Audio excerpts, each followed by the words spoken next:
Looking for a tasty day out the whole family will love? Chesterley Eats is back. On the 27th and 28th of September, come and join us at the North East's vibrant food, drink and music festival with free entry. That's over 40 street food vendors, live music all weekend, family fun and artisan shopping in our Market Street and Indoor Eats Emporium. Chesterley Eats at Durham Cricket's Banks Homes Riverside on the 27th and 28th of September.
This November, light up your night at the Festival of Fireworks. Join us at Banks Homes Riverside on Saturday the 1st of November for a spectacular evening packed with fun. Expect a dazzling fireworks and laser show, live music, fun fair rides, face painting and loads of delicious street food. Hosted by Durham Cricket and Chesterley Street Cricket Club. Sponsored by Everyone Active. Festival of Fireworks on Saturday the 1st of November. Book your tickets now at durhamcricket.co.uk.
Looking for a tasty day out the whole family will love? Chesterley Eats is back. On the 27th and 28th of September, come and join us at the Northeast's vibrant food, drink and music festival with free entry. That's over 40 street food vendors, live music all weekend, family fun and artisan shopping in our Market Street and Indoor Eats Emporium. Chesterley Eats at Durham Cricket's Banks Homes Riverside on the 27th and 28th of September.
This November, light up your night at the Festival of Fireworks. Join us at Banks Homes Riverside on Saturday the 1st of November for a spectacular evening packed with fun. Expect a dazzling fireworks and laser show, live music, funfair rides, face painting and loads of delicious street food. Hosted by Durham Cricket and Chester Street Cricket Club. Sponsored by Everyone Active. Festival of Fireworks on Saturday the 1st of November. Book your tickets now at durhamcricket.co.uk.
Looking for a tasty day out the whole family will love?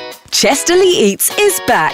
On the 27th and 28th of September, come and join us at the Northeast's vibrant food, drink and music festival with free entry. That's over 40 street food vendors, live music all weekend, family fun and artisan shopping in our Market Street and Indoor Eats Emporium. Chesterley Eats at Durham Cricket's Banks Homes Riverside on the 27th and 28th of September.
This November, light up your night at the Festival of Fireworks. Join us at Banks Homes Riverside on Saturday the 1st of November for a spectacular evening packed with fun. Expect a dazzling fireworks and laser show, live music, funfair rides, face painting and loads of delicious street food. Hosted by Durham Cricket and Chesterley Street Cricket Club. Sponsored by Everyone Active. Festival of Fireworks on Saturday the 1st of November. Book your tickets now at durhamcricket.co.uk.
Looking for a tasty day out the whole family will love?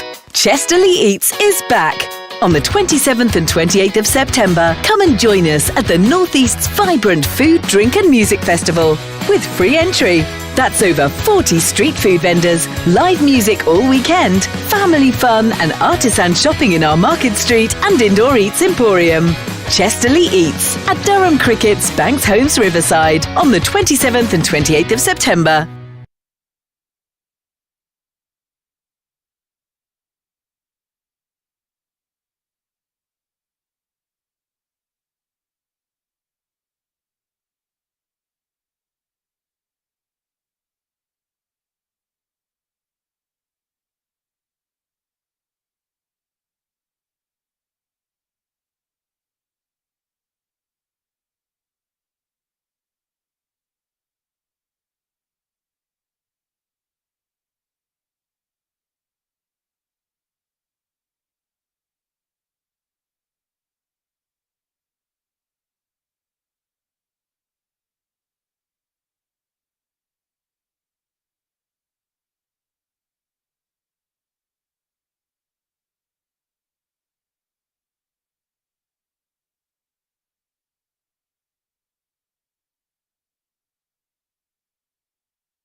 This November, light up your night at the Festival of Fireworks. Join us at Banks Homes Riverside on Saturday the 1st of November for a spectacular evening packed with fun. Expect a dazzling fireworks and laser show, live music, funfair rides, face painting and loads of delicious street food. Hosted by Durham Cricket and Chesterley Street Cricket Club. Sponsored by Everyone Active.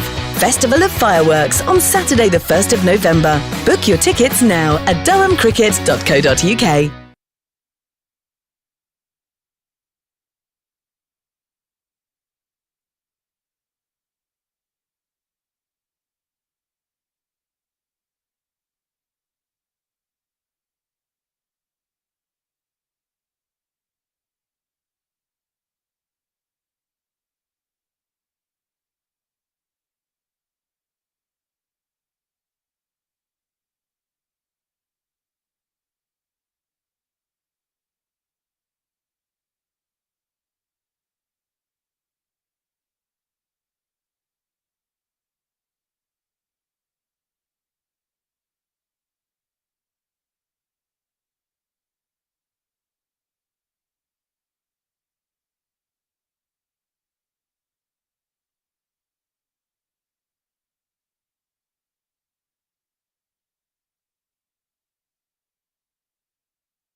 Looking for a tasty day out the whole family will love? Chesterley Eats is back.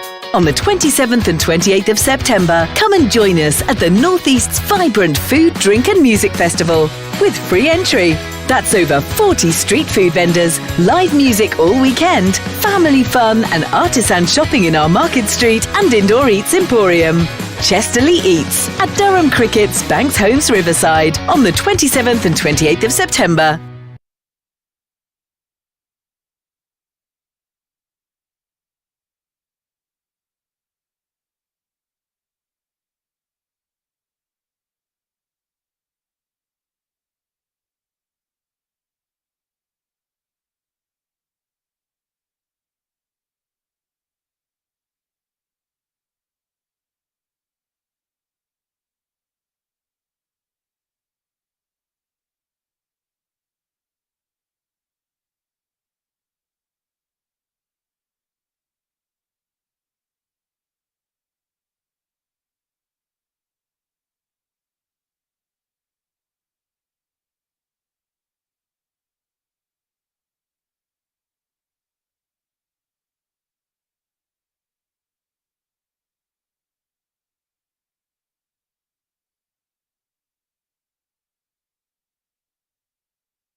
This November, light up your night at the Festival of Fireworks. Join us at Banks Homes Riverside on Saturday the 1st of November for a spectacular evening packed with fun. Expect a dazzling fireworks and laser show, live music, fun fair rides, face painting and loads of delicious street food. Hosted by Durham Cricket and Chesterley Street Cricket Club. Sponsored by Everyone Active.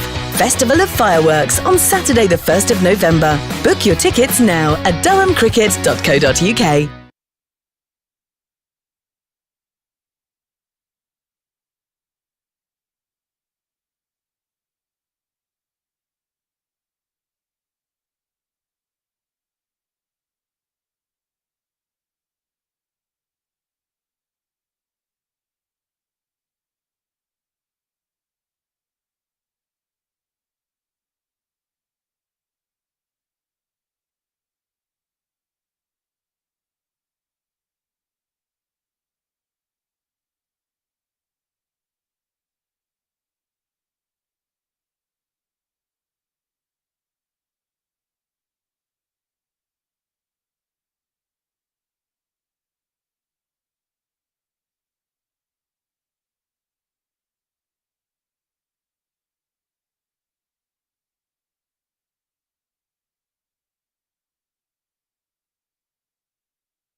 Looking for a tasty day out the whole family will love? Chesterley Eats is back. On the 27th and 28th of September, come and join us at the Northeast's vibrant food, drink and music festival with free entry. That's over 40 street food vendors, live music all weekend, family fun and artisan shopping in our Market Street and Indoor Eats Emporium. Chesterley Eats at Durham Cricket's Banks Homes Riverside on the 27th and 28th of September.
This November, light up your night at the Festival of Fireworks. Join us at Banks Homes Riverside on Saturday the 1st of November for a spectacular evening packed with fun. Expect a dazzling fireworks and laser show, live music, funfair rides, face painting and loads of delicious street food. Hosted by Durham Cricket and Chesterley Street Cricket Club. Sponsored by Everyone Active.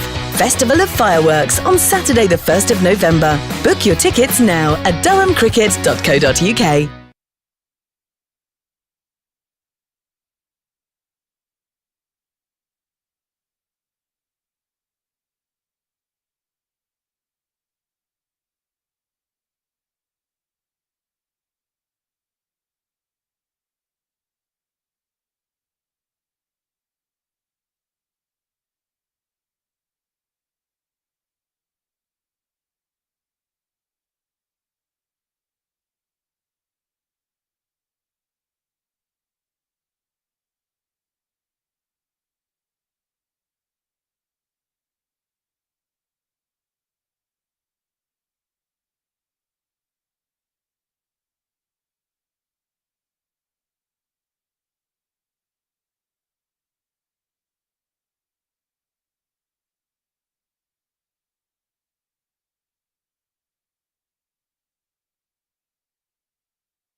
Well, welcome to the Banks Homes Riverside for the Metro Bank One Day Cup clash between Durham and Northamptonshire Steelbacks. It is Community Day here at the Banks Homes Riverside, with Durham Foundation putting on a host of events and stalls for everybody coming down today. It's a beautiful day here, hardly a cloud in the sky. As you can see there on the players' balcony, players just waiting to come down. We're going to observe a 2-minute silence today in memory of a couple of things. It's Victory over Japan Day, VJ Day, and also we're going to celebrate or acknowledge the passing of Wayne Larkins, who played for both Durham and Northamptonshire. So we're all set for an excellent clash. While they're just waiting for that to happen, I'll run you through the news of the day so far. Is that Northamptonshire have won the toss and they've elected to bat first here on a very good pitch. It's the same pitch that was used for the Run Fest on Wednesday, where 777 runs were scored in 98 overs, Sam Dalling. Okay, so we're not expecting a side to be bowled out in 20 and us to get an afternoon off then. Yeah, I think we're here for the long haul. I'm happy to be here for the long Absolutely. haul. It's a beautiful day. Where would you rather be? Nowhere. Where would you rather be? So news from the team news at the toss in any ways is that Alex Lees is captain, Emilio Gay, Will Rhodes, David Bedingham, Colin Ackerman, Ben Rain, George Drizzle, all unchanged. Robbie Bowman comes into the team. So unfortunately Ollie Robinson's grandmother passed away, so thoughts and prayers with the Robinson family as he heads back down south to be with his family. Mitch Killeen comes back into the side, as does Paul Coughlin, and Archie Bailey retains his place in the side after his debut on Wednesday. For Northants, we have Ricardo Vasconcelos, one of my favourite names to say. Rolls off the tongue. It does indeed. Lewis McManus, captain and wicket-keeper. James Sales, Tim Robinson, the New Zealander. Justin Broad, George Bartlett. Luke Proctor, Rob Keogh, Liam Guthrie, who actually plays his club cricket up here in the northeast at Richmondshire. You've got the leg spin of Yuzvendra Chahal, and Nirvan Ramesh rounds out the 11. So as we said, the players are about to come down the race, and 2 minutes silence will be observed out on the outfield, which you'll be pleased to know we'll be totally silent for, but also celebrating Community Day here in the northeast, where the Durham Cricket Foundation have put on some key events for the patrons that have come in. We're expecting a nice crowd here on a beautiful, beautiful day here in Chesterfield Street. Around 25 degrees out there, hardly a cloud in the sky, a light breeze keeping everybody cool. But what we'll do is we'll leave you with the pictures just for the moment as we observe this 2-minute silence.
Perfectly observed.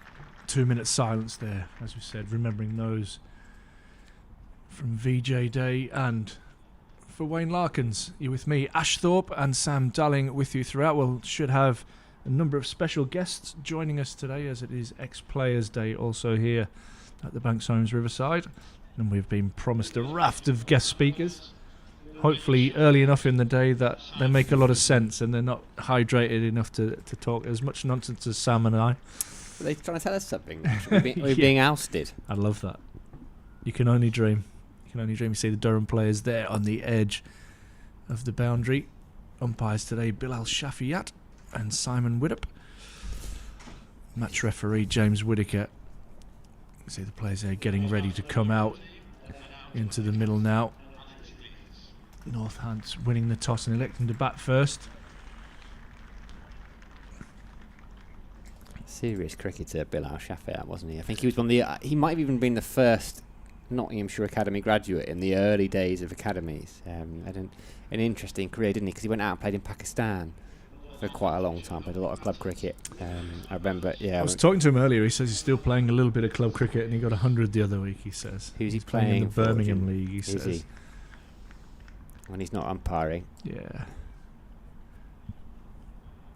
Well, that's quite handy though, isn't it? Because, you know, I'm sure at Birmingham League level they do assign umpires, but you get to a level of club cricket where your players have also got to go out and umpire. So if you've got Bilal Shafiyat in the team, difficult for the other lads to. They're probably just forcing him out. Look, you don't have to score, Bilal, but you are going to have to do the. If you're not batting, you do you're square out leg. there. Yeah. I love it.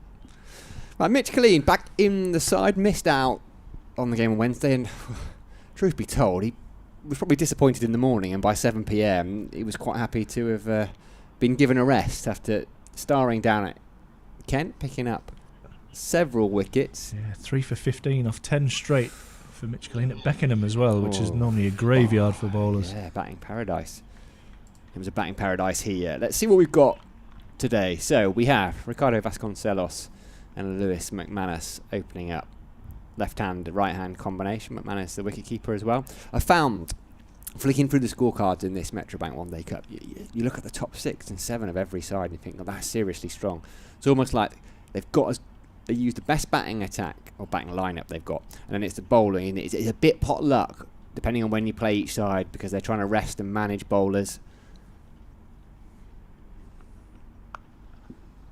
Can't get that one away, but does pick up a single, slightly sloppy bit of fielding to kick us off from Archie Bailey, who was making his debut on Wednesday. Difficult opening spell, 3 overs for 41. I think came back really well though. I was impressed by him on loan from Gloucestershire, joining Durham as of the winter. Debut for Robbie Bowman as well, behind the stumps.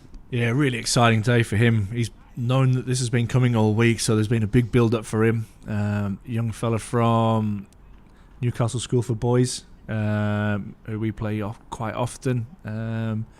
Tynemouth Cricket Club.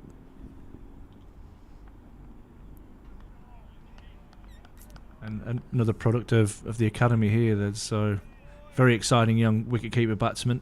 Presumably he can also bowl 90 miles an hour, because I don't think you're allowed in the Durham Academy. Sure, well, wicketkeepers always fancy themselves as quick bowlers. Yeah, if you've seen Robbie's stature, I'm not sure he's getting anything above kind of 50. Skiddy really. though, you need skiddy. Yeah, he'd definitely be skiddy. Skiddy, bowling bumpers. But really exciting day for him making his debut.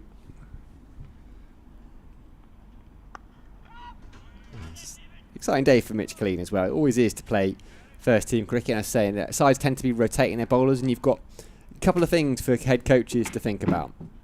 You have the fact that your senior seamers are still around. They've probably played a fair bit of championship cricket. So you've got to think about their legs, their workload, particularly away trips. Do you take them? Do you not take them? When do you give you guys a rest in the long summer? We talk about the schedule. Potentially time for a rest. But also then, you want to be competitive. You want to try and win the competition. And it's really difficult. You know, we say, oh, give the youngsters an opportunity. But actually, it's a big ask to ask a young player who maybe hasn't played much to come in and play 7 or 8. I know it's only 10 overs, but to do that almost every other day for a week and a half, you've got to manage their workloads. It sounds a bit silly because you think, oh, just let, as a young lad, let him bowl. But I still think you have to be sensible with the youngsters. Push and run. Cries have hit him from Bedingham. And He's he hit did. Lewis McManus. Did he hit them or hit him? Hit one of them. He did. Good intent. McManus is quick between the wickets. Welcome to all of you on the live stream. If you are local, why not pop down? Tickets available on the door. Lots going on. And what more? I mean, all you'd want really is the cricket, but there's plenty going on around the ground. Plenty of ex-pros knocking about too. Good line. First over done. 2 without loss. Yeah, lovely start from Colleen. Good control, which you would expect from him. He's in good form.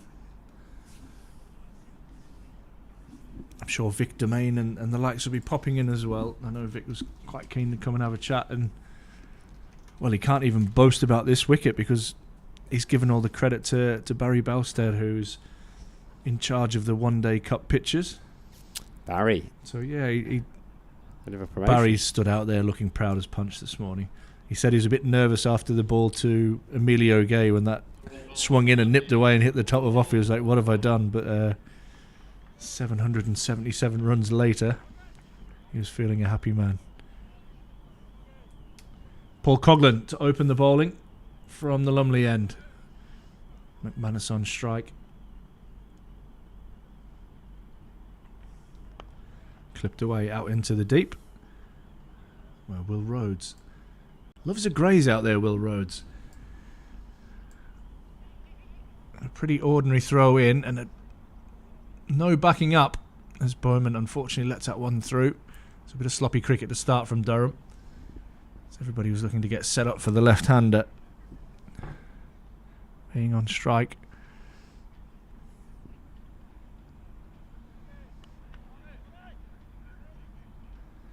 Yeah, boundary dimensions away to McManus's offside, so the left of screen is only 56 metres. It's a very short boundary that side.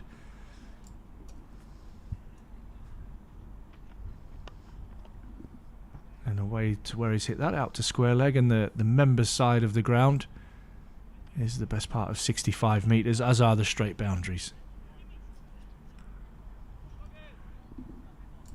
Pitch 18 in use, was the same pitch used on Wednesday. Pitch number 18, please. Yeah. Ricardo Vasconcelos. He's an exciting player. He's not a young player anymore. There's been a lot of noise about him for a while, and they loved him at Northampton. They still do. They chucked a 5-year deal his way when he was very young, which is almost unprecedented. Classy left-hander. South African, but Portuguese qualified. Didn't go down the route of Emilio Gay and playing a bit of associates cricket. Coughlin around the wicket. Gets into the hip of Vasconcelos, who turns it around the corner. Left-handers love it there. It's a free run.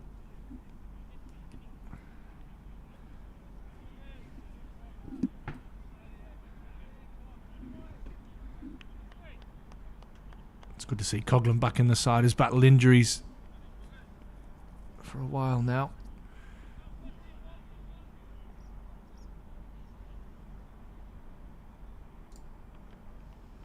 Bit of pace and bounce as Bowman takes that at head height. Tremendous fella, Paul Coughlin. Very frustrated by not being able to get on the park consistently. He's got so much to offer. Yeah. He's just such an athlete, so finely tuned that. Problem is, the better nick you're in, the more there is to go wrong, right? You have a little bit of give in you, like, well, certainly myself. No comment. Yeah, great areas from Coughlin. Zoning in on that 5th stump line. It's an interesting start, this, isn't it? I mean, both innings on Wednesday in that record Middlesex chase. I think it was the highest list day chase in this country. Was it? Did I read that it was the 3rd biggest ever? I'm sure I saw that as a headline. It was a hell of a chase. We lost. Both teams lost an opener in the. Was it in the first over? Yeah. Absolute beauty, wasn't it, from Tom Bailey to get Emilio Gay. Not Tom Bailey. Who am I talking about? Toby Rowland Toby Jones. Rowland Jones. Yeah. I mean, Tom Bailey might have bowled a beauty somewhere. I was watching him a few days before. I've got Metrobank fever. Forgive me. Why wouldn't you? Ends over number 2, 6 on the board. I've thoroughly enjoyed the cricket that's been played in this competition. Like you say, the batting's definitely dominated the bowling, and you rightly said that the bowling stocks have been rotated around, probably from all sides. Like you say, welfare, and I'm not giving my opinion on that because I'll probably get shot, but there you go. You'd have them bowling 30 overs a day. Yeah, absolutely. Every day, back to back. Here's Colleen. Little jab from the diminutive Vasconcelos. Not a tall man. Shorter than Colleen, and Colleen's not huge. Nice settled start for Nottinghamshire. Well, they may be settling somewhere, but Northamptonshire are having a nice settled start here. I told you, fever, Metrobank fever. That song in my head. Give me fever. It's an early one from you. Started, you mean, to go on.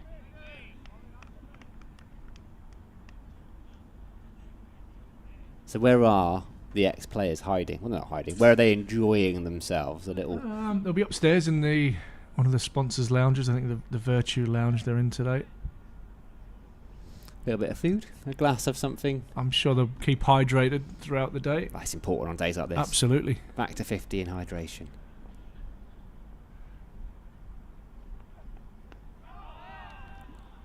One nip back at McManus. Or maybe even just held its line. He was just trying to work it into the leg, so I don't think it struck him quite high on the pads. This is a good start, though, from Durham.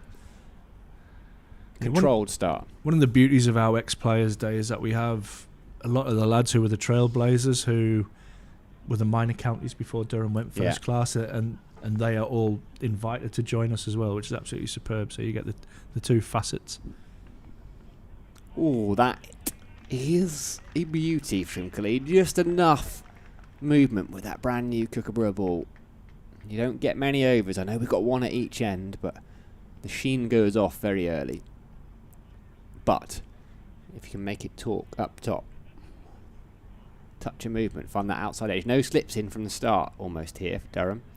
They don't tend to last long. In white ball cricket, Alex Lees and Mitch Colleen just having a chat. What are we going to do? We're going to get a slip. I was going to say they might have just been talking about that very fact. There we go. Why not? Beat the outside edge. Stick one in. Avoid the frustration when the next one just goes through an empty area and you haven't done it. Colin Ackerman has joined Robbie Bowman. He's got quite a wide, probably second slip. This is a cracking start from Mitch Colleen. Is the aim for him to bowl 10 off the reel again? I don't think it will have been the other day, but he just bowled so well. Like you say, if you can get control, something that they obviously got down at Beckenham. We didn't have that control on Wednesday. So if you do have somebody in control, you go with that for as long as you can.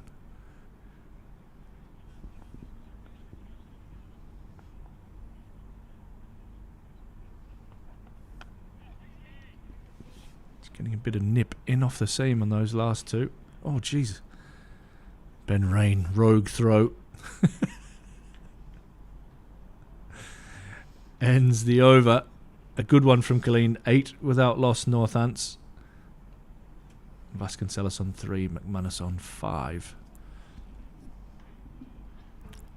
Vasconcelos, not to be confused with the current GB handball coach of the same name. Oh, absolutely. I mean, it's a probably mistake happens all the time. Yeah, it's a mistake I often make. Morning to all of you on the YouTube live stream. 1,000 plus of you. Welcome, Durham fans, Northamptonshire fans, and as I always say, fans of cricket generally. A little bit of swing away from the right-hander there for Coghlan. I'm really excited. At lunchtime, there's going to be a mascot race. Are you in the suit? I am not suiting up, but I feel... You're just doing it like that, are you? Is that what they said to you? You can just be the mascot? Yeah. You just do you. You're special enough. The torpedo. But I think I might commentate on it. I think we might get the guys. PA? Yeah. Should we... I think we should broadcast it. Yes. Nicely driven. It finds the gap, the very small gap between Emilio Gay, that extra cover, and Ben Rain at mid-off, and will find its way to the boundary for the first boundary of the day. Lovely shot from McManus. Placement. Timing, but placement was key there. in between those two fielders. How often does Ben Rain play a game where he doesn't take the new ball for Durham? It's a very good question. Certainly not red ball cricket. I'm not expecting you to know, like, on the nose. Yeah. I'm just commenting 6. really on 6. That's not even an answer to the question. How often? 6.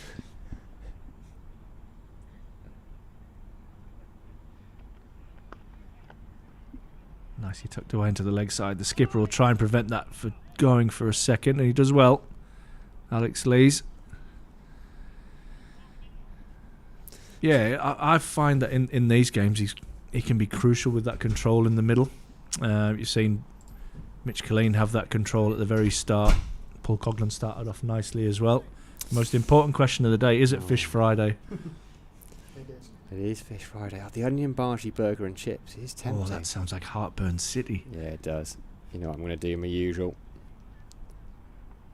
Still haven't learned how to spell sandwich. Pushed away into the leg side. It's Sam Blacklock's most important task of the day. Honestly, Sam Blacklock is one of my heroes in life.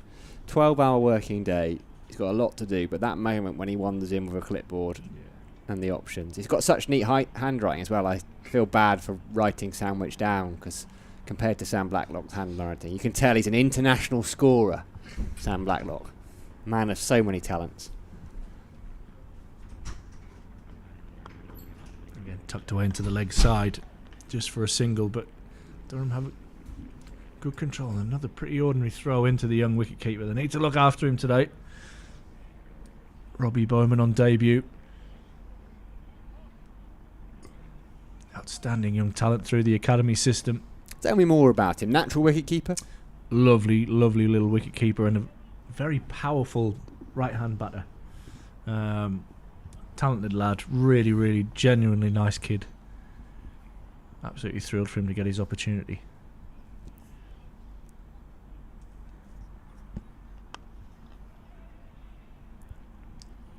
Quick single taken. What they've done well here early, Northamptonshire, is rotated the strike. They struggled to find the boundary. I think we just had that one. Yeah. The push cover drive. I'm going to go in a minute and count up how many boundaries we had here on Wednesday. Oh, yeah, a lot. But what they have done is push those singles. It's almost push and run to mid-on, mid-off. They're taking on those fielders who touch deep, aren't they? Alex Lees and Dave Betty, and perhaps not the most athletic of the Durham fielders out there, I think it would be fair to say. And they've gone, right, well, we're going to put them under pressure. Yeah. Absolutely right. Rotating left and right hand. Clean into the pads of Vasconcelos. Still got a slip in. Colin Ackerman in at second. He's trying to push it initially across the left-hander. Maybe get that little bit of movement back into him. Try and mix it up. Get that one that just holds its line. Try and find the outside edge. Tempt Vasconcelos into a flashy drive. Had a little bit of time captaining them a few years ago, didn't he? Very young captain he was. Hard that. As a young player, as a young top order batter.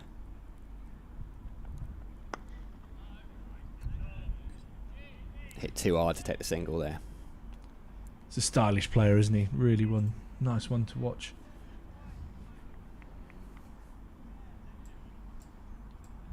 Yeah. Something about left-handers that are easy on the eye. Yeah. Agree. There was some young Aussie that came over about, was it 2 decades ago? A bit longer than that now. It feels longer.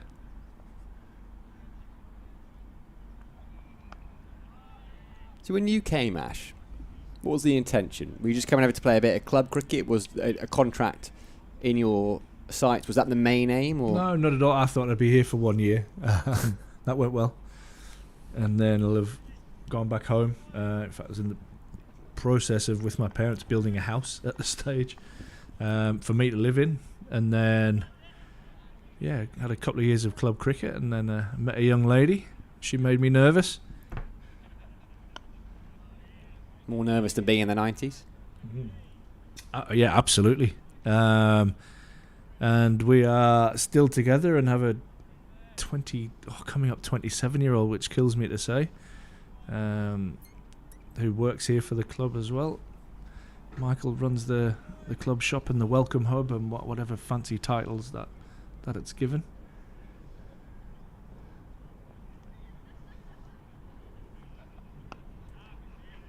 Good from Colleen. Joining those dots. 2.5 overs. Just gone for the 4 runs so far. Frugal.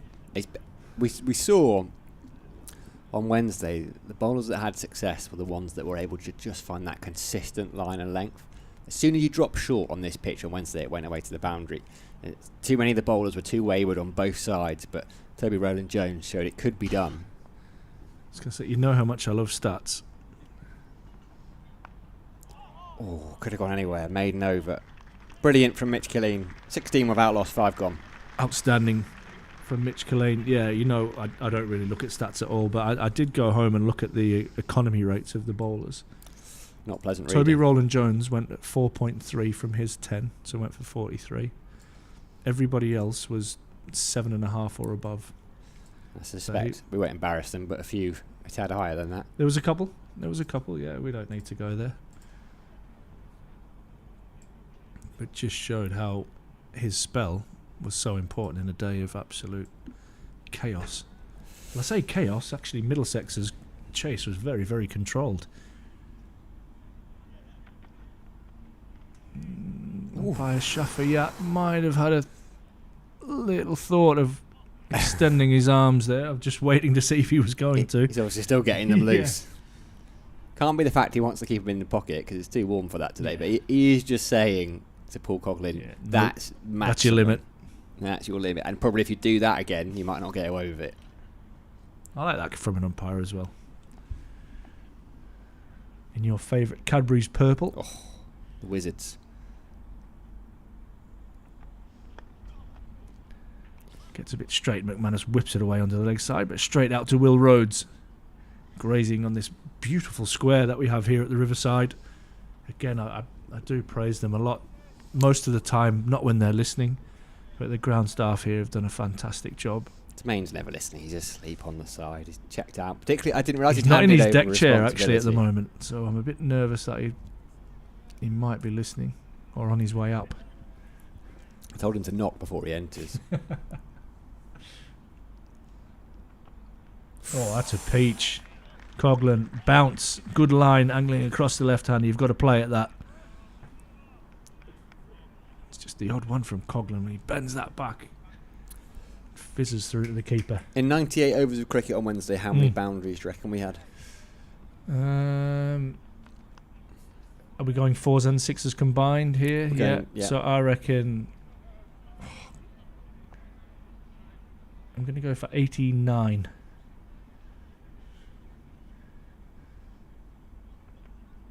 Driven, but won't beat the field. In saying 89, you have done Durham and Middlesex out of a dozen. Really? 101 boundaries Wow. in 98 overs. Remarkably, Durham scored 50 of them, Middlesex 51. 21 sixes amongst that, of which Durham hit 15, Yeah. Middlesex only 6. Yeah, and that probably goes back to my point about the control that Middlesex Middlesex. seriously showed. Exactly. What a smoking a pancake. That gets width, not perfectly timed. Be a good test for this outfield. I think it'll just be a couple as Will Rhodes does the fielding out in the deep. They're going to come back for 3. Think about it. But Rhodes gets a throw away quickly enough, and it's just 2. I'm going to hate... You're not going to like this because I'm going to delve a bit deeper into No, the do stats. it, please, because you are the stats man out of the two of us. So singles, Durham outdid Middlesex 132 to 111. It's those 2s, the running. 18 2s and 1 free for Middlesex. Just the 4 2s for Durham. Yes, they did a lot of stand and deliver, hitting those 15 6s. But On the money, Coughlin from round the wicket. and that's why it felt like it was controlled. And it was controlled. It didn't just feel like it.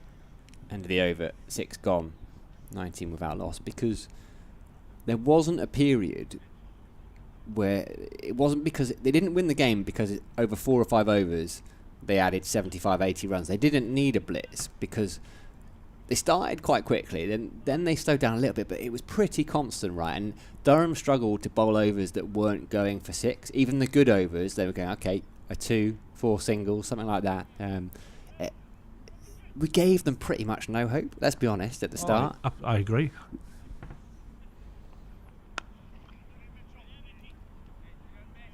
Good from Lees. You're right, and we kept looking. Well, I definitely do. Probably the one stat I do look at is the required rate, and just because that scoreboard pressure, they just got ahead of that from the start, and it never got to that unmanageable stage. There was one stage where it looked like it was going to creep up to 9, and then they did have a couple of nice overs. That partnership between Davies and Robson. Firmly struck those first couple of balls from McManus, but straight at fielders. That's at least 8 dots in a row he's bowled, Mitch. Just showing a bit more intent there. And I'm wondering if, they're definitely going to take slip out now and just reinforce that field a little bit. If he keeps coming down the wicket, it won't be too long before young Bowman dons the helmet and stands up to the stumps. There's a third, but fine legs up in the circle. This is brilliant from Mitch Killeen. He's only gone for 4 singles. He's bowled 21 balls in the power play of a white ball game on the same pitch that we saw 387 chased with 2 overs to spare 2 overs ago. 2 overs ago, 2 days ago. Serious effort. His control of length has been really good. His lines varied a little bit, but he's always challenging the top of the stumps.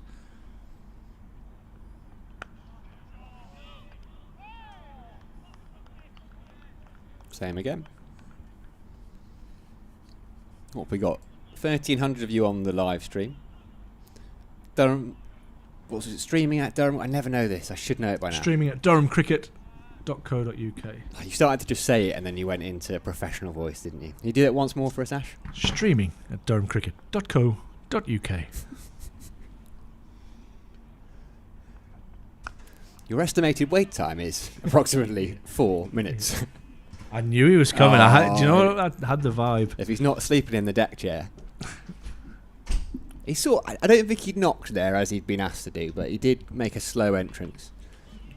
He did knock.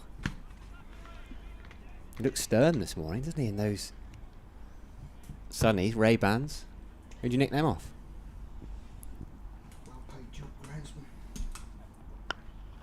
Oh, lovely shot. Can't go back to back. Maidens, Mitch Killeen. That one just a tad too full when Lewis McManus punches it down the inside right of Alex Lees. Clears the Toblerone. Doesn't clear it. Goes over the Toblerone. 7 done. 23 without loss. Man of many talents, Victor Main, but putting a set of earphones on is seemingly beyond him. Welcome, Vic.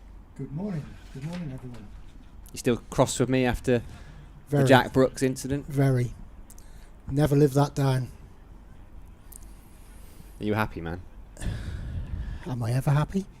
Grumpy grounds. I don't know. You've softened this year. People have had days off, haven't they? Yeah, absolutely. Yeah. You were even sending out viral clips on social media the other day, weren't you? I With was. your ground staff. Yeah. Yeah, the young lad made a really good effort to try and take a catch out on the boundary there, and like a typical Aussie, he just let it go at the last minute. Let himself down, let his family down, let his country down. Presumably he got fined half a day's wages for that. We weren't annoyed with him. Just disappointed. Very disappointed, yeah. Yeah.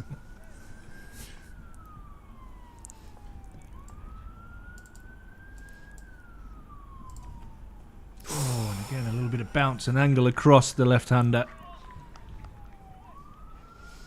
And this rock-hard surface. Is this your favourite time of the year?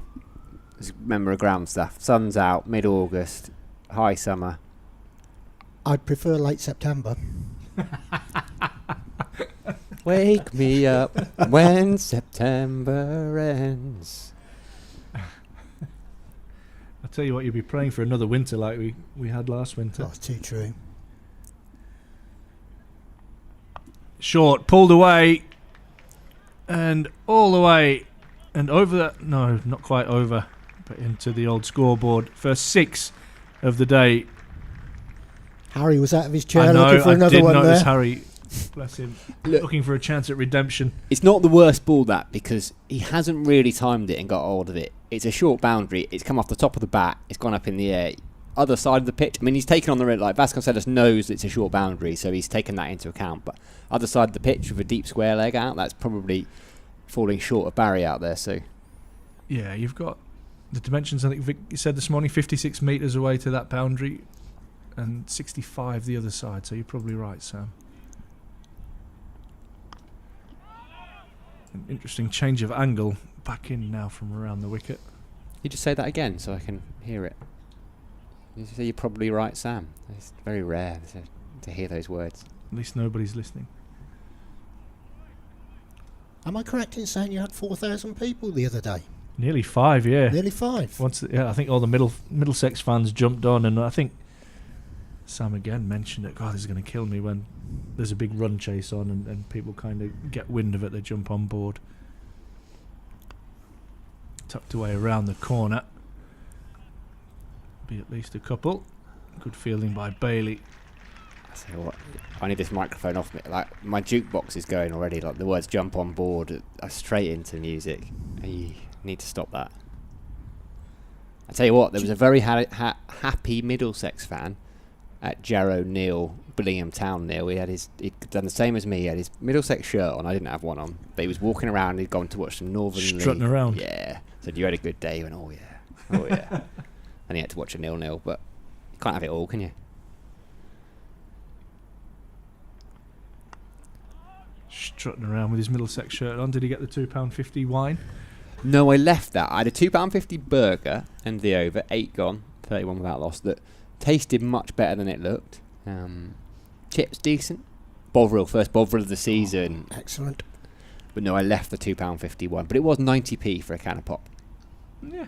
Which I like. And it said can of pop on Can of pop. Yeah. That's where you get that up here, can of pop. Yeah, I had a few old Middlesex mates up the other day, and at the break, I mean, they were really down. But by the end of the day, they were singing. Colleen has been making the ball sing so far. Back on his line, having been hit for that boundary. Gone for just 8 from 4 overs. Well, yeah, I heard you. I saw. We caught it on camera, Vic. By the 47th over, you'd taken that Durham top off. You had your Middlesex top on. And you were going bananas on the boundary's edge.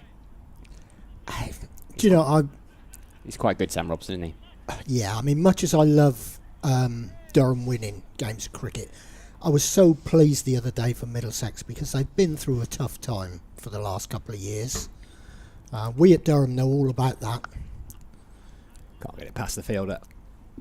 We had a tough time a few years ago, and result of that was a few good players leaving and a few changes, and it takes a long while to come back from that. And so, any bit of good fortune they have, then I'm all in favour of that. Yeah, you're right. There's some key players, haven't they? And I mean, on paper they didn't look a particularly strong side, but then, as we all know, cricket isn't played on paper. Decent batting lineup. It's the bowling was young. Yeah. But that's the nature of this competition. Yeah. I was saying to Ash a bit earlier on, it's potluck. But then who when you play against. When you look at our side as opposed to the Middlesex side on Wednesday, you would probably say 9 times out of 10 we should beat them. Certainly 7 or 8. Oh, what a beauty. Mitch Colleen makes the breakthrough that he deserves. He's been so frugal. McManus has got stuck 16 from 30 balls. One's gone through the gate he was trying to play. An expansive drive. Excellent stuff from young Mitchell Colleen. 31 for 1. Love it when the stumps always fly here, don't they? No matter who bowls it, the stumps fly out of the ground. Is that part of the master plan, Vic? Absolutely. You put a lot of water in the stump holes and they come flying out. Hit the top of off stump. Mitchell Colleen did. That's what they tell you. Through the gap between bat and pad. Substantial gap as well, wasn't it? Yeah, it was. He's managed to get some good nip off the seam, Colleen, this morning. He's obviously standing it up well, and he's got a few to seam back in. More from back of a length. You're in a great position here. You are right behind the bowler's arm. Yeah. I think we should play on this pitch all the time. Yeah, it's perfect for us. 18. Well, I think, it's up to you, mate. I think all games should be played on kind of 16 to 20. I'm not sure the members would agree. The who? The members. It's not about the members, it's about us. They'll be here regardless. You see the same people sat in the same seats if the pitch was right in front of them. They've got their own seats. Oh, absolutely. God help anyone that sits in them. Yeah, that'd be good content for the media team, just to go and pretend to sit in certain members' seats, get the reaction. Get the beach towels on them early, like the sunbeds on holiday. Right, young James Sales is going to come out to bat for Northamptonshire. He's about to wander into shot. Big, tall figure. Gets a punch in the fist from Ricardo Vasconcelos, son of legendary David Sales. Very talented cricketer in his own right, though. James Sales still making his way in the game, all the way through the youth ranks down at Northamptonshire, almost destined to play for the club. He's having a decent county championship, pretty much an ever present, and this is his first go in the white ball side this year. Got a Champo 100 and 350s. Made a little bit across the last couple of years, hasn't quite done it. Managed to average 73 in 2023 without actually scoring a half century. 3 Reading. Lots of Reading. Yeah.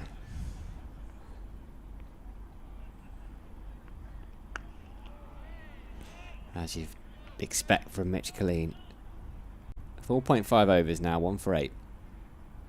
Just one scoring shot off him in the last 2.5 overs. Join them dots. I'm going to give you an opportunity at the end of the next over, Vic, to big up you and your staff. I know you're not big on praise. You know, in the words of Roy Keane, it's his job. I'm going to give you an opportunity. Pushed, immediate shout of yes. Medio Gaze, a despairing dive was to no avail, as was that chase. Wow.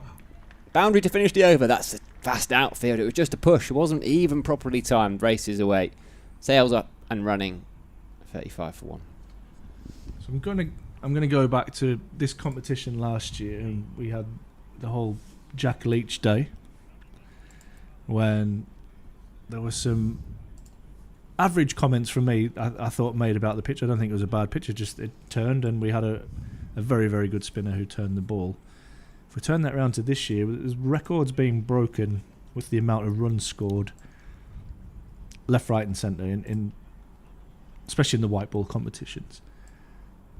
You've given a lot of credit to Mother Nature. What about giving this is an opportunity for you to give yourself a pat on the back and your staff? Well, I mean, it's not really me, because both of the pitches that you're talking about have been produced by Barry Bowstead. And a nick and gone. And Barry Bowstead's bouncy pitch and Paul Coughlin in combination give a first catch in Durham colours to Robbie Bowman behind the stumps. Comfortably taken, and Durham have their second wicket.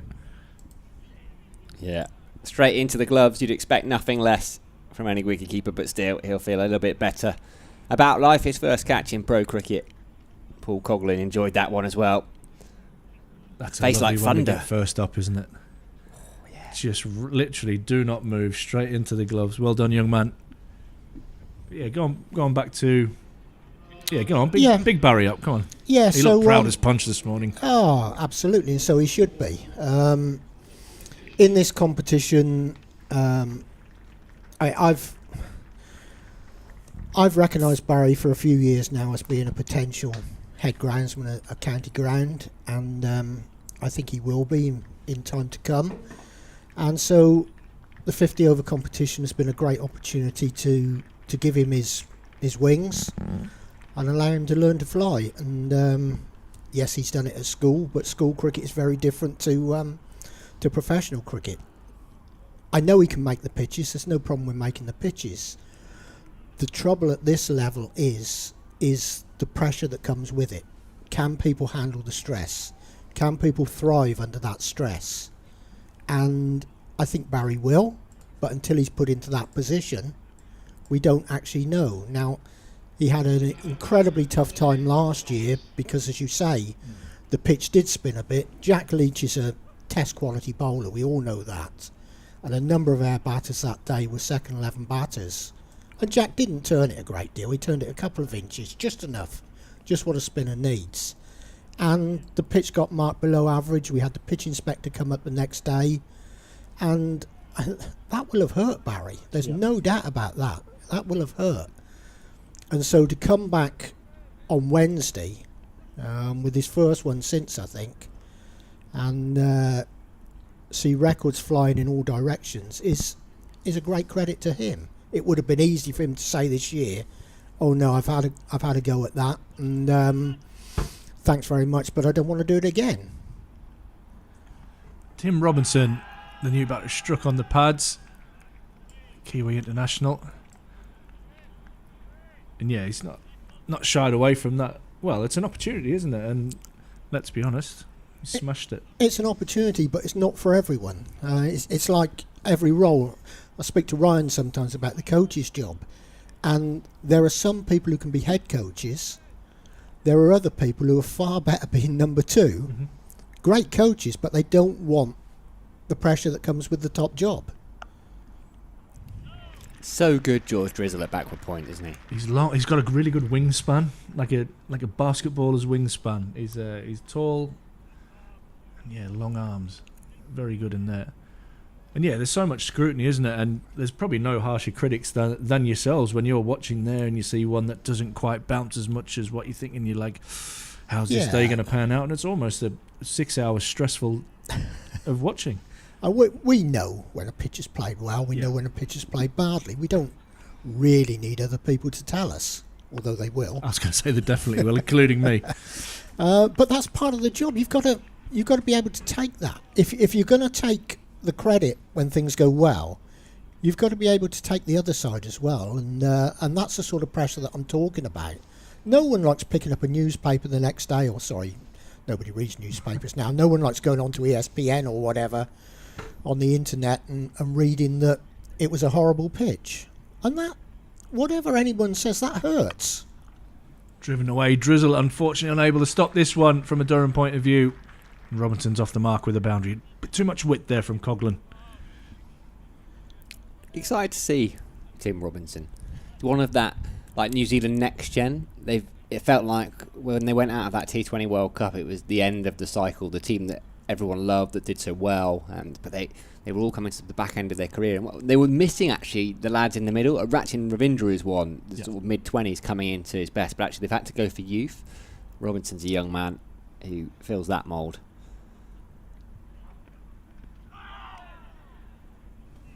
Good to see him over here.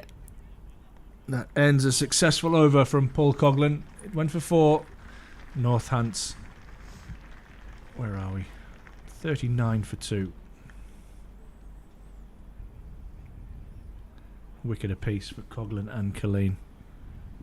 And of course, it's not just yourself and Barry, but you've got your whole raft, and you threw young Harry under the bus the other day when you took a snippet off the stream and put it out on your socials with his attempted catch. You've got to be able to take it. Signal to Harry's been brilliant. He's here. We've only got him for another week. He finishes next Sunday, and then he'll be heading back to Perth, to the Wacker and the Optus Stadium. I had a long chat with him yesterday, and thoroughly enjoyed his time over here. Beautiful from Colleen, that into his 6th over. Feels like only yesterday he was arriving. Absolutely, it does. He's been very lucky. I mean, he's had a great summer. Great summer, and. Yeah, I mean, I'd like to think that he'd come back next year. Is it some sort of exchange programme? No, not at all. This is the first time we've done it. How did that come to fruition? It's an interesting one, actually, because as you can imagine, Lords every year have a number of applicants that come in for ground staff, particularly from overseas. And the head groundsman at Lords, he sent out to all of us head groundsmen and said, look, I've had these guys apply for a job. I filled my vacancy. I can't take any more, but I was really impressed by these guys. If anybody's looking for someone. Driven past Drizzle. Well, there is a third in. Just kept to 1 by Coghlan. Such a good athlete. No chance of taking 2 there. And it just so happened that we were looking for We were looking for a groundsman at that time because of the women's side coming on this year. We decided we needed to take on more staff so that it would allow people to get some time off during the summer. And we were lucky enough to hook up with Harry through Marcus and Cambo having links at the Wacker. Opens the face, can't get it past Drizzle this time, and I think that's probably a good thing, because I wonder if Paul Coughlin's just done himself a mischief in fielding that previous ball. Seems to be just stretching a little bit, hands on knees, was down on the floor a second ago, just having a drink. Hopefully he can run it off, because as we were saying earlier, he's had such bad luck with injuries.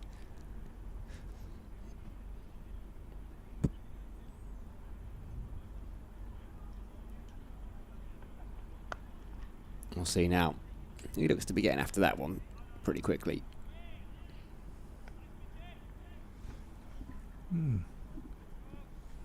So yeah, Ryan and Marcus, obviously connections with Western Australia, and young Harry. Yeah, we had a chat with the guys over there, and they gave him a good report, and we were able to get him across, and he's been brilliant. He's not so good in the field, but apart from that, he's been a good lad. Another good Killeen over, just a couple of runs off it. 6 he's bowled, only gone for 14, 11 gone. 41 for 2. Has he had the chance to play any cricket while he's been here? He hasn't, unfortunately, and that's one thing we've spoken about. He is talking about coming back to the UK next summer, but I think he'd like to play a bit of cricket, and I mean, maybe work in a club ground, do a bit of work on the ground, and then play a bit of cricket at the weekend as well. Lovely stuff. He's a top lad, not hard to spot him amongst your crew. Which one's the Aussie, is it? It was pretty easy when he came in first day. Plays up to those the stereotypes, yeah. Coughlin is going to continue. Good news. He'll bowl the 12th over. Actually, with Harry finishing on Sunday, there might just be 1 or 2 little surprises for him on Sunday. Nice.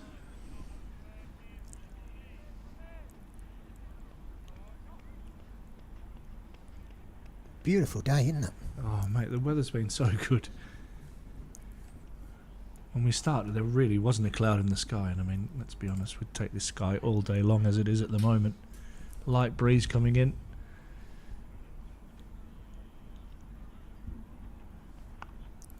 Run down to third man, he'll pick up a single. Down to David Bedingham. How good was he the other day? Yeah, scary. I had a really nice chat with him afterwards. I haven't kind of caught up with him since that disaster for me when South Africa won the World Test Championship, and I got it out the way, Sam, straight away. I went, congratulations, world champ, and he just laughed, and he's such a humble guy as well. And he just said he says, I've enjoyed today. It's actually the first time I felt like I've had any rhythm batting for over a year. Wow. Really? Yeah. Really? He might have used a couple of other words in there as well, but we'll just stick with that for now. And he just said, yeah, he really enjoyed it. I think this might be his last game with us for the tournament. I think he heads to really? Dubai. I'm assuming with South Africa next week for some kind of camp. So I wish I'd been able to find that rhythm when I was playing. Oh, wow. I wish I'd been able to have his lack of rhythm and still scored the runs he scored. Absolutely. I'd definitely have his lack of rhythm.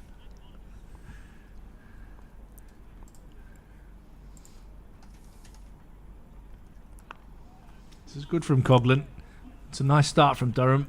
It's a controlled start, I think you'd say, from both sides. After the more chaotic innings from Durham, and then the really measured run chase we saw from Middlesex in reply. Saw Sam Robson get 169 not out and really never played a shot in anger. The interesting thing for me about that chase was they started off around about 7 to 8 per over, and it never went above that the whole way through. Push for a quick single, and they'll get that comfortably. Yeah, we were talking about it earlier, and we said that there was one instance, I think, when Davies came into the crease, the left-hander with Robson. It was Captain Ben Geddes just got knocked over, and it just started to creep towards 9. Then they had a couple of big overs. Then you're absolutely right. It just gradually kept coming down and down and down. From a long time out, they were between 7 and 8. Yeah. It just, until about 5 overs to go, when it really came down, it was such a measured chase. Well, that ends a good over from Coghlan, just the 2 from it. That's 12 overs done now. 43 for 2, Northamptonshire Steelbacks. And I guess they're looking at this. You've got to take each game in isolation. They'll probably come up to the northeast thinking, right, it was the best part of 800 runs scored on this pitch. But this is a new day, a new attack. Totally. You know what I mean? You've got to just take everything on its merits, and it's been a much better start from this Durham attack today. Now you forget that one. That's gone. You're not going to recreate that. I said to Barry today, it's a different day. That's not going to happen again. Lost a couple of early wickets, so having to consolidate as well. Unchanged so far. Colleen's continuing. We're into over number 13. I wonder how long Alex Lees gives it. You imagine Colleen could do his 10 again. He did it down at Kent. Coghlan, 6 overs probably his limit. You got Ben Rain, you got Archie Bailey. Who are you going to next? Do you want the control of Ben Rain given the situation? Yeah, absolutely. Absolutely. You can use now Archie Bailey in short bursts, maybe 2 or 3 over spells. But this reminds me, and he'll hate me for saying this, a lot of his dad. His dad used to just run in and hit the top of off stump for fun, and this is obviously a skill that Mitch has learned, and Mitch will be full of confidence at the moment as well. He's been in good form. He's taken some wickets. Maiden first class 5. Feels pretty comfortable in his own skin. He's made a huge decision to leave, and that's probably been weighing on him a little bit as well. Yeah. Flicked. Just 2 straight there. Lovely stroke from James Sales. Moves him to double figures. There was a deep square leg out, but once that was past mid-wicket, it was always 4. Yeah, a bit of credit to the batter there. He's just kind of walked at him a little bit at off stump to create that straightness as you talked about, and whipped it away through the leg side. They can't, while they need to consolidate and not lose quick wickets, they also can't waste overs here. They don't want to look up and be going at 3.5 and over after 20. That's where Durham will look to just keep trying to chip away and take wickets. Talking about Mitch leaving, much as we don't want to see him go, I think it's probably good for him. I think sometimes you need to do that. You need to get away from your boyhood club, and I say the same with any young guys in my team. Is look, if you want to progress, you need to go away for a while. You need to go away and prove yourself somewhere else. Then if you decide you want to come back, that's great. Ooh. Inside edge.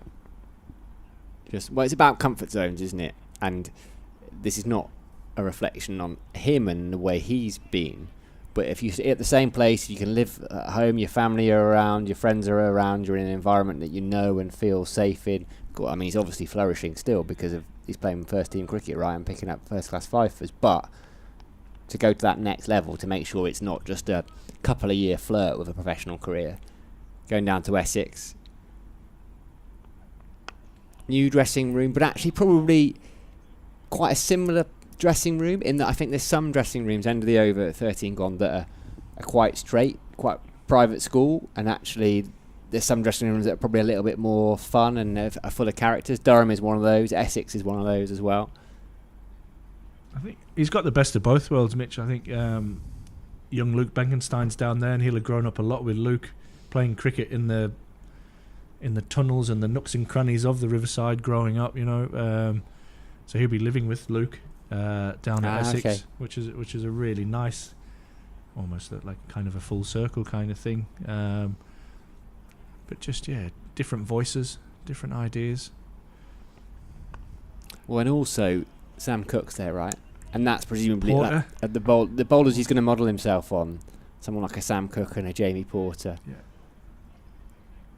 Not blessed with any express pace, but particularly Cook in white ball cricket made himself an asset with his skill set. So there's some brilliant people to learn from. And you'll have learned a lot from Ben Rain, but at the moment Ben Rain's got another couple of years left on his contract, so if Mitchell's wanting to play a lot of first team cricket here, then Ben Rain's probably the one that's going to block that, and rightly so. He hasn't got the worst coach down at Essex either. Absolutely.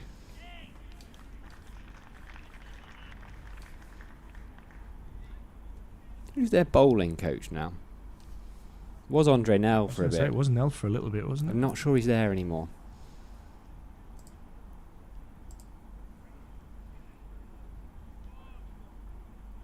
Big madman he was to play against.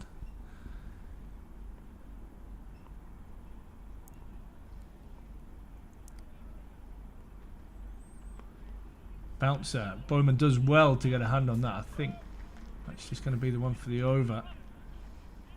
Might be lucky to get away with that not being a wide. We wondered about a change, didn't we? But not many white ball games where you probably see the two openers still going, over 14. Might see one, but You'll need a wheelbarrow to get Cogs off after he's this. starting to struggle there. Look at him limping already. He's not getting Bless back him. very well, is is he? it a case of, would that be in mind, thinking actually if we stop him now, we might not get him back? I think he'll bowl one more spell. I think they're probably thinking 2 spells and he's done. But yeah, let's hope he is able to come back because he's already hobbling. That was a big effort ball though, that bouncer, wasn't it? That actually flew through. Well, it's one of those where you potentially nip off because you need a bit of physio attention for an hour or so and then come back with just in time to bowl your last 3. Got to be savvy, right? Absolutely. Bilal, I'm just struggling Bilal a little bit here actually. I might have to It's going to change my spikes for an hour. I'm going I to think do whilst them they one go- at a time in slow motion. Whilst they're going like this, he'll be all right. If it was on Wednesday when the ball was getting smashed all around, he might have been off a long time ago. It's a gorgeous shot to end the over, is it? No, there's still 1 ball remaining. Sorry, that was tight, but really, really well put away behind point for Thorpe. Brings up the 50 for the Steelbacks. Move on to 53 for 2 in the 14th over. Just shows the difference, isn't it? We talked about it being a different day. At this current rate, 175 would be where they'd get to. I'm not saying that's where they'll end, but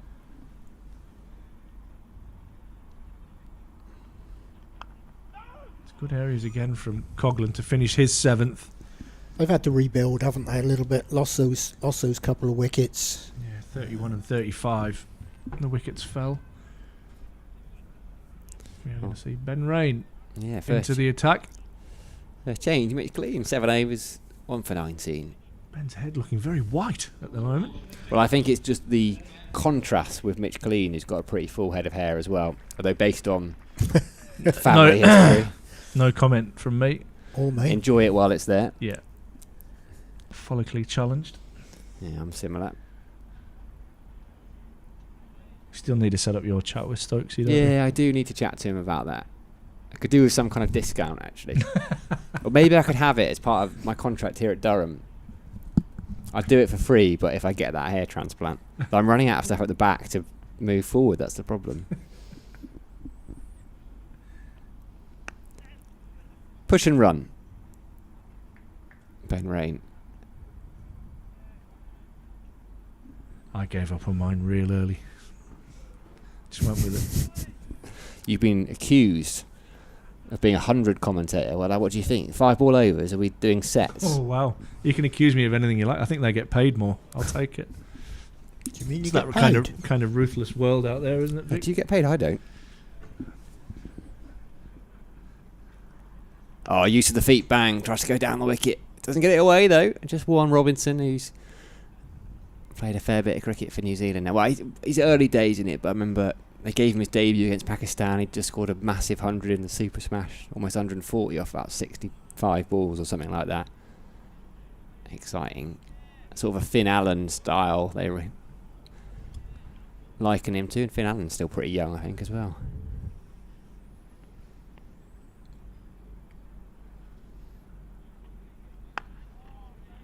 I watched Finn Allen play for the Scorchers, the team I support from Perth back in the Big Bash. I think he hit the first ball of the game for 6 and then was out second ball and just launched it straight up in the air. Good for the strike rate, that. Yeah. Got us off to a flyer, lads. Down to you now. I've put them under pressure. I've given you a platform. You got 19.4 to take advantage.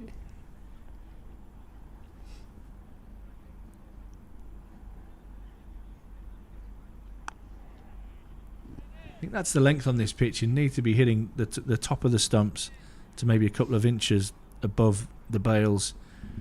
I think if anything's over pitched, the batters are able to climb into it and drive. It's such a good surface. And anything shorter than that, you can sit back and have your merry way with it. Yeah, it was only Toby Rowland-Jones that managed that on Wednesday. Take his overs out of it, and it's even the run rate climbs higher.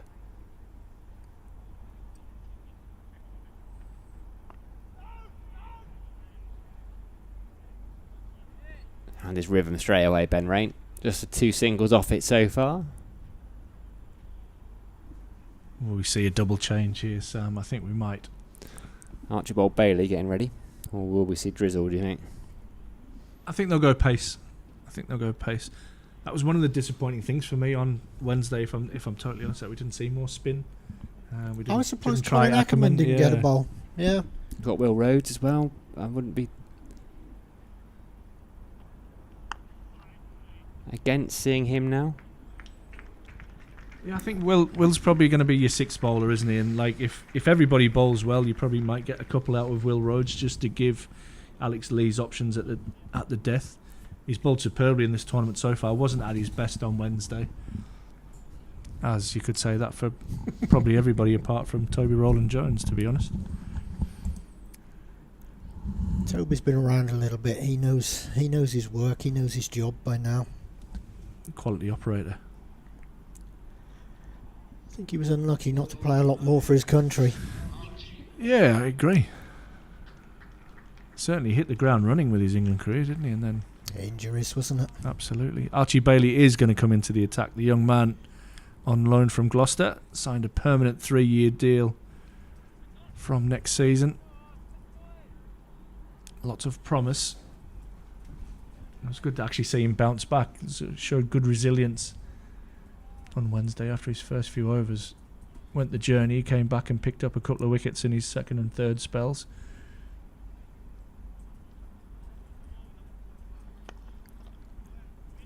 It's definitely a bowler who looks to angle the ball back to the stumps.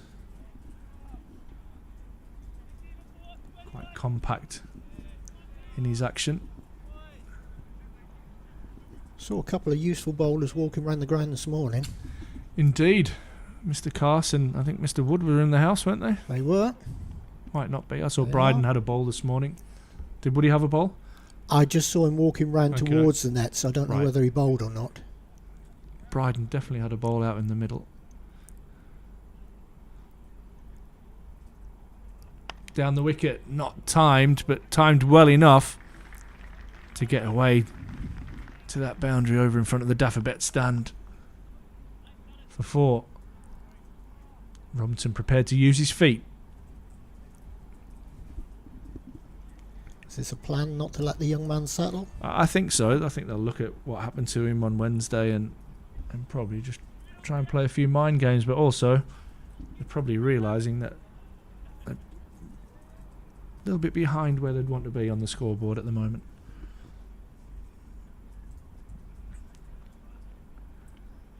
This one's a wide down the leg side. See that natural angle in from Bailey.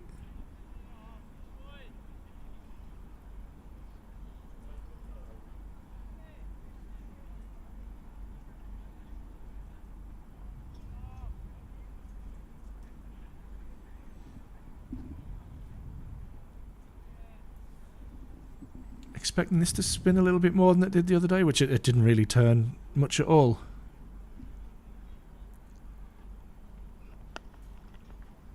It's dry. Little bit more damage on the pitch. I hope it doesn't spin much. Not too much anyway. We don't want a repeat of last year, that's for sure. But then I don't think there's any Jack Leach playing today, is there? Got Chahal in the opposition. Indian leg spinner.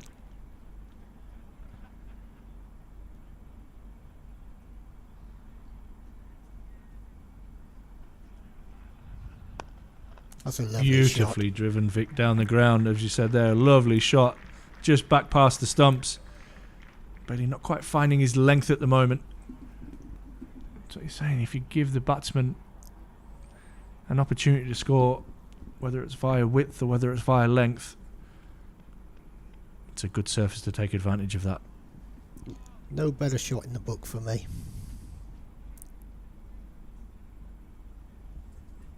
It's a shot of balance. I love a pull shot, I'm not going to lie. Do you? A fast bowler who runs in and thinks they can bowl it quick and you belt them. See, that's a shot of class that you've just seen there from Robinson.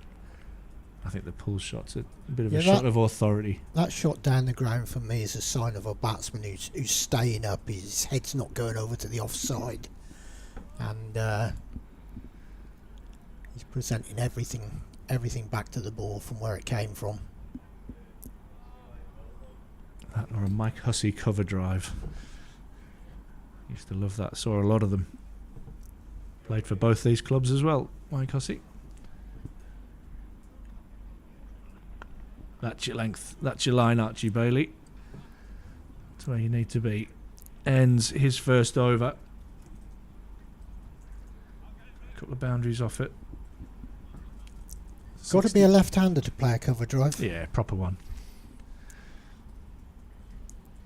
Gower, Jennings, Milan, all beautiful cover drivers.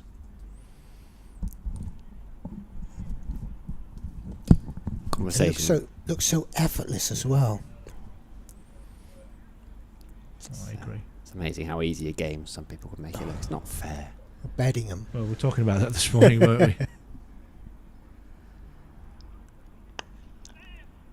Push and run. There is Beddingham.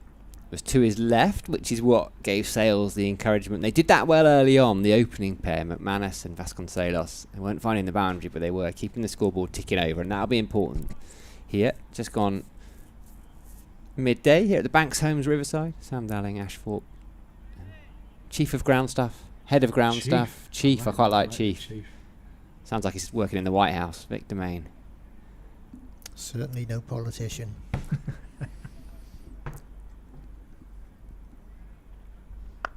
I was about to say something very cruel there. It would have been a joke, but Whatever you like. you know, seem to have mastered the art of giving long-winded answers and saying absolutely nothing. Wow. Oh, Meow. I told you this. It was harsh. cuts like a knife, doesn't he? That's my last day up at Durham for the summer, so I just hope 6 months. Just making run, sure of that. Get them all in before you leave. Yeah, exactly. I won't have to see you again until April. I don't know. I get the feeling you don't forget. Ben Rain just getting his fielder down at third to go a little bit wider. There's a deep square leg and a fine leg. He's trying to work it into the leg side there, Robinson. He's done that a few times. Just tried to take straight balls and whip them, but not quite timing it. Hasn't quite got the read of this pitch just yet. So what do we have? Mitch Killeen bowled 7 overs and went for just 19. So we had 8.3 overs for just 22 runs from this end. There's a few more. I think they'll come back for 2. Will Rhodes. Could be a long old day for him out there. I think he might spend most of the next 2.5 hours grazing. That's where you've got to use your experience and you disappear to the other side, the short side of the ground. If that gets hit the other way, you're not stopping that, are you? Let the youngster Archie Bailey. Archie Bailey is bowling, in fairness to him, so don't want him chasing around.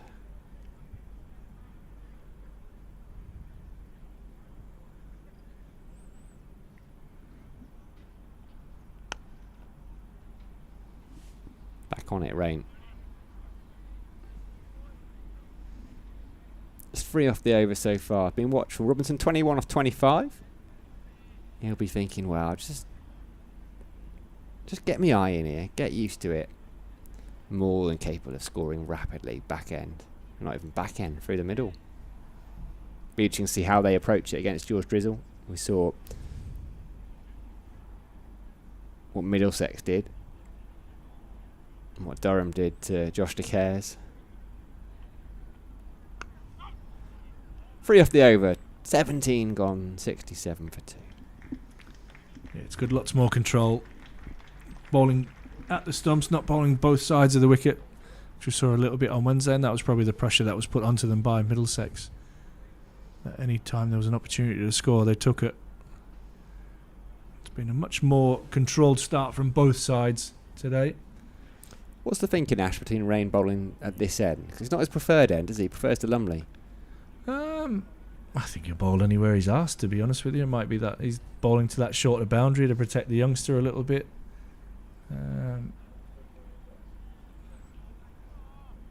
Wind probably bowling a little bit into the breeze as well, kind of coming from the north and the east. Not a strong breeze though today. Oh, a little leading edge there. Just allows the young quick to kind of run down, and I guess his asset will be airspeed, so trying to give him every advantage to do that. We've had some windy days this year, haven't we? We have indeed. Wow. Today's a beautiful day out there. Not long you'll be back in your deck chair, shoes off, kicking back. I was just thinking I ought to vacate, really. Well, that wasn't a nudge. It was just... Sounded like one. Yeah, absolutely. I've done my time. Sam's digging me in the ribs here. I wouldn't have been as subtle as that.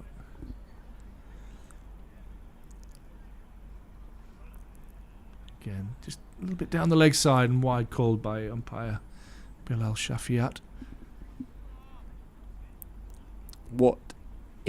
How, if in any way, does a one-day day differ to a championship day for you? Well, at the moment, very much so, because as I say, with Barry heading these games up, it's pretty relaxing for me. As a team, in terms of what you got to do? Yeah, again, probably more relaxed as well. Hit and gone. Got to be no. I thought that was out, but good piece of running. I just don't think without TV replays you're ever going to get those from umpires. The safe option. Got in a good position, to be fair, Shafiat. Yeah. Good piece of fielding from Ackerman. He's quick, Sales as well. And Robinson.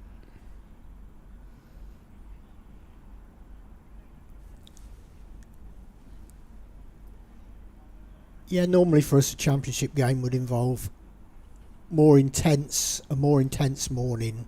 For this, everything's more or less done yesterday. Whereas championship, it's day by day. So these are not too busy actually. Between innings, rollers or anything of that ilk? No. Only use the light roller. That's all they can use. So it's a quick sweep up of any dust. So they don't get the option of heavy roller in no, this? Okay. not in the T20 or 50 overs. Do they get the option of whether to use a roller at all or not? Could they say no? They could say no, absolutely. Whose choice is that then? The side that's about to bat? Side or about to bat, yeah. Yeah. Do they ever say no? It's very unusual. I'm sure they do, but it's very unusual. Why might they? What does it do for the uninitiated? Captains can be very fickle. they get things into their head. What does it do? It just polishes the pitch up a little bit, makes it look a little bit flatter. It's certainly going to have no effect on the pitch at all. It's not going to iron out any dents or anything. Yeah, it just flattens the grass down a little bit there. Grass is a live thing, so it might just start standing up a little bit. It's just going to make it look a little bit better. Yeah. Oh, that's a good delivery, that from Bailey. 71 for 2. Little partnership building here. So actually my job at the moment, having left this all to Barry, is looking from this position. You'll see on the left hand side of the ground there the first 9 pitches. I've actually renovated straight after our last 4-day game against Surrey. I took the option of thinking, well, we've only got 3 one-day games in August. and I'd try and get them repaired before the end of the season, whilst we've still got nice weather and for the grass to grow. And so really, I'm looking after those 9 pitches at the top end of the ground, so that if we were to get a really bad winter this winter, come the start of next season, we've got those that we can use and get halfway through the season on.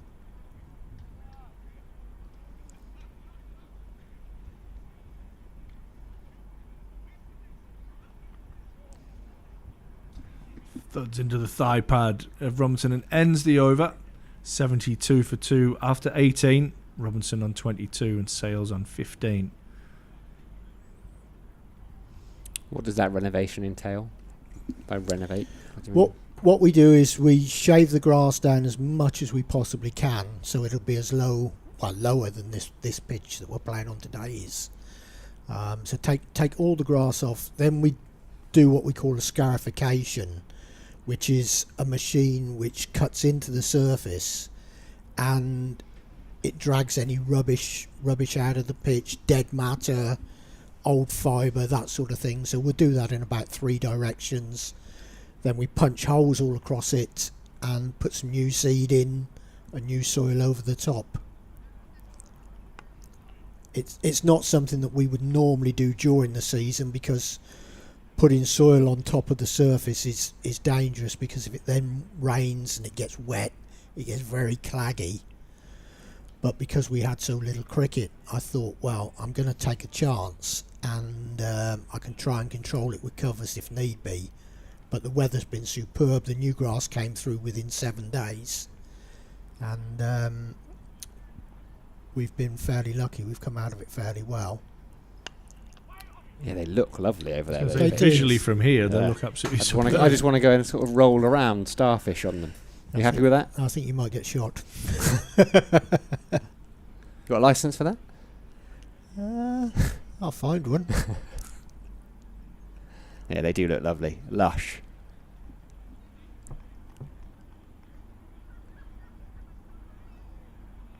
I know a lot of people wouldn't do it, but I'm someone who likes taking a chance.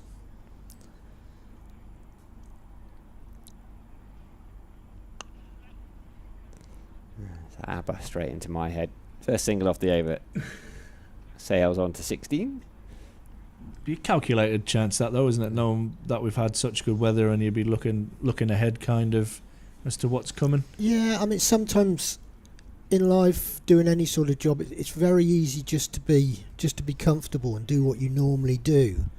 But I'm a believer that you've got to take a chance. At the end of this season, we're going to dig 2 pitches out and completely relay them. And a lot of people say to me, "You're mad. Why would you do it?"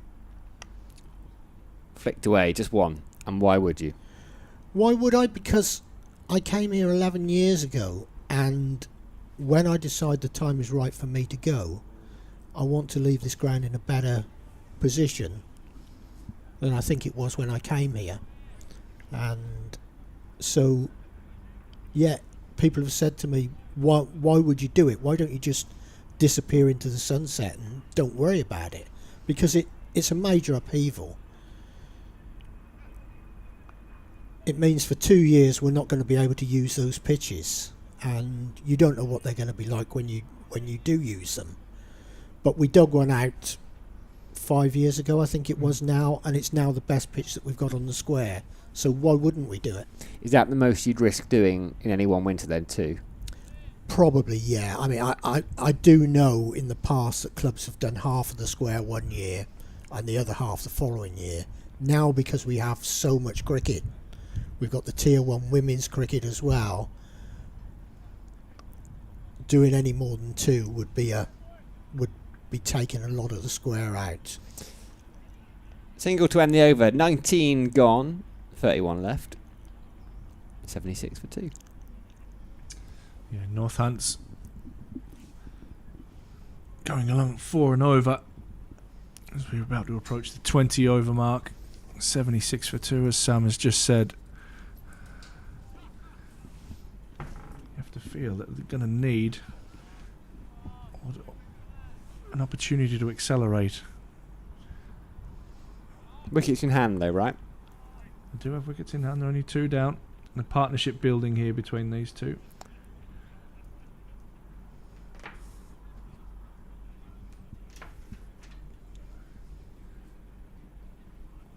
Down the wicket, Robinson. Just get the single though as he puts that out to deep. Cover point. I think he's key. I think Durham would love to get Tim Robinson soon. Because if he bats for 30, it was my word. Yeah, Broad, Bartlett, Proctor, Keogh, Guthrie, Chahal and Ramesh still to come. That middle order's strong. Justin Broad's a very good cricketer. George Bartlett went across from Somerset, all the talent in the world. Hasn't quite managed to put it together consistently yet. Across his stump sails and pick up another single. Proctor, been around for years now. Batter, bowler, opens the batting, opens the bowling, does whatever role is needed. Same with Keogh, really. I mean, T20 captain, might have even won it with them. He certainly won it with them. I don't know if he won it as skipper. I think he did. Didn't they beat us in the semi-final? Beat us in the final. In the final, sorry, yeah. It was the final, yeah. Was Cobb not captain back then? I'm not sure. Was Keogh the one that scored the runs as well? We had them 3 down for not very many. Short, pulled away, hammered in front of square. Will Rhodes does very well and actually keeps it down to a single. 2016, won by 4 wickets. I remember that. I'm watching it on TV. Josh Cobb got 80 from 48. Outstanding. Durham set 153 for 8. In reply, 9 for 3 after 2.2 overs. You're thinking, this is going to be our day, lads. Rob Keogh, 16 off 11 at the back end.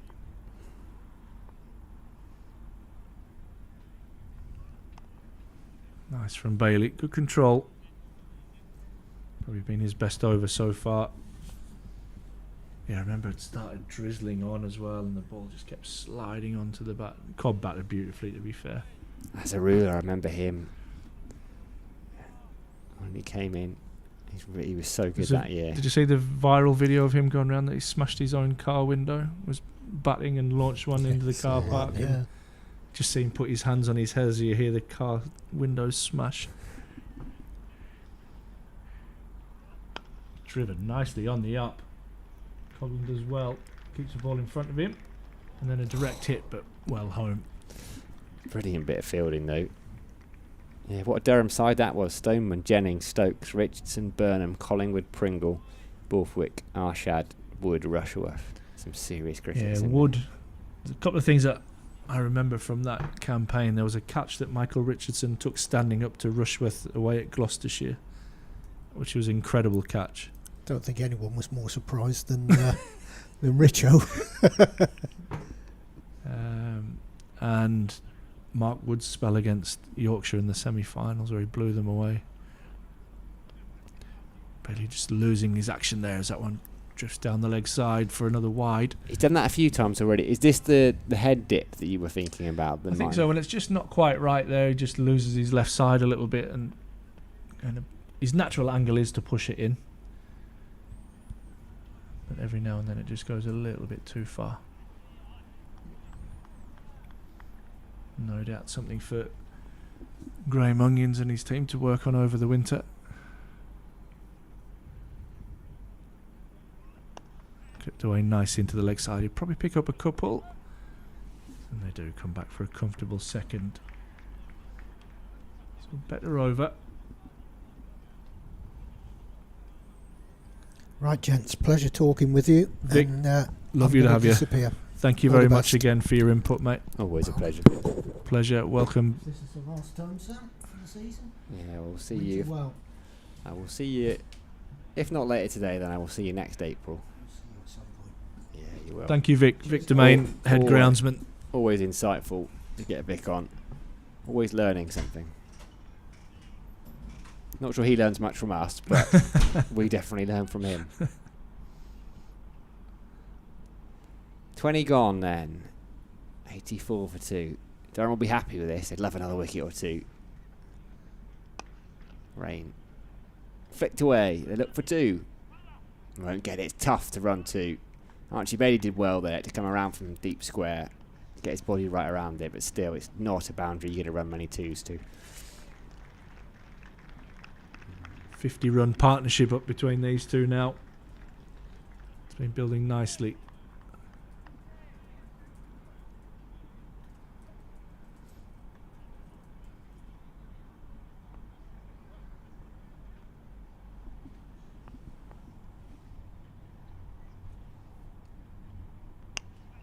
Always there, probing that off middle stump.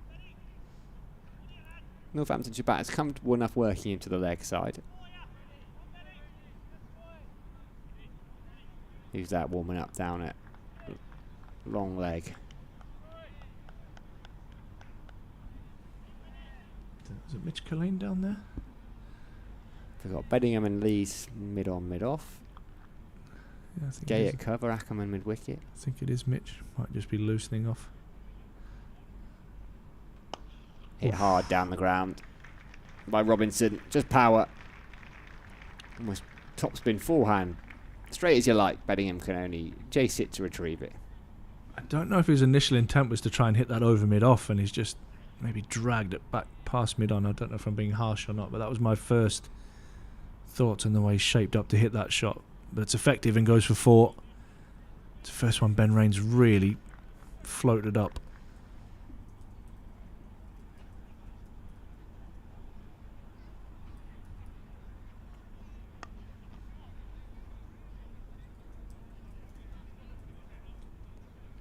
Yeah, I like what I see from Robinson. Looks a good prospect for New Zealand cricket for a long time to come. Been busy, been full of intent since his arrival. He's on 33 now. From 37. He can catch up very quickly as well. Yeah, he's not far off it now.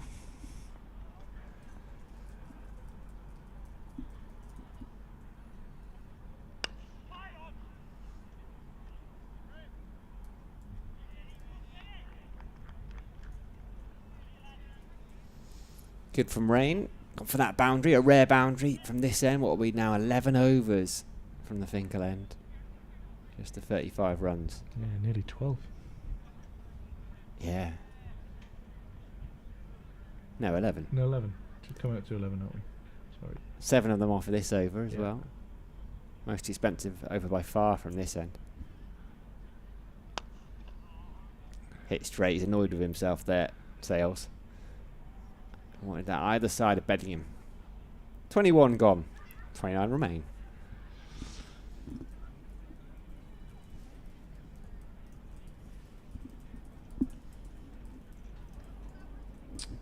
Bowling figures so far. Mitchell Colleen 7 overs, 1 for 19. Paul Coughlin 1 for 33 from 7. Ben Rain 4 overs, none for 16. Archie Bailey 3 overs for 22. It will be Bailey to continue from the Lumley end.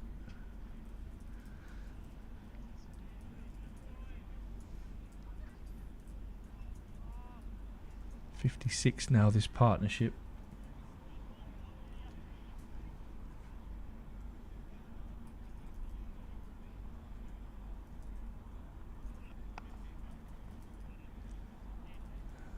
Wonder how long it'll be until we see spin introduced in the form of George Drizzle.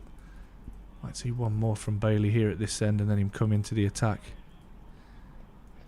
So I'm sure he'll want to bowl at the 2 right-handers from the Lumley end to the longer boundary on the leg side. If you're just joining us, the boundary to your left of screen is only 56 metres. The boundary to right of screen is 65 metres plus. Short. Cut away well by Robinson for 4. Lovely shot. It was in the air for a second. I wondered if Yeah. it was going to go straight to Drizzle. I wonder if Tim Robinson could chuck a javelin the length of this pitch. He's a junior, like javelin, national javelin championship. I think champion. Really? Him and his brother.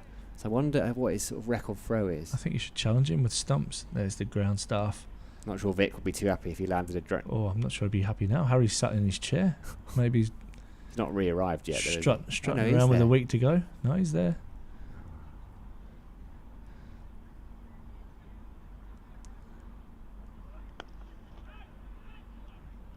Just starting to get going, these two, aren't they? The ball's finding the middle of the bat bit better. They feel Looks like they're confident.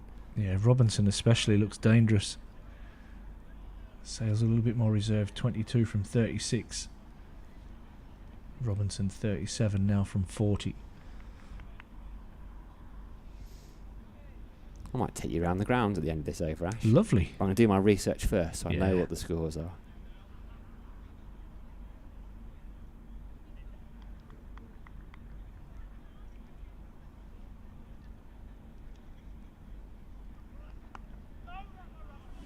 Drizzle flying around, diving into those wicket ends. All sorts of burns.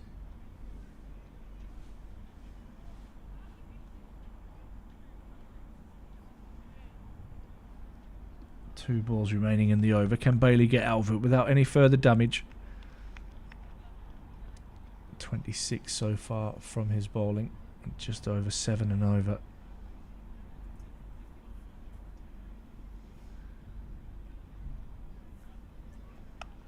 Robinson says no is the answer to that as he nails that one into the square and it bounces over the dive of George Drizzle and hammers it away for another 4. Yeah, dangerous cricket. Yeah. Picking up the tempo. Almost back at a run of ball. He was lagging well behind not long ago. He's hitting good balls for 4 here. That's not a lot of width to that last ball. He's managed to use his feet and hit that run right on top of the bounce. Beautiful shot.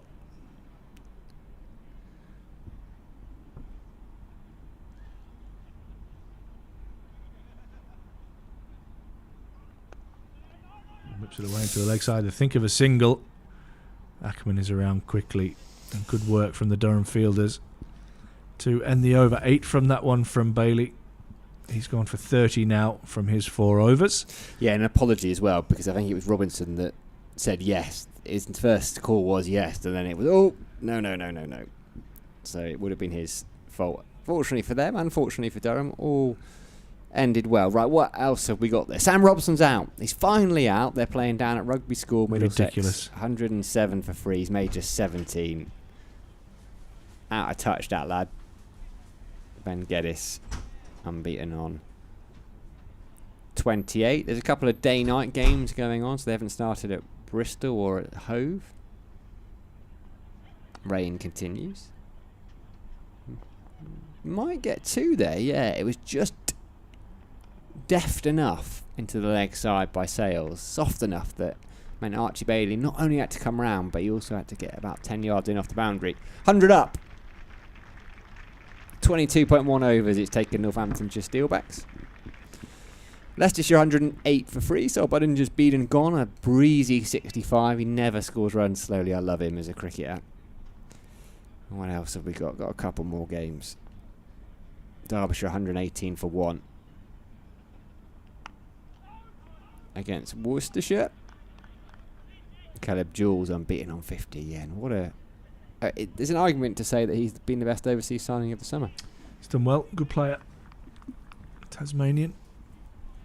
He looks good in purple. Indeed. Is he a hurricane?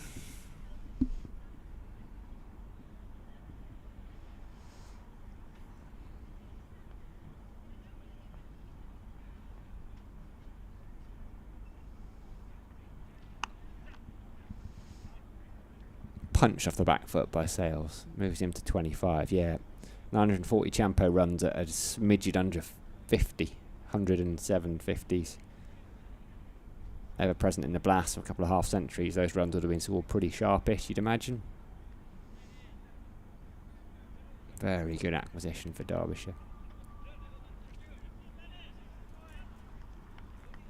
Getting to the stage of the competition where you start peering at league tables and wondering, oh, what do we need to do?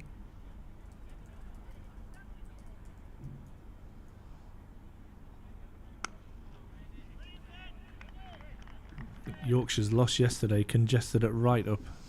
That did everyone a favour, really, didn't it, in this Group B. Yorkshire still top, alongside Somerset. They both won 3, lost 1. Then there's a cluster of sides on 8 points, 2 and 2, yeah. including Durham.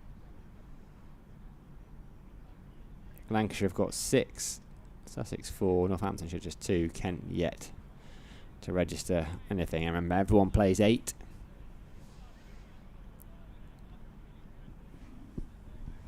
top side straight into the semi-finals, 2 and 3 into a sort of pseudo quarter-final.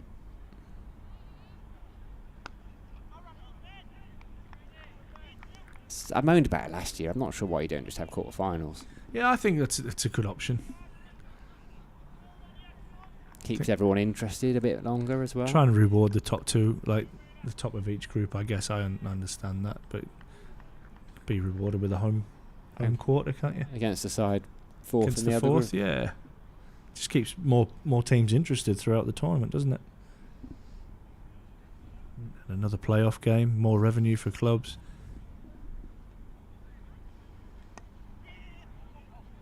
Good call. Straight away, the call was yes from Robinson this time. Ackerman was never cutting that off. Another good over, though, from Ben Rain. He's through 5, and he's just gone for the 20 runs. You take that for an over, I think. What do you think, Durham, when they were walking out there? They were in the huddle. What was Alex Lee saying? What do they think would be a good score to restrict Northamptonshire to? I think they'll feel confident they can chase anything after what they witnessed the other day, but what will make them happy? I think anything under 300. We'll have Cambo reaching for the lollies. Oh, wow. That's a question. I think, anything under 300, I think they'll just concentrate on, the boring stuff, and the coach side is concentrate on the process of can we bowl and field better than what we did the other day, and then the actual total will take care of itself. We are going to see some spin George Drizzle into the attack. Yeah, it'd be interesting to see now Archie Bailey, having bowled those 4 overs for 30, what they do, whether he goes to Will Rhodes again next. Wonder if you want to develop the player right. And I thought on Wednesday Alex Lee's brought Archie Bailey back at exactly the right time, and his second and third spells were excellent. Drizzle into the attack. Immediately punched off the back foot out into the offside for a single.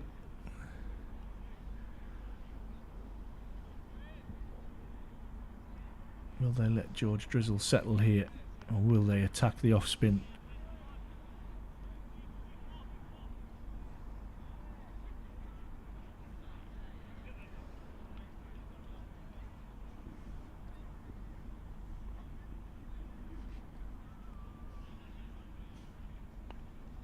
On the money.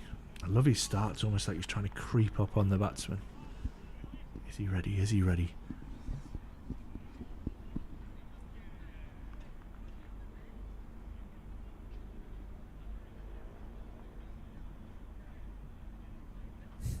Driven in the air, but wide of Alex Lees, who's catching at mid-wicket. He'll pick up a comfortable single down to long on.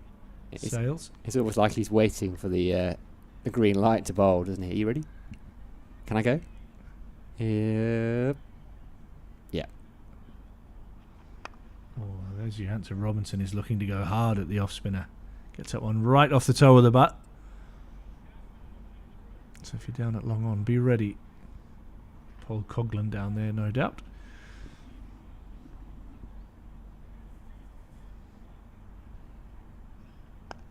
It's driven to mid-off. In fact, it's Coghlan right there. I'm trying to think who that might be. It might be Will Rhodes down at long on.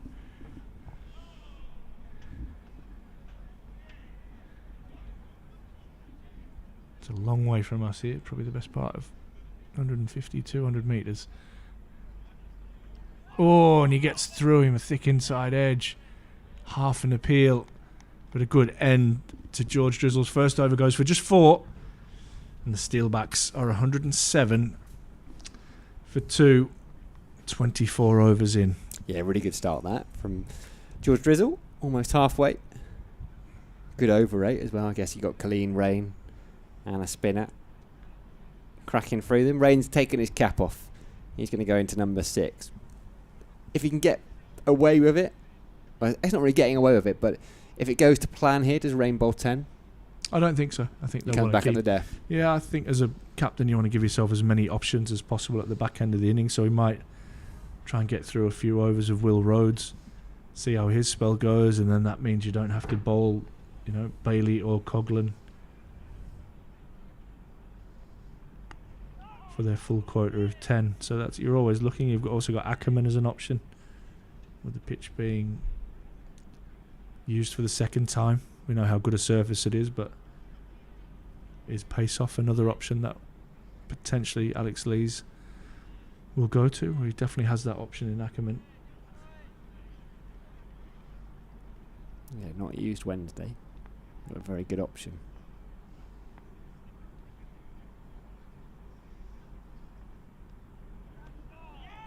Oh, what happened there? Just kept a bit low. There were cries to catch it. Did it carry to Robbie Bowman? Did it find the outside edge?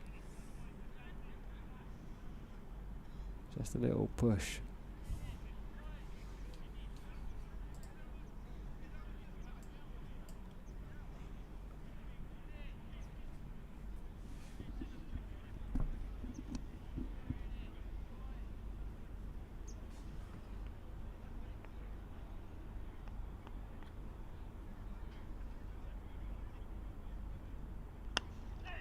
Hit and run.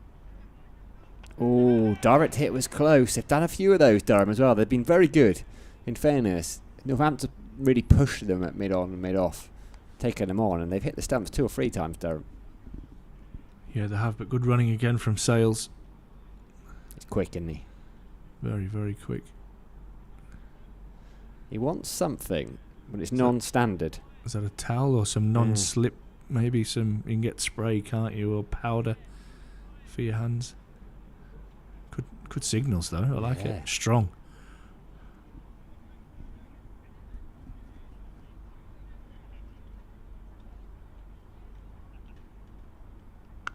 Oh, comes off the bat nicely. Too close to Will Rhodes though. Just a single again. Rain's been excellent. Just 2 off his 4 balls. You know it's been hit well when your first step as a sweeper goes backwards rather than going towards the ball. Sound off the bat was lovely, wasn't it? Wasn't it just?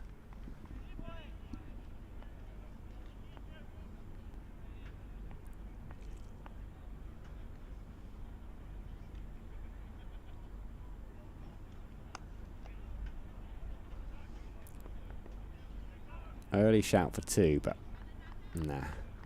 Not to that short boundary, which Colleen does really well. One final ball, and then we are halfway through the innings. Remember, Northamptonshire Steelbacks winning the toss a bit earlier on. Lewis McManus, keeper, captain, opener, decided they wanted to have a bat. I don't think he'll be regretting that now. They're setting themselves up quite nicely. It's a lot of time, 50 overs. Looks alright from a Durham perspective here, but plenty of time to catch up. We are halfway through the innings, so Northamptonshire Steelbacks 110 for 2. They lost early-ish wickets. Vasconcelos and Lewis McManus, the 2 openers, went with the score on 31 when McManus fell. Bowled by Mitchell Colleen for 16. And then Paul Coughlin, not long after, got a little nick, one to lift. He got a couple to lift, but this one lifted a bit. Robbie Bowman on his Durham debut. His first professional catch, and that is what brings us to where we are now. Yeah, both teams will be pretty happy. Northampton will be happy that they've only lost the 2 wickets. Durham will be happy with just the 110 runs on the board. While the players have a drink, we're going to have a couple of minutes break. We'll leave you with the pictures of the lads having a drink, and we'll have one ourselves.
So just a reminder that we have some international fixtures coming up Sunday the 10th of May here. England women take on New Zealand on Sunday the 10th of May 2026. Exciting fixture. Metro Bank Women's ODI.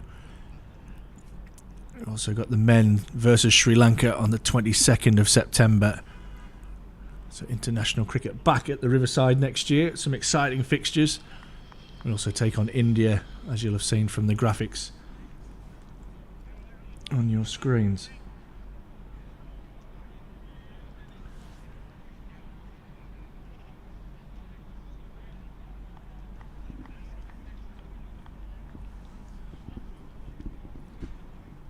It's going to be George Drizzle to continue.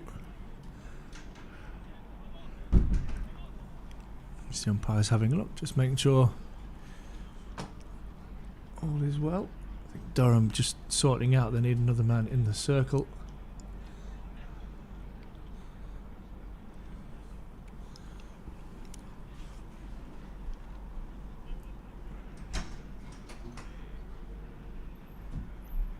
All set to continue now, umpire Shafiat.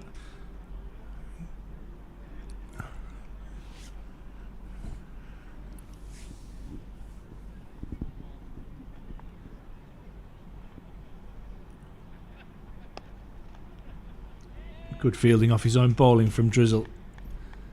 First ball after the drinks break. A beautiful day here at the Banks Homes Riverside. Metro Bank One Day Cup competition. Northants winning the toss and batting first.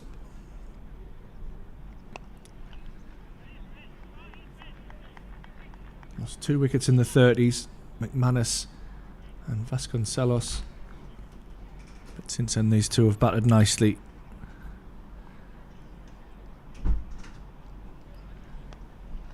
This one's clipped away by Sales out into the leg side for the first run after the drinks break. Nelson for anybody superstitious. Feet up, feet down, one hand, one leg, whatever it is. I thought we didn't have Koki. I just said that I was doing it with you, Ash. I looked around, you weren't doing it. You're more than welcome to do anything you like.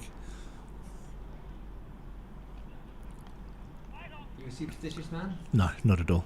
Any habits when you were batting? What about when you're batting? Yeah. I'm a little bit fidgety, but not superstitious. I just like to get everything in the.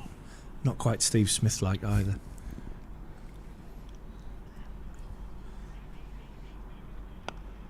Hammered back down the ground, and Drizzle does well to get down and field that.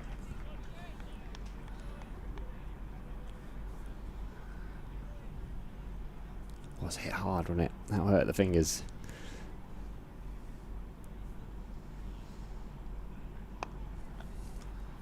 Dragging that one to long on, really good from George Drizzle. Just going to say, he's looking to hit out, isn't he? Straight away, he's trying to clear long on. Really, his ideal shot there. Absolutely. Well bowled, George Drizzle. Just a couple off the over from Drizzle. Good start from him. 112 for 2 Northants. Let's look to try and build a big total here. Batting first, winning the toss and batting first. Who's off the field then? Oh, I don't know. Because young Minter is out there. We're going to see Will Rhodes at the Finkel end. Ben Rain 6 overs is enough for the time being, as you predicted. 23 runs. Can Will Rhodes, another bowler in the model of Colleen and Rain. Keeper up though for him. So slightly less pace. He'll bowl a lot of slower balls, a lot of cutters. Coughlin's still out there. Might be Colleen actually off the field. Just having a look around. Maybe bowling boots back on or something, or just getting himself geared up. Is that him at deeps? It might be him at deep square leg. It's a long way from us. It's a long, long way. That's not even a song. You just make it up as you go along. Yeah, that's fine. There's a long on, deep extra cover. Robinson, handle off the bat. Be interesting to see how he goes about this. Do they go after Will Rhodes to start with, just to try and force Alex Lees' hand? At the moment, it's a bit comfortable for Durham, actually. Alright, they'd like another wicket or two, but they're just plodding along. They won't be too worried. They'll be like, okay, well, if these two stay in yet, they'll probably score a little bit more quickly. Isn't there, yeah, at the moment. He can do what he likes, basically, Alex Lees. And it feels like, And they just take one. At the moment, you'd think from this Finkel end we're going to get, if Alex Lees has his way, 25 overs of the Rain, Colleen, Rhodes. Lovely accountancy firm in the northeast. No, you wouldn't. Would you have it in that? I think Rhodes might go first. Is there a Rhodes, pecking order? Rains, just in terms of how it sounds. Road, Rains. Oh, pulled. I think Minto will get there. He does. Superb. Left-hander helps. Managed to stop that dead. Bedingham? Do we have Bedingham out there? He's normally at mid-on, isn't he? He's not a long one. Is that Bedder's out sweeping on the offside? I can't really tell. I keep saying it wrong. Rhodes, Rain, and Killeen. And Sons. Oh, pace off. He waited for it nicely, Sales. They are. I know there's still a lot of time left, but they're going to have to try something a little bit different soon in Northamptonshire. He's drifting a little bit.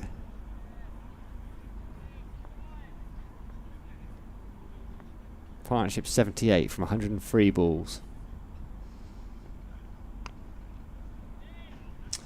That was a scoring opportunity, wasn't it? 32 from 52, James Sales, and he's just in danger. Like, he could still turn this around and it'd be a very good knock, but if he gets out now, yes, while they've rescued it a little bit, it doesn't look like a good score in the context of the game.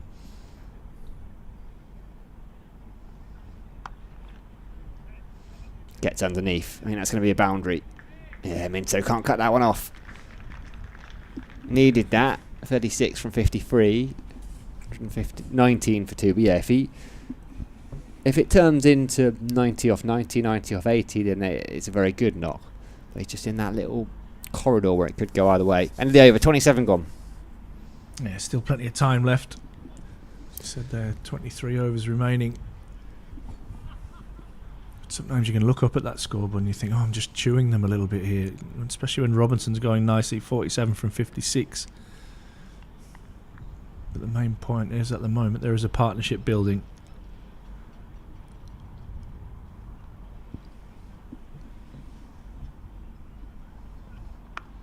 Heaved into the leg side.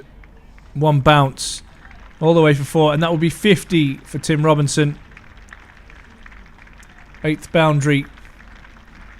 To bring that up. 57 balls. And he's looked superb so far this morning. It felt like something had to give. Something had to change. A little bit of pressure on the old accelerator. Good man to do it, Tim Robinson.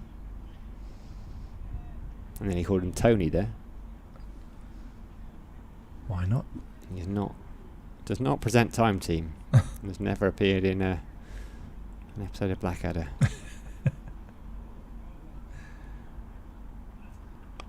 See if he has a cunning plan. His cunning plan is to knock this one out into the leg side for a single.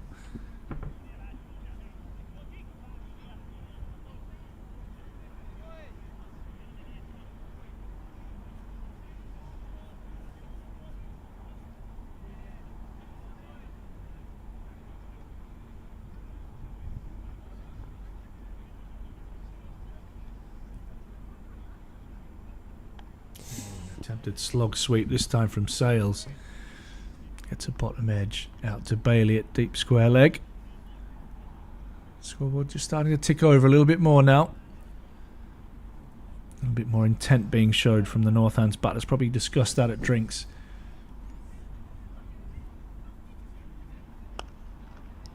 Ouch. That one could hurt Drizzle because he looked like he had that under control. He thought it was going into the palm. Fingers, yeah, he's in a bit of pain. A bit of pain. Hazards of a spinner when them balls get whacked back at you. I guess the advantage of being a spinner is you're ready for it. As a quick sometimes. It just hits you and you follow through.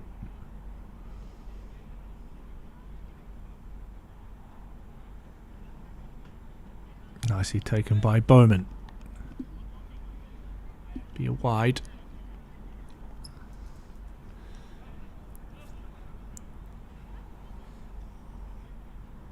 Just having a look at his fingers there, Drizzle.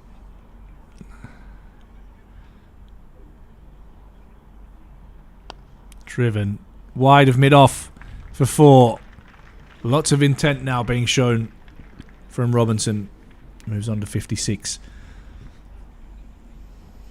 Yeah, just did feel at the start that he's a big wicket. If he bats for any decent portion of these 22 overs, then they'll have a good score. 10, 15 of them. Nicely in control down the ground again. Good batting, good aggressive over. What do we have off that? 12 off that over from Drizzle. Northants moved to 131 for 2.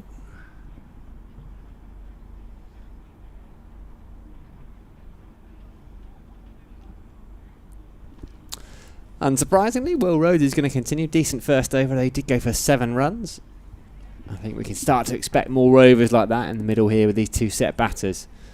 As you said, Robinson starting to pick up the pace. Sales will have to join him, 37 from 54. If you can't get Tim Robinson out, what we want to try and do is starve him of the strike.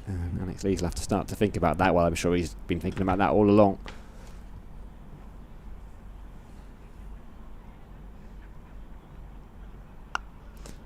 Drilled, but out to the sweeper. So hard that it's just one. Colin Ackerman getting the old long barrier out. I like that. So many modern players. The youngsters now would just swoop. Leave that gap between the legs. Never take that risk. You still teach that when you're coaching the long barrier? Nah, long gone. Not at all. Really, never. Not even to the young kids. I almost shout at them if they do it.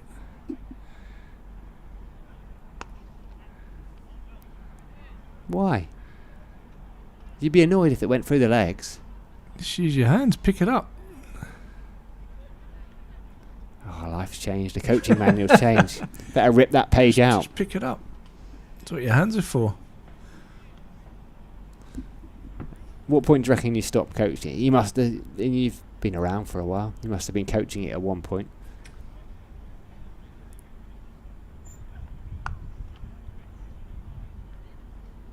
See? Easy as that. Just pick it up. I have to do it. To be fair, I use gravity now. Just fall at the ball rather than... That's just your starting position. Yeah. Speed bump.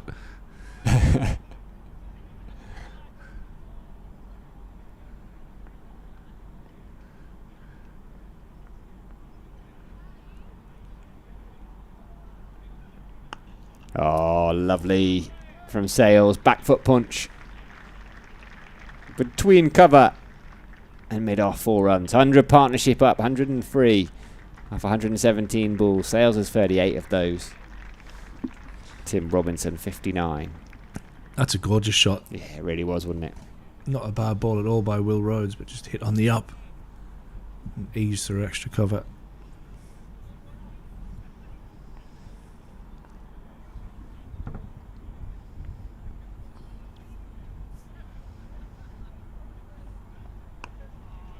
Come back.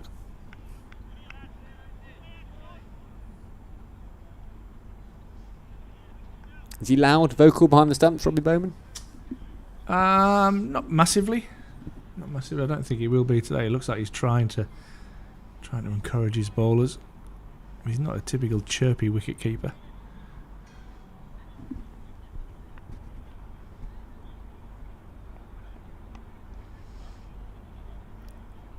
Who's the chirpiest from in a Durham shirt? And who are the lads that never stop? The Colonel? Yeah, I don't know. 29 done, 139 for 2. It's a good question. If we had over the last couple of decades, then Colonel, Michael Richardson, Holly Robb now. Generally, outkeepers have tended to be pretty quiet. Colonel would not really think too much about chirping and just catch the ball. That was his job. That's all he used to say. Just catch it. Keep it as simple as that. Just catch the ball. Down the ground. 1 bounce and 4. Good batting from Sales. It's going to make Durham have to work, and I like this rule of only having 5 in the circle. It gives that batter the option of going aerial, or the fielding team have to do something a little bit different. But a boundary first ball of the over.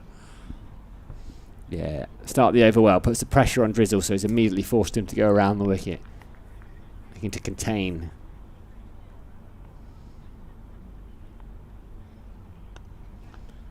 Nicely played, tucked off his hip. Start an over like that and you put the bowler under pressure. Make them think. Make them do the worrying. So the other way around, a couple of dots and suddenly you're under pressure as the batter.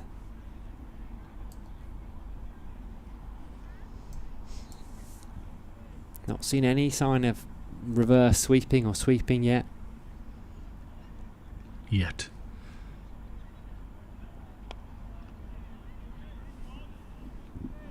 There's an option. Bellingham back out on the field, by the way.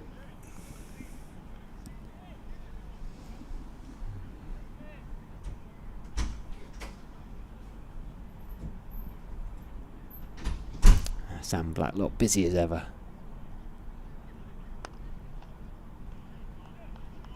He doesn't stop the lad. Good comeback this from George Drizzle. Drizzell. I'm sure it is Drizzell. We were having this conversation on the stream the other day and I'm sure Ryan Campbell texted in to confirm.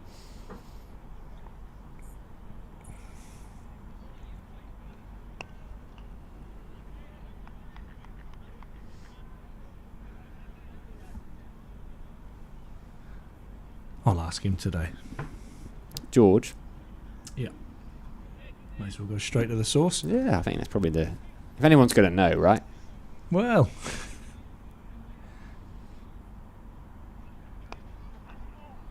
Nearly picking out Alex Lees at short mid-wicket. Good fielding at long on. Another good over. 8 from that over.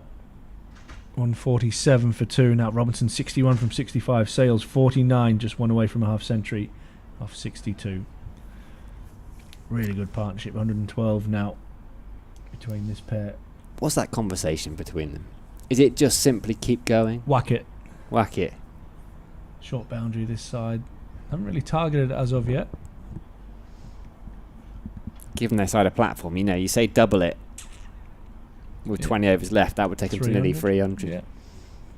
Which at one point didn't look like it would be on. Rhodes into his third, gone for 15 so far. Again, they find that sweeper Ackerman. There's been some sweetly struck shots out there. But most of them within a couple of metres of Colin Ackerman, so they've not been able to pick up 2. Looks a fine player, doesn't he, Robinson? They've got 2 good overseas for this tournament.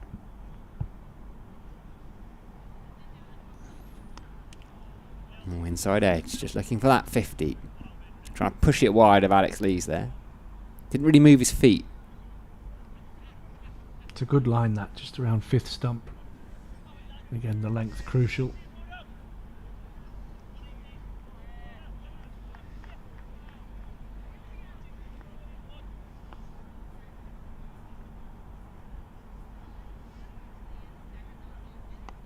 Oh, that's very good again from Rhodes. Trying to turn it into leg side. Looks at the pitch, just popped up, didn't it? Bobbed up at him. Yeah, credit to the bowler there, not the pitch. Did he roll his wrist on it? Was it one of Yeah, those? just searching for his 50, isn't he? Just trying to drop that into the leg side.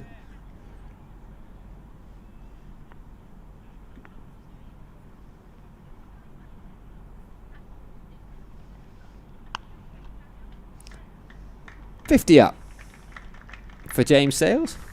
Nice little knock. 50 from 65 balls, 5 boundaries. He's been out there an hour and a half. His team were a couple down early on. He, alongside Tim Robinson, have given them what is a very good platform. Yeah, nice again. Controlled is the word I would use.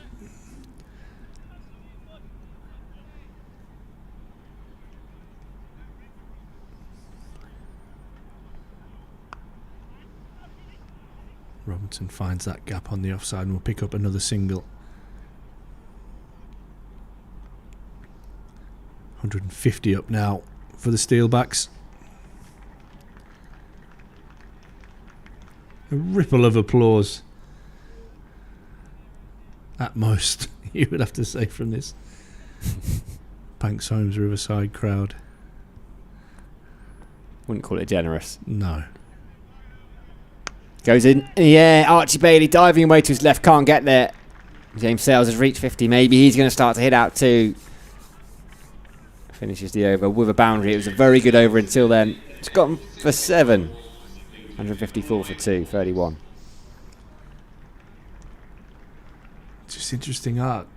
Last ball of the over. First ball and last ball, obviously big events. Now you either set up the over or finish the over. Fielders, are you ready for that opportunity? Potentially at the end of the over. I'm not sure he could have done anything more. Bailey to get there. Coghlan back into the attack. Surprised. That drizzles out the attack after just the 4 overs, but maybe they've looked at trying to get after him, so Alex Lees has changed that up.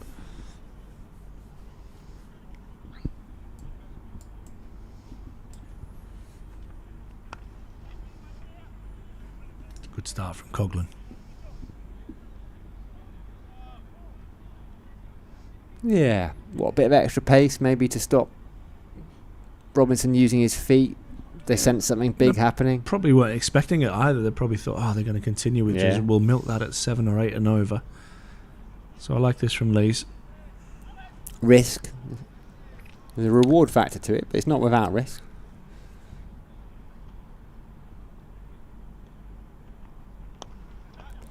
And there you go. There is the wicket. Maybe a bit fortunate as that was absolutely hammered and whipped away.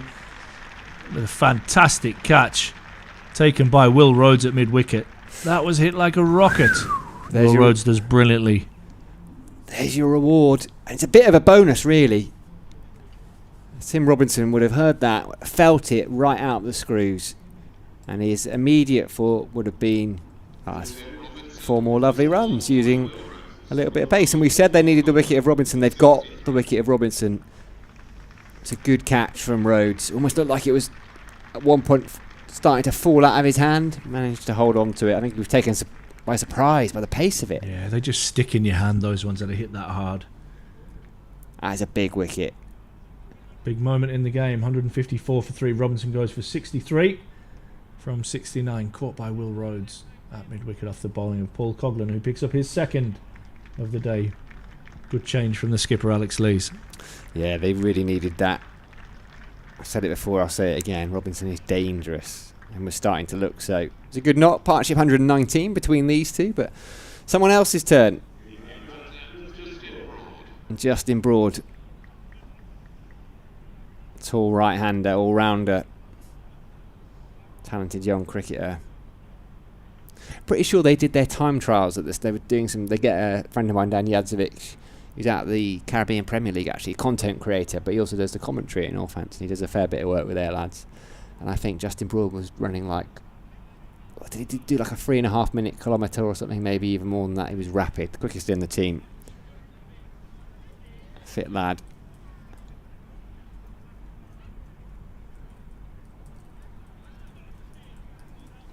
He's got some work to do here with the bat.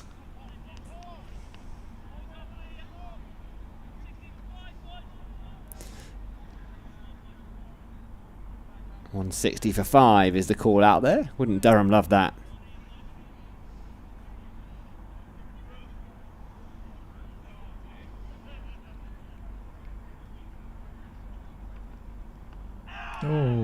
Oh, it's hit the stump. That has rolled back onto leg stump and the bail has not fallen off. Oh, it's all happening here. Incredible. That hit the stump hard as well. Thought Vic said he watered them. Yeah. Wow. Paul Coghlan, he's in a bit of pain there, limping away. Wholehearted. 100% effort. Oh, how unlucky can you be as a bowler? Interesting setup, Broad, isn't it? He starts with that front foot very wide. Yeah. Big trigger movement.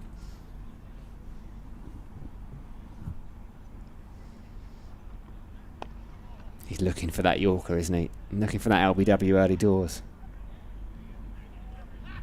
This is good from Coghlan.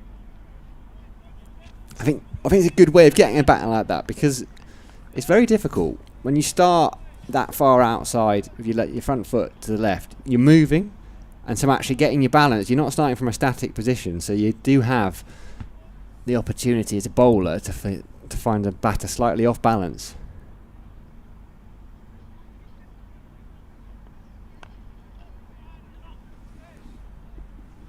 One ball away from a wicket maiden for Coghlan. Hats off Alex Lees. We didn't expect the change. Northamptonshire didn't expect the change. Change has worked. Good move. And credit where it's due.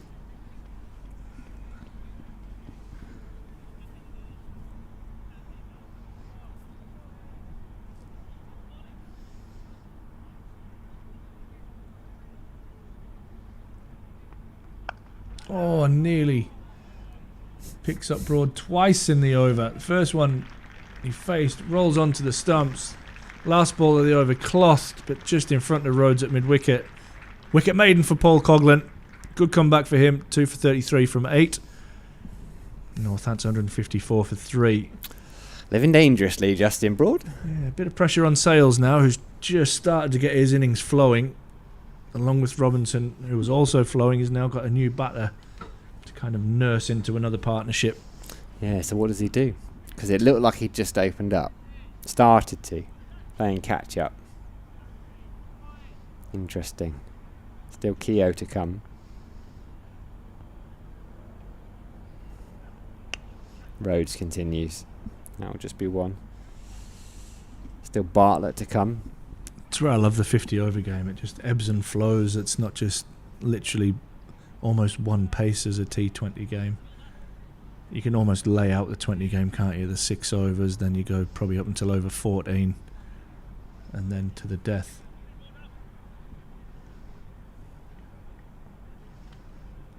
Mid on, comes up into the circle for Broad.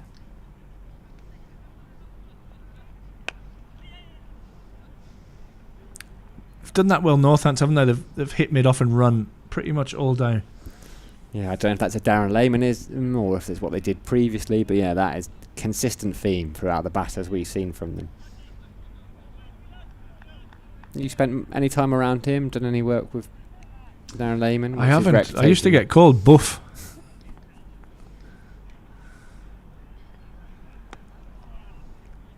Which is Lehmann's nickname. Oh, a bit of confusion. Oh, bowler's end was the one. Yeah, he was a bit blindsided there for the bowler's end, wasn't he, Rain? Good work from him. Being a left-hander, and he used to use the same kit as Lehmann, and back in the day it was always the fashion to have the little diamond ear, the tiny diamond earring in there, bald. That was you, was it? Chunky left-hander. He was a player, wasn't he? Yeah, worst players to model your game on. Oh, there's a sloppy bit of fielding there. That'll frustrate the bowler, Archie Bailey. How did he try and field that? In the long barrier. I knew that was coming. The mic drop moment. It works. It's fine if you don't take your eye off the ball. Just use your hands. I mean, I don't know if you've ever... This is a new concept to you, the long barrier, but you don't just let it hit your kneecap. Your hands are involved. So why do you need the long barrier then? Deft. Haven't seen anything like that yet. Justin Broad seeing essentially no fine leg, because fine leg is down at almost deep square leg. Just helps it on its way. Paul Coghlan hobbles after it. He'll be thinking, I've got 2 overs, get through 2 overs. He's not doing a third spell. I've got 15 overs left in the field. At that point, you could probably hobble off. Yeah. But you're not doing a third spell. I think he's brought new energy to that dressing room, Darren Lehmann. Been involved in the community heavily. I saw he was at Northampton Town. I saw that. I think he ended up just having a pint with Kevin Nolan, the manager, and is Colin Calderwood there as assistant? He didn't actually know who they were, and they sent a pint over to him. Nice touch. There's that push and run.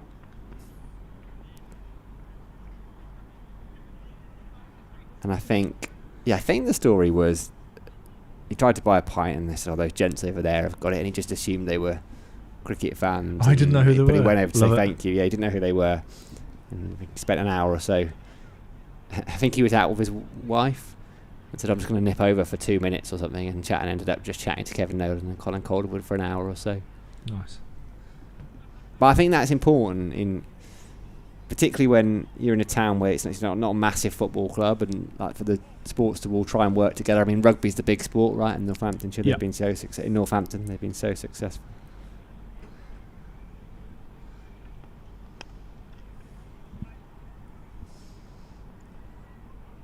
Getting grief for calling myself chunky now. There's a few comments coming through on my phone. Oh, who's saying that? Is chunky another name for something else? Solid. Yeah. Solid and spectacular. Perfect.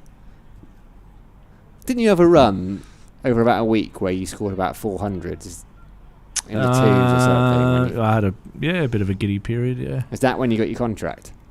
No, that was while I was playing for Durham. And when I trialled, I got a Shoulder now for Coughlin. Oh, he's just falling apart. If anybody listened to the 12th man, we talked about that with Bumble the other week. It was Bruce Reed and his sticky tape having to put him back together. I think this is the same for Coggers. Come on, Coggers, get through. How many has he got left? 10 balls. 10 balls, Coggers. Count them down. But yeah, I had a trial game, I guess, or a second 11 game. I played against Yorkshire at Darlington on a very, very nice wicket, I must say. Managed to get it around quite nicely and get a contract. Were you overseas? At that time I was, yeah.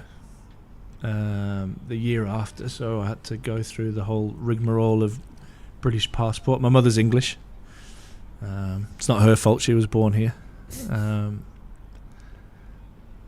yeah, and then I was locally qualified and jumped on board. So who's in that dressing room when you were first going in? Harmison, Collingwood, Michael Gough, Nicky Phillips.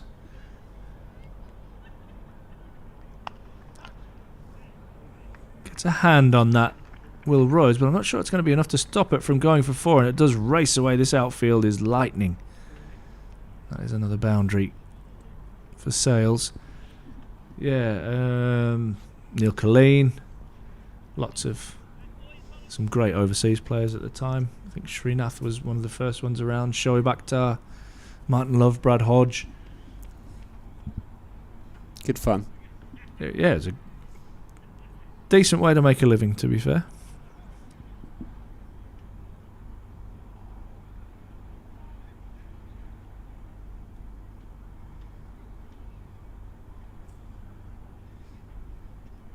Still in a bit of pain, isn't he? He's struggling with that right shoulder, Coughlin. 2 balls remaining in this over.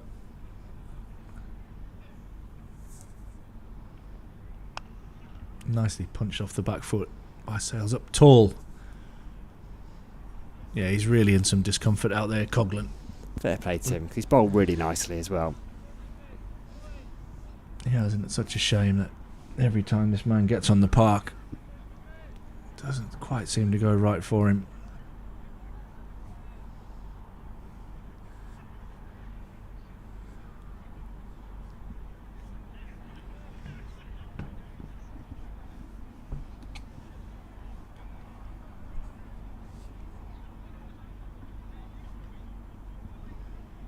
Last ball of the over. Will it be Coughlin's last ball? It's driven to mid-off. It'll be a dot ball. And that ends the over. 6 from it. Coughlin's bowled 9. And will that be the end of Coughlin? As I think he's going to go off the ground. Young James Minto is about to enter the fray. I hate seeing this. I think it's sensible. I don't think there's any point in him staying out there trying to get through that last over. Don't take any risks. 16 left. Colleen's got another 3. Rain's got 4. So there's 7. Drizzle's got 6. Rhodes has got 6. Rhodes is going to continue. Bailey's got 6. There's plenty of bowling out there. He does have options. He's also got Ackerman that he hasn't used yet. Feels like he'd go back to Drizzle first. I think so. Oh, it's a lovely bit of wicket keeping from Robbie Bowman. Yeah. Look at that. I like that all black gloves as well. They look smart. Look really smart. So Rhodes is bowling this one, after which he'll have 5. So you assume Rain and Colleen both finish off, right, 7. So you've got to find 8 then from Rhodes, Drizzle, Bailey. It's gone aerial. Not timed. It's going to plug, but still race away. Didn't strike it as sweetly as you might have liked, James Sales, but it still gets a boundary move to 65. Yeah, I think he was looking more straight or more towards mid-off and sliced a little bit away over extra cover. But as you said, once you get it through this outfield, or over this outfield, it races away. Speaking of, I spoke to Emilio Gay this morning. He was absolutely delighted at being called rapid. Was he? Yeah, thrilled. He's like, keep doing it, keep doing it. Okay, well, I want to interview him, so you can tell him it was me. Oh, inside edge. You can say that actually you took some convincing to join in.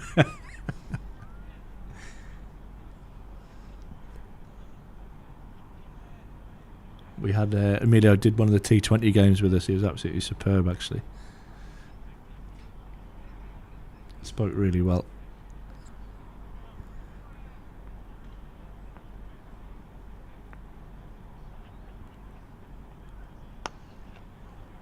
Push down the ground for 1. Lovely sound off the bat. Bellingham does the fielding. He was making some lovely sounds of his bat on Wednesday. Oof. Quite sublime 100. One of the better ones I've seen. Like, so different to Sam Robson's. Yeah, it was brutal, wasn't it? But elegant. Yeah. In its brutality, if that makes any sense eight whatsoever. 6s, but without it being like head up, swing. Yeah, there wasn't a slog amongst them, was there? No. 1 ball left in his 5th, Rhodes. I think him going at 7 and over is absolutely fine as well at this stage in a 50 over game. Because what they'll be looking for in Northampton is a couple of overs at least that go for 12, 15, 16.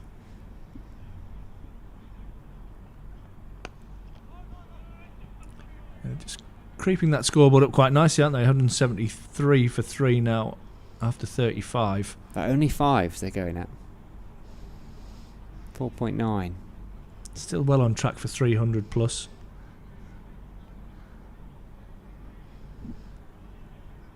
$15 left. Who's he going to turn to? Drizzle?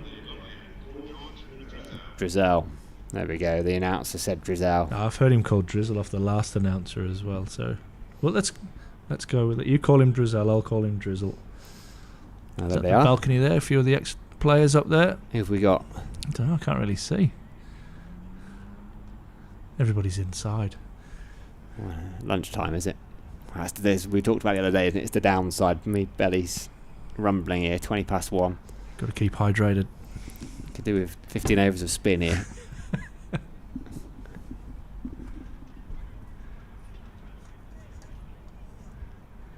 But to be fair, they are going to finish early at this rate. Round the wicket. Oh, and that does turn and bounce. It's a good start from Drizzle in this spell. Paul Coghlan off the field, having bowled 9 overs, struggling with a shoulder injury by the look of it. James Minto on a sub fielder. Driven to mid-off, and they set off immediately for a single.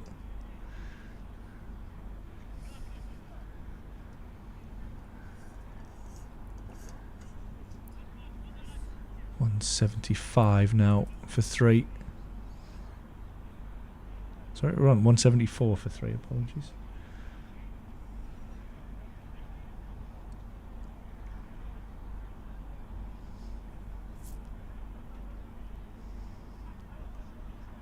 There's our first reverse sweep of the day, and it will just be a single as the rapid Emilio Gay gets around to do the fielding.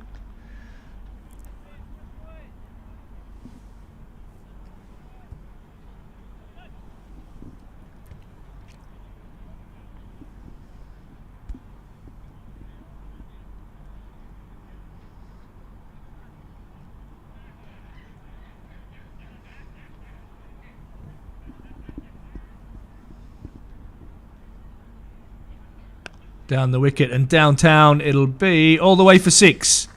Glorious shot, flat 6 from Sales.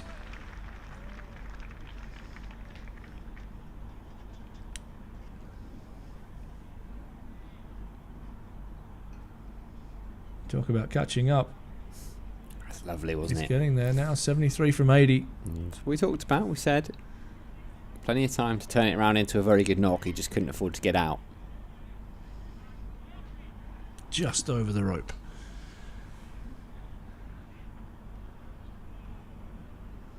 Short and missed by Sales. He looks disappointed with himself there. Almost going through his legs.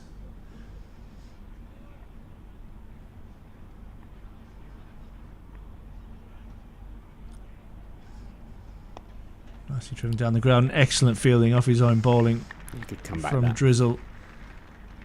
Just after going for a 6 to only go for 8 off the over is a little bit of a win there for Durham. Good batting all the same from Sales. This partnership already going at just about a run a ball. Yeah, no, so he's just changing it up. He is going to go back to Archie Bailey. Give him another go. I like that. Find the right time to bring him back. Make sure he finishes the game confidently.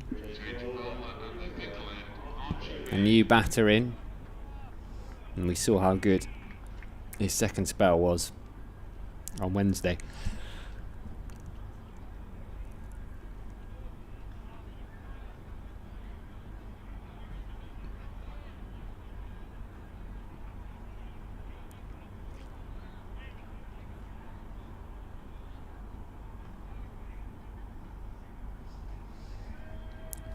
Justin Broad on strike.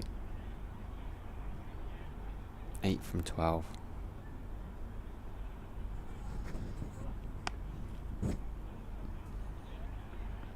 Nine from 13. Sweeper Ackerman does his job out there and does it blooming well. Didn't need the long barrier either. Still 7 wickets in hand in Northamptonshire, so in a good position here. So Durham will be quietly pleased as well.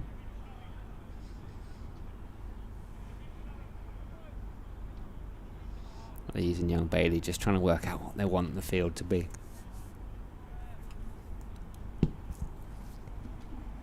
Still only 4 allowed out, not quite in that final power play yet.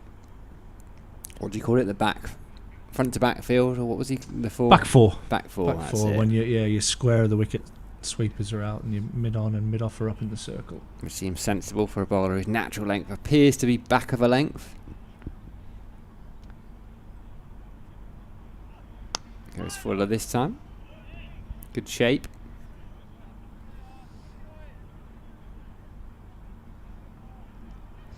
Emilio Gay just stretching out his right knee at mid wicket. That doesn't impact his rapidness. No. Maybe that's why he's not out on the boundary. We just jarred it. We talk about it all the time. Those squares so You've got hard a bad to knee. field The on. last place you want to be fielding is right where he is.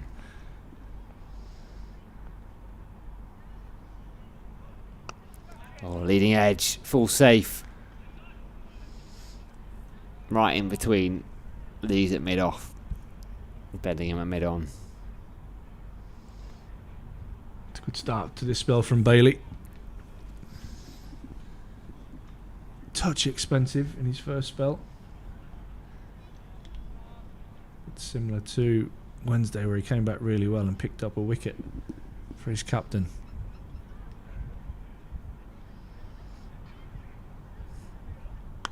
Oh, hit hard, flat batted. How we thought. Broad will keep running, he doesn't need to. Nice and straight, 187 for 3.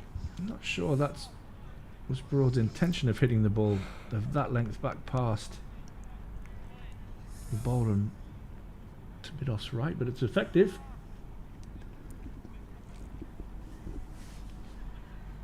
And good intent.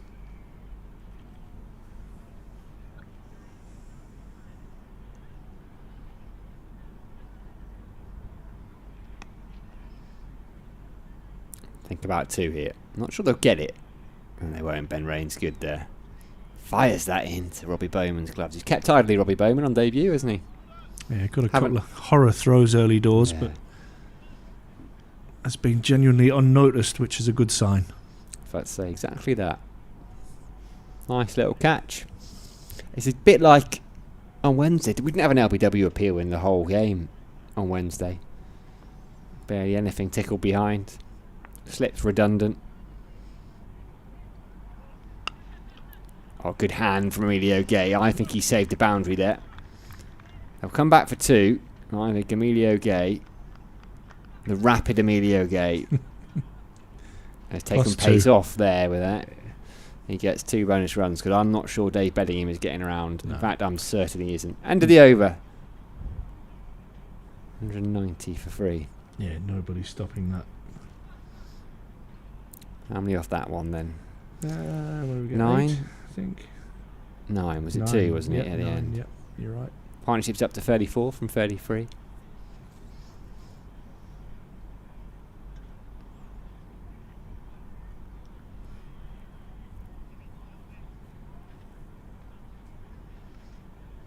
$190 now for 3. Flat flicked away in the air. Would have been a simple catch for umpire Widdop.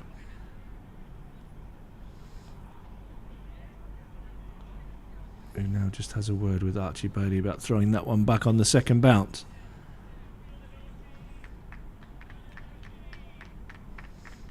What are we thinking? 300? Yeah, minimum. Yeah, absolutely. Said that at the start. 300 minimum. Good Excellent fielding off his own bowling from Drizzle. He's very good off his own ball. It was very good, full stop, but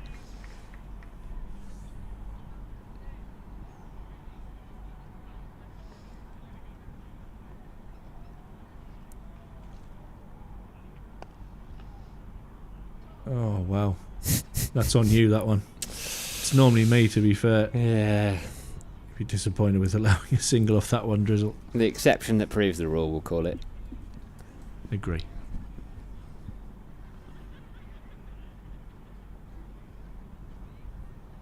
Off his own bowling as well. That's when you're most dirty. Sweep from Broad. Archie seems to have a little fan club out on the boundary, which is good.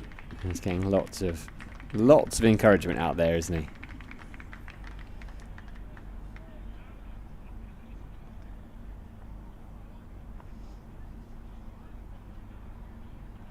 Well bowled. Do you know what? It was well bowled. Watched him come down the pitch, try to fire it into his pads. Sales did very well to adjust his feet.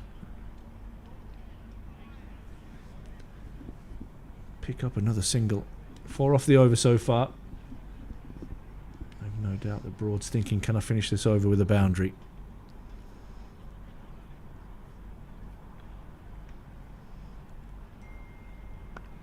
And the answer is he's content to pick up another single. 5 from that over. 195 for 3 after 38.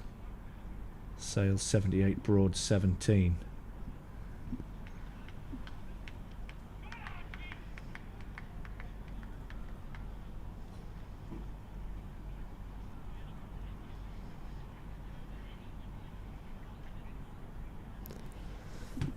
The Archie Bailey fan club will be delighted because he's going to keep going.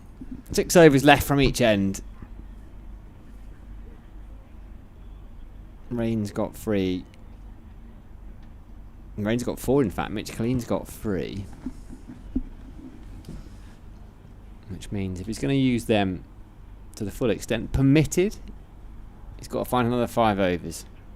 Archie Bailey's going to bowl at least one of those. I wonder if he'll finish with Colleen and Rain.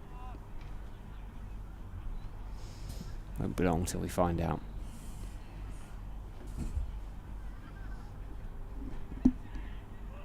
Oh, that is beautiful.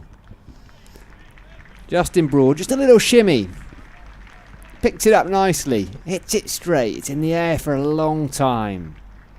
200 up with that 6.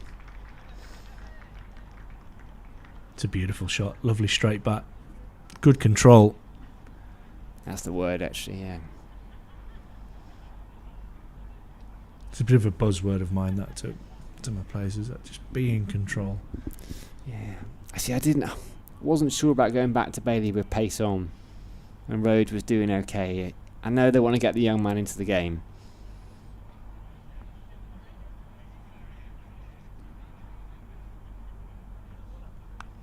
Oh. 4 more. Completely different zone. Backward of square on the offside. That's raced. I don't think third man's stopping that anyway as the 50 Nah. partnership comes up between these two off just 42 balls. Whether that last 6 saw David Bedingham drop to long on and third man come up in the circle.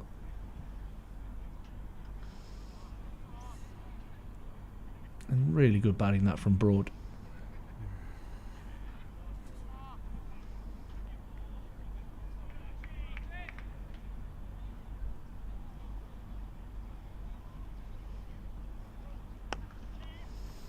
Leeds needs to get down. Leeds can't get down. 3 boundaries in a row to start the over. He's under pressure here, Archie Bailey.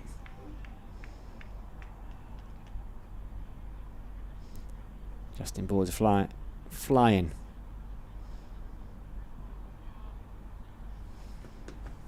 Going at nearly 10s now, Archie Bailey.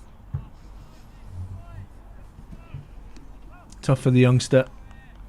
He'll learn from it as well, you know. In some way, it won't feel it right now, but it is good for him long term. I like this from Leeds as well. Just taking a bit of time out. Just relax. Let's just talk this through. Make sure we're absolutely clear on where we want to be. Yeah, don't just bowl. Let's decide what you're going to bowl.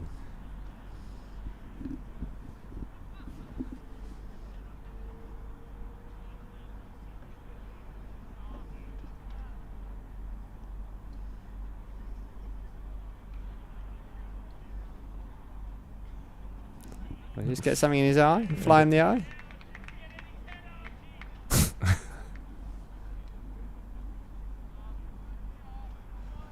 Get in his head, Archie, was the cry from a member of the crowd.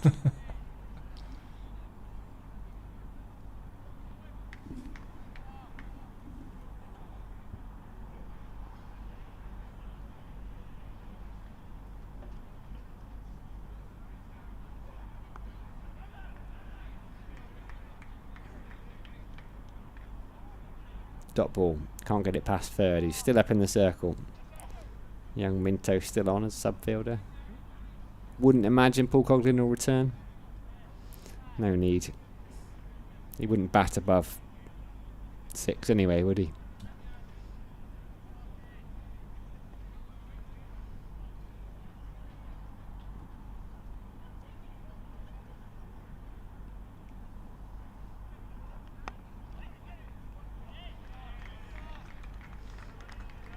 Another dot. Just needs to finish it off. Got into the over poorly. Can he get out of it well? He's 2/3 of the way there. 6, 4, dot, dot.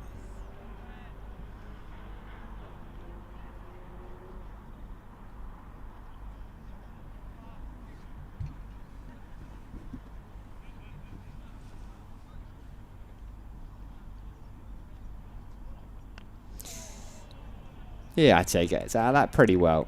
Single, but it's an inside edge. Could have gone anywhere. 210 for free. 39 gone. Yeah, well done, young fella. Did well to come back there. Well done, Alex Lees, but just taking the sting out of it. Allowing him to take a breath. Where does he go here? He's going to go Ben Rain.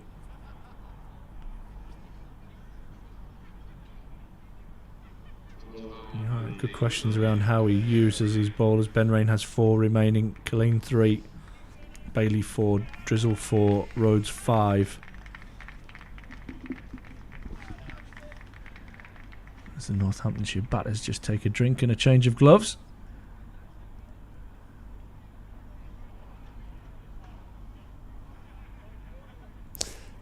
There's like a row of 4 of them. Look, it's like a boy band.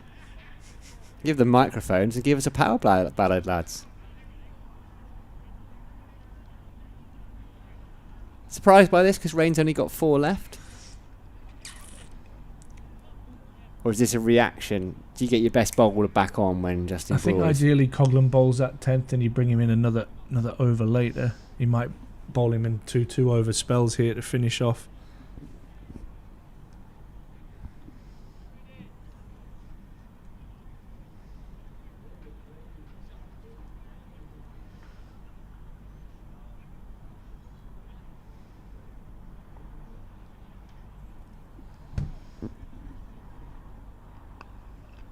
They'll think about 2. This is tucked away into the leg side. The turn and go immediately, but sent back, and rightly so, as Ackerman flies in off the boundary and lets go of an absolute rocket of a throw. Good decision, that. It was. I saw them touch and go, and then my eyes were on Ackerman. I thought, oh, if they go here, they're in trouble. Just the single.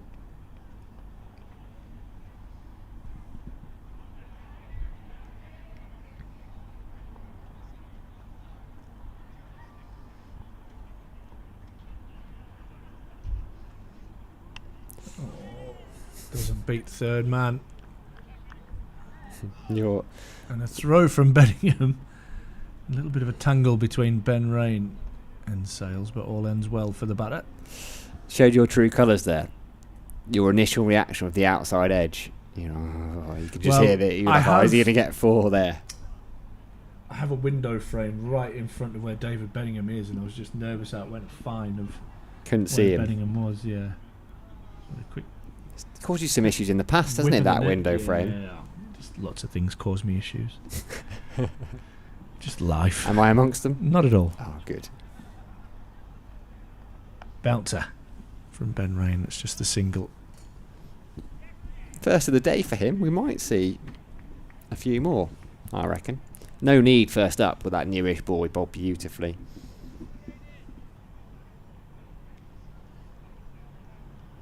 Did you stay up for the time in between the games, or did you head back home yesterday?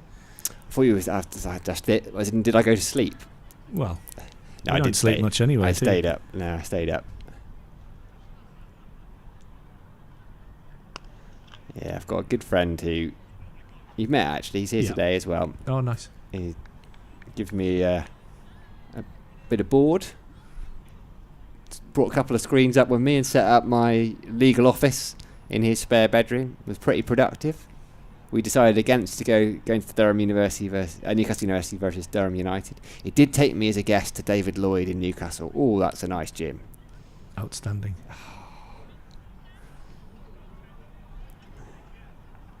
Short, wide, and punched, but straight out to the sweeper. One of the best I've been in, actually. I was driving across then, and I think it was about 15, 16 minutes, and I was about to walk in and say, why on earth? There must be a closer gym to you. Why do you bother with this? And I walked in and went, oh, I see. It's up there. It's well up there. Outdoor pool. One of those lovely areas where you can sit and just have a coffee. Good food. Saw Craig Hope, Daily Mail Newcastle correspondent. I hear a few players hang around there. Did you correspond with him? I didn't know. Ends the over with a dot. 5 singles from the over. Good one for Durham, 215 for 3. As we hit 40 over mark.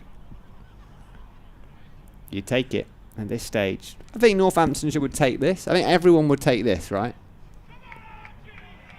Archie Bailey's going to continue his fan club. 6 overs for 54.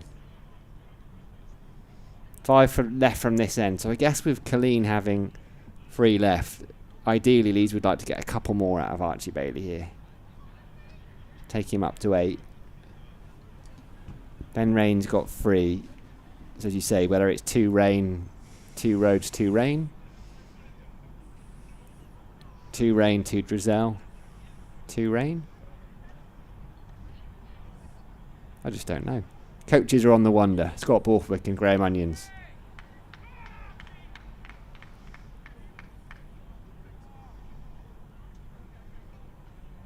I haven't had the Badger on comms in this tournament yet. No, we should try and get him up. He's probably too busy. Oh, lovely. Just sees the field spread. I really like what I'm seeing from Justin Broad. Archie Bailey won't be, but just before that ball, long off was sent out, deep mid-wicket was sent out. We're in that last power play, so you can have 5 fielders out, but you can't have them everywhere. Third was up, final leg was up. Justin Broad thought, right, well, I know exactly where I want to hit this, and he did. Yeah, outstanding head position from Broad. Right in line. Wait till the last moment. That's forced a field change immediately as mid-off comes into the circle and fine leg drops back. So that, as a batter, that's exactly what you want to do. Too full with that field. Was he looking for a Yorker? Just a good shot. Oh, and that's a good shot as well. It's gone through the legs of Bailey. Bellingham's going to come round. Keep it to 1. It was a very good shot. I'm not sure that's the length to bowl. He's learning. I think you can ramp that from fuller or shorter anyway. I think it's just execution. It was From superb. broad, wasn't it? yeah. Full credit to the batter. Talented cricketer. Sales on strike, 80 from 91.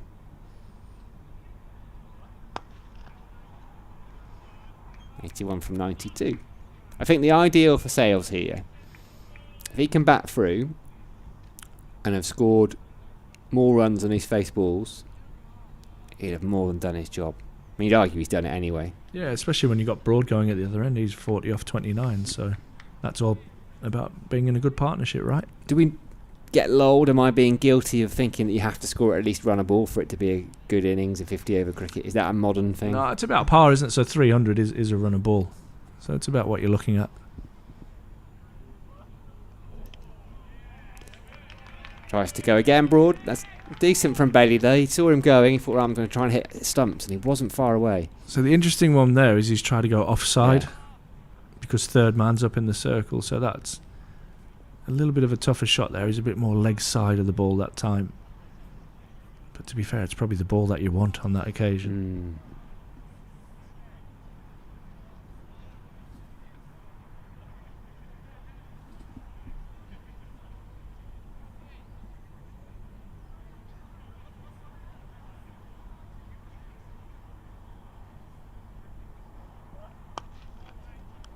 Into a gap. The rapid Emilio Gay comes round. Even he's not quick enough to stop them picking up 2. Tight with a hit, I think, but risk all in your favour as a batter coming back there. Direct hit from best part of 45 metres is going to be in your favour. But that's exactly where you're wanting Bailey to bowl with this field. You've got 4 sweepers out on the leg side.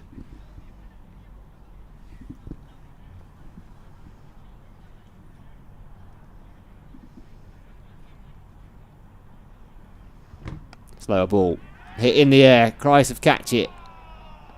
Fall short. His fan club were up on their feet. Desperate. 9 off the over. Not bad. Not bad at all. Again, a good comeback after going for a boundary first ball, but another good over for Northants.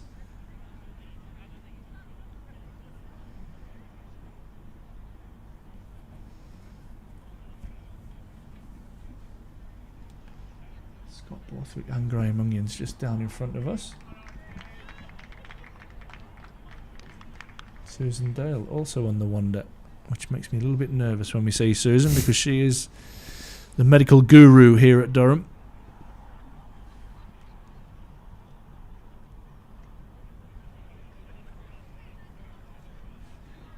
Ben Rain will continue.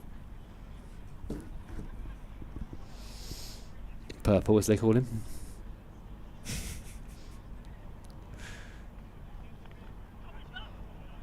That is outside the line, Ben.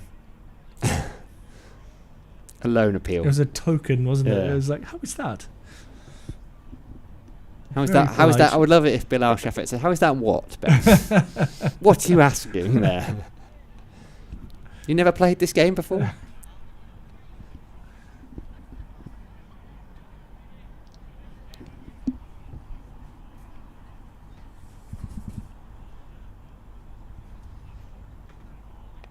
Pace off and full, which is good from Rain. Just be a single as Minto wrestles with that one. Broad thought about coming back. Yeah, I think. Just telling Sales he's bowling a little couple out the back of the hand there.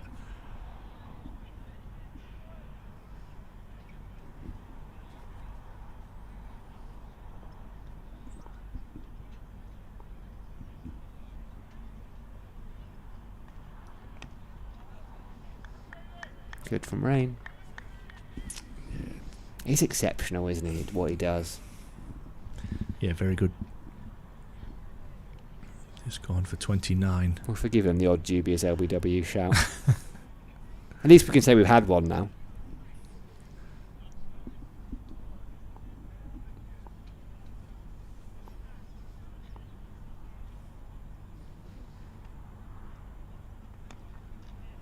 Exceptional work from Ben Rain here. Just a single there off a thick inside edge. And Broad will be thinking boundary. How do I finish this over with a boundary here for my team? He's almost 8 overs in to a 50 over game. Well, the Oppo are well set, looking for 300. And he's going at just 3.9 runs and over.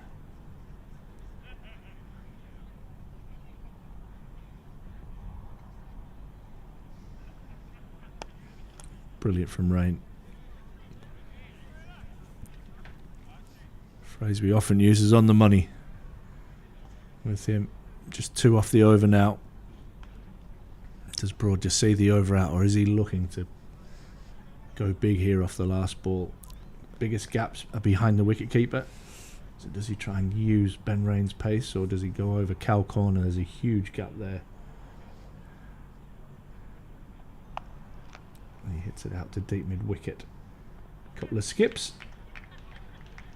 And Ackerman does the fielding. Just 3 off that Ben Rain over. Superb stuff from the veteran. Bowled 8, gone for just 1 boundary. Outstanding work, that. And they've scored off just 25 of his balls, so he's balled 23 dot balls. This is really good. 227 for 3, Northampton. How many can they get? Durham's aim will be to keep them under 300. It's gone back to Mitch Killeen again. Interesting, because it just leaves a spare over that probably be bowled by Will Rhodes. I think he had to. Mitch Killeen, 19 runs off his 7 overs. They've scored off just 10 of his deliveries. So he's bowled 32 dot balls.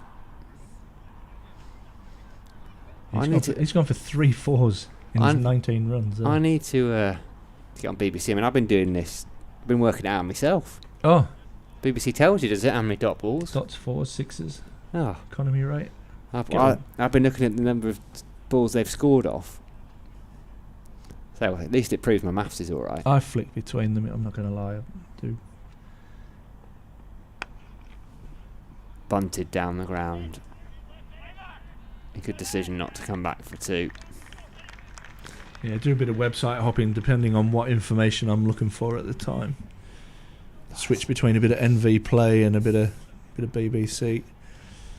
The days of Cricinfo dominating are gone, are they? Not as much Cricinfo. It used to be Cricinfo all the time, yeah, I'm not going to lie.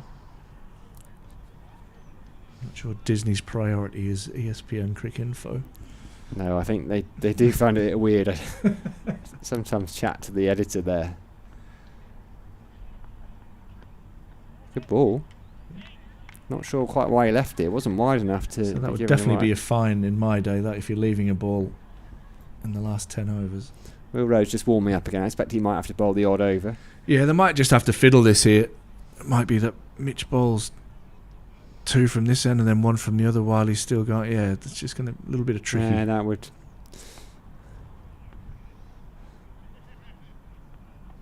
Yeah, pace brilliant. off. Well bowled, Mitch Killeen. This has been very, very good.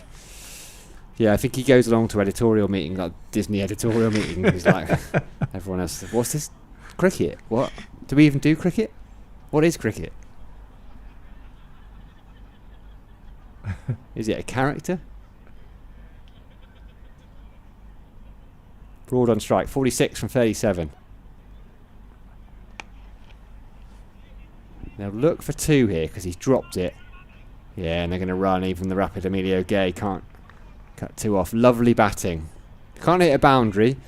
Just drop it into a gap like that on the leg side and come back for 2. It's just perfectly weighted, wasn't it? Just outside the 30-yard circle, in the gap.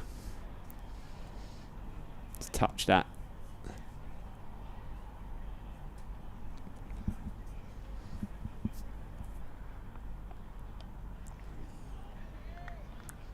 I think that might go away for a boundary. It was a slower ball. Killeen saw him get there early, and actually Broad waited and eventually played the shot, and that's taken him past 50. 52 from 39 balls.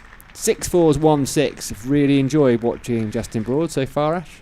He's played beautifully, hasn't he? And the cricket's a funny game, isn't it? First ball, he was bowled. Of course, I forgot. Bail didn't fall off. Ball clattered into leg stump, and he's played absolutely beautifully since. On such moments, games turn. Bunted down the ground. Good long barrier from Will Rhodes. 43 gone.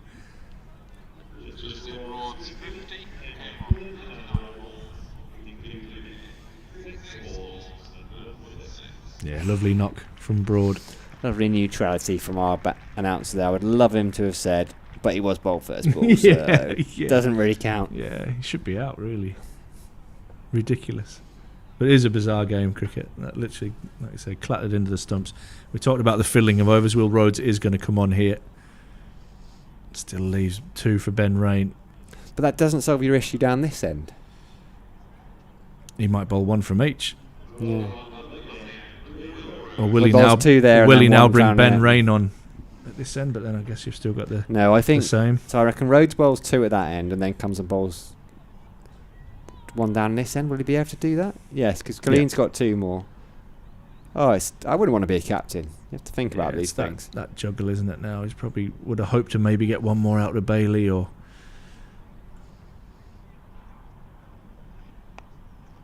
Good full delivery from Rhodes. Dot ball to start. Right, again, it's thinking about the game 15 years ago compared to now. Like bowlers are quite used to 1-2 over spells, Yeah. right?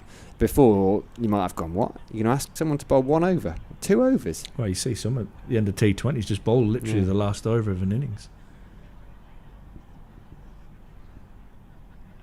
Reversed beautifully. Will it get for 4? No, because the rapid Emilio Gay is out on the offside and keeps that down to a single. There was a young Northampton bowler, Rafi Weatherall, did it on a Sky televised game on Sky Yeah. last year. Yeah. Who were they playing? They were behind the 8 ball. He only needed to defend. He only had about 9 runs to play with, didn't he? He defended it I with a couple of remember the balls to game. spare. Who were they playing? Can't remember the opposition, but I do remember watching it. Hadn't bowled at all.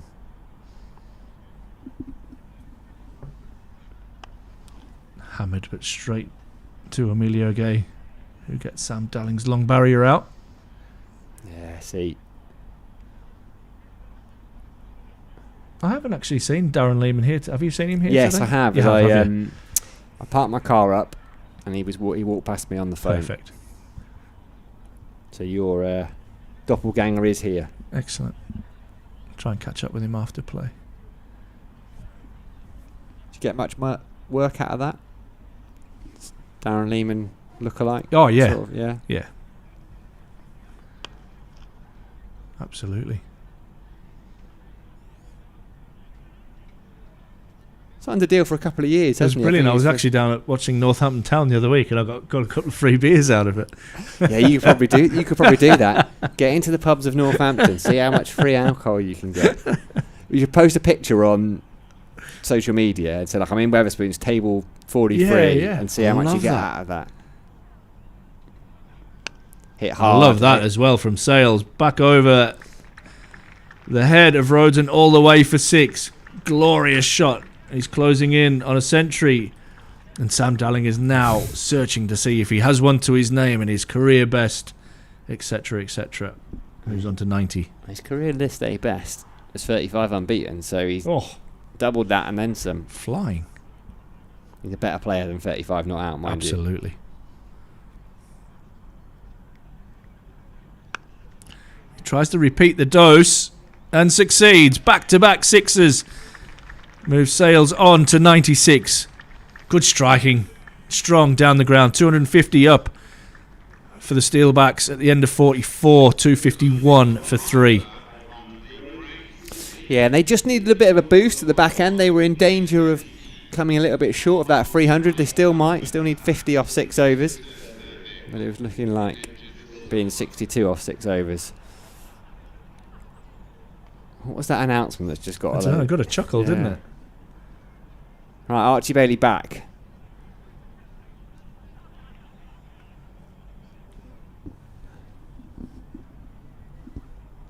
Playing musical bowlers at the moment, Durham.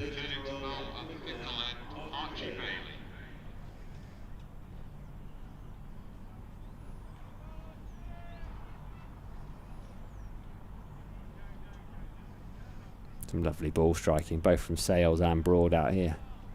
A couple of young talents that show there's plenty of good cricketers at Northamptonshire. Save Zabe Brilliant. Some I know he's playing in the 100, but no one's got more hundreds in the championship than him. 5, I think he has.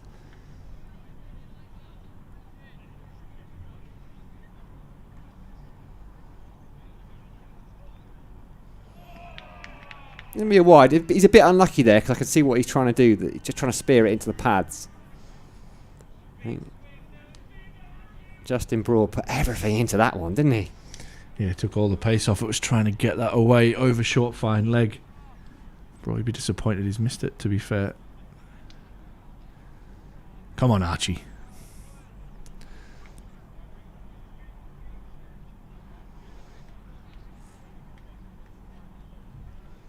Just talking to his captain around a little change in the field. Again, they've got time to play with. So it's important at this stage that they get everything right. In fact, he's going to bring up deep square leg and drop out his man at point. So it's looking like he's going to try and go full and wide outside off stump. Yeah, I like that from the bowler. He asked for that change. Thinking about it. And naturally, Justin Broad, who's a very clever cricketer as well as a very talented one, steps inside of it. I don't think even if deep square leg had been there, he'd cut it off. 100 partnership, 102 off 77 balls. Remember, as Ash Thorpe was saying, Justin Broad was bowled first ball, but the bails didn't come off.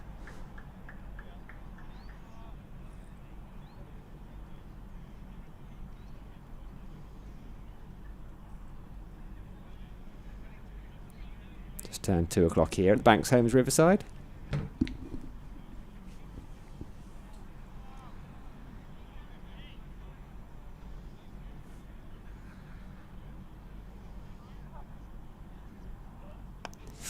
Lost that one. It's gone up in the air and he's picked up the wicket. The Archie Bailey fan club is delighted. Justin Broad less so. He didn't get hold of that one at all. He's batted beautifully, made his way to 59 from 44 balls with his 45th. He has to fall. Archie Bailey has continued to plug away and he's got his reward. Northamptonshire Steelbacks 256 for 4. It's probably the exact area he didn't want to bowl that as well. Full and straight. And Broad was trying to repeat the dose. In fact, probably trying to hit that a bit hard. He's probably been done with airspeed there from Bailey as that one thudded into the splice of the bat and presented an easy catch. I think it was to Ben Rain. That short, fine leg. That ends an excellent innings from Broad. Enjoyed watching that. Goes for 59.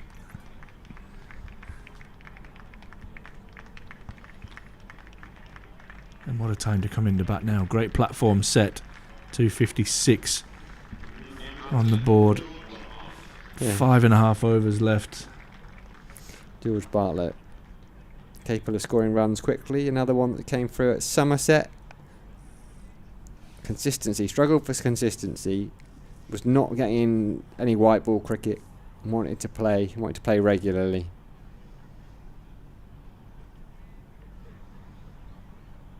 Here he is. Chance to just throw his hands at a few.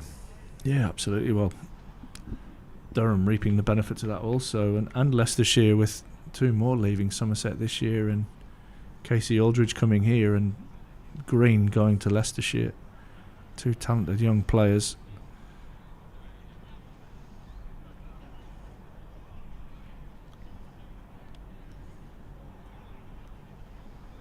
That sometimes is the price of success, is that by having a successful and consistent side, is that often blocks the talent pathway and they have to leave to find opportunities.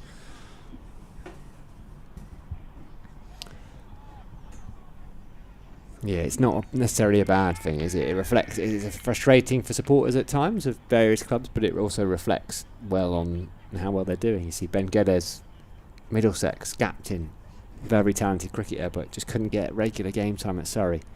Mid on, mid off up. Worked into a gap. Nice shot from Bartlett. 2 to start with. Mixed bag of an over so far from Bailey. Wide. Changed his field. And was hit for 4 just where he'd moved the fielder out of, and then picks up a wicket. 1 for 70.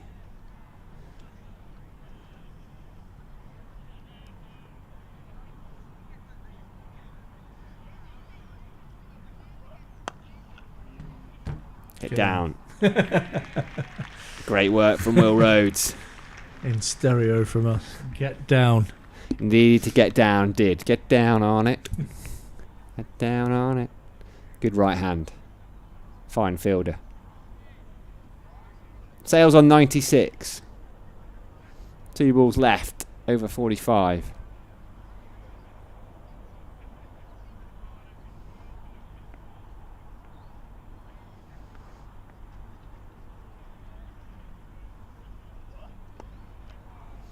$97.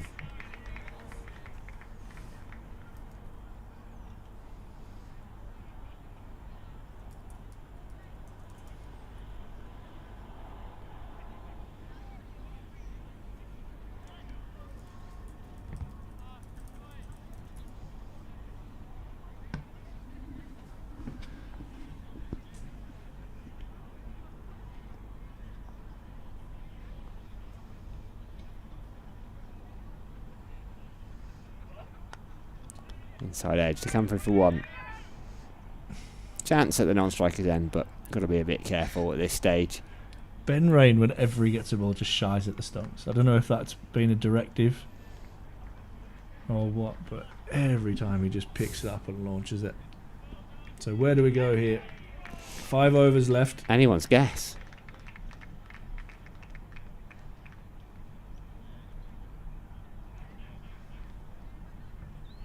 Two left for Colleen, 2 left for Rain. Well, Rhodes is going to continue. Hit for back-to-back sixes to finish his last over. 6 overs, none for 50 for him so far. And you would think it'll be Rain and Colleen to finish. Cut and cut away well, and that will find the fence. Lovely timing from Bartlett. Boundary first ball of the over. Graham Madison just walking in. Stop texting me and abusing me. Calling me fat. He didn't like our commentary down at Taunton the other week, I don't think. Who's it? Graham. Nice, slow, full, driven down the ground. Brings Sales under strike on 97. Too excitable. It's been You good were from too Sales. excitable? Yeah. Oh, yeah. Too much chatting. Okay. Chatting rubbish. He'll definitely give you feedback. I'm not sure it's Whether you want it or not, or whether it's constructive constructive. or not, it doesn't matter. You'll definitely get feedback. Whipped away into the leg side. I think there'll be 2 here, which will bring Sales back onto strike. Will there be 3, in fact? In fact, there will. And that will take Sales to a century. Brilliant innings from him. Comes in 101 balls. 8 4s, 3 6s. Well played, young man. Yeah, called up brilliantly. Almost bang on a runner ball. 6,683 days since his old man made the last of 4 list day centuries in Northamptonshire colours. His little boy has made one up here at the Banks Homes Riverside. Stats. You've calculated that as well, haven't you? Yeah, I've counted the days, been through the calendar. Scooped in the air, but straight in the air. Colleen misjudges that slightly, but then gets back and takes a really good catch. Yeah, extremely good catch. It was a tough one because he was having to move and knew it was coming over his shoulder. Yeah, he definitely, as you say, misjudged it. And I wondered, has he got it back? Is he going to have to put the dive in? I think that is a good catch. Very good catch. All smiles. George Bartlett did what he had to do. When you come out at this stage of the game, you've got to try and score quickly. 9 from 6. Caught Colleen bowled Rhodes. 269 for 5.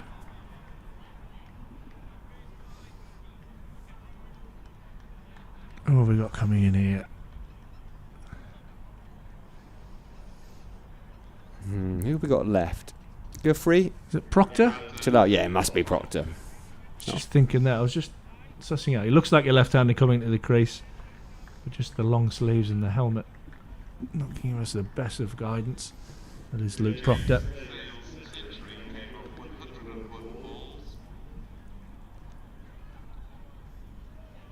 Great camera work as well on that catch from Mitchell Colleen. Well done, Stevie, on the roof. Stevie on the roof, on the roof.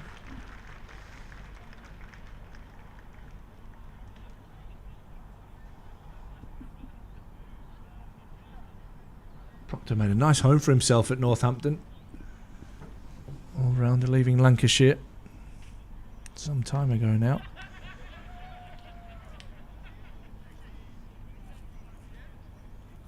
Kind of the Swiss Army knife. He could open the bowling, he could open the batting, he could just, he's a good utility man to have in the team. Cumbrian, isn't he? I've got no idea. Gets down Owen Morgan like back in the day, and he's going to pick up 2 as he hits that one wide of mid-off. Pick up a couple to get off the mark. Certainly a northern boy. He was up at Lancs, wasn't he? Yeah, definitely a Lancs lad. Started. A whippy top side of a medium pacer. No, Oldham boy. There you go. Workman like left-handed batter and a whippy top side of medium bowler. I like that description. Yeah, his bowling action's interesting.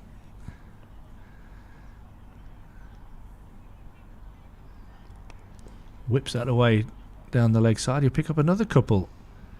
So a nice start for him.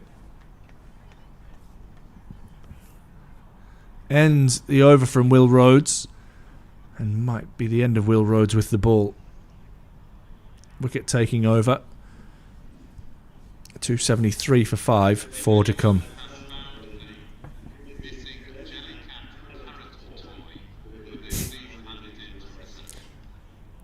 So, it's community day. There's plenty of kids around, and I'm assuming it's a child that's lost their Jellycat toy. Is it not yours? It's not mine. I've still got mine.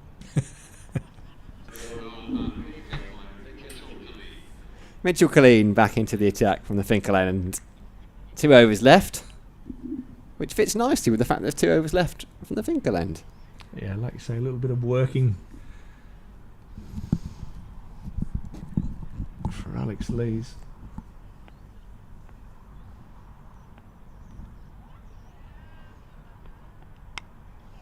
Oh, slashed hard. Thirds up, points up, 4 runs. Yeah, just a bit of width. Can't afford width with that field. Third man, like you said, up in the circle. Fine leg too. Long on, long off. Deep Yeah. mid-wicket, deep square. He's got to be bowling full and at the stumps here.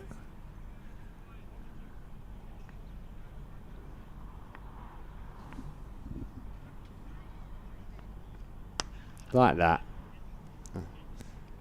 That's great work from Will Rhodes. I thought it was going to be an easy enough gather for him, but actually it just picked up pace off the surface. And actually, rather than hold on to it, he knew his slide would take him over the rope, and he just pushed it back. Yeah, good bit of spatial awareness. It's the modern cricketer, they're so good at that. Particularly a boundary fielder, they'll practice that kind of thing.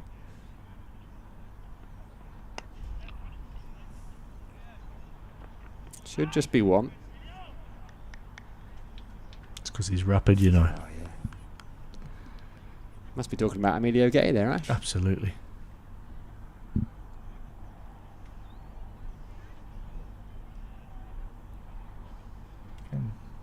Just well off camera, just watching Emilio Gate. Doesn't look the happiest with his right knee at the moment. Left-hander. Pretty much, well, it is the same field, just the other way around. Big gap at mid-wicket. If you can drop and run, not sure he'll be so keen on that. Hit that one too hard, I think, to get to. I think 310's the number here. Anything above 310, Northants are happy, and anything under that, Durham will finish the happier. 20 balls. 310 is 29 runs away.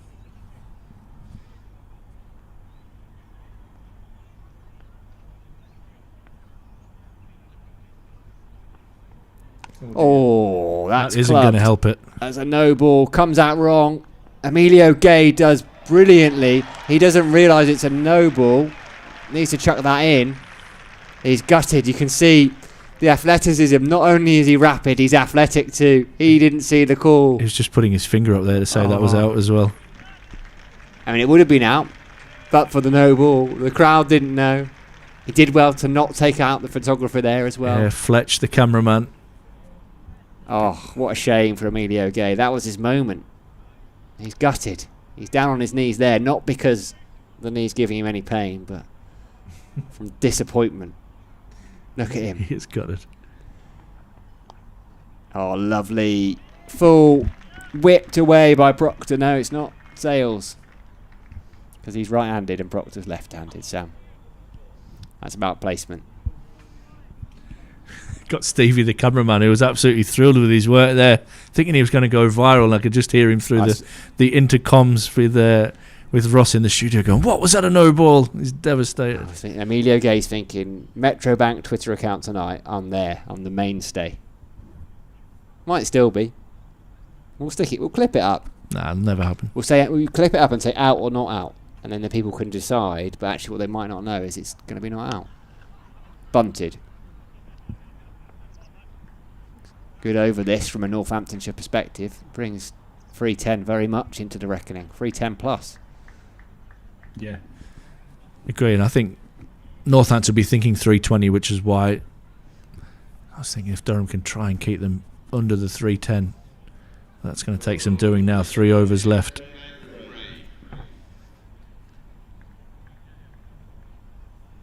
Disappointed there. Just missed his mark in that over. Absolutely ruined his figures in 1 over. Although he's still only gone for 45. Just having a chat with David Bellingham off camera.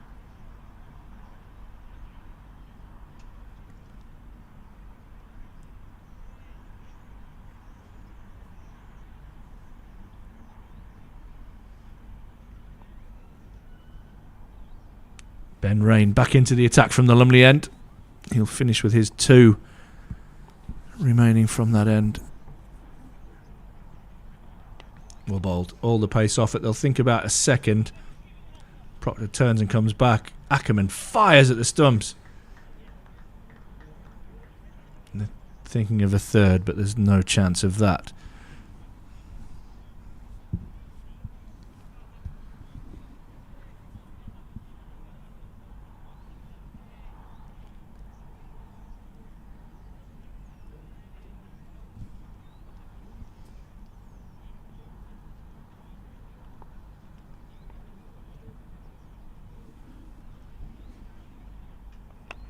Hit away and we'll find Emilio Gay out in the deep. Just the single. A cloud cover, Ash. Didn't anticipate that this morning. Bit of rain in those clouds. I'm not saying it's going to rain. It doesn't feel like it is. I don't know why, but there is rain in those clouds.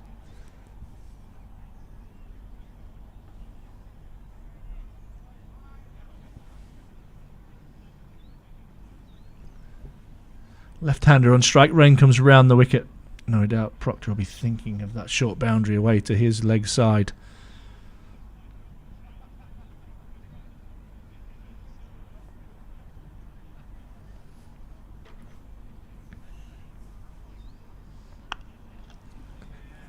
And it's clothed and doesn't quite reach the fielder. We've got Kevin Howells next door. Have we? Yeah. You're not hearing bleat. Not you might not be able to hear it because you've got your headset on, but his dulcet tones coming through the wall. Lovely man. Brilliant. Listen to him all Very, day. very dry. Yeah. It's even more fun off camera or off air.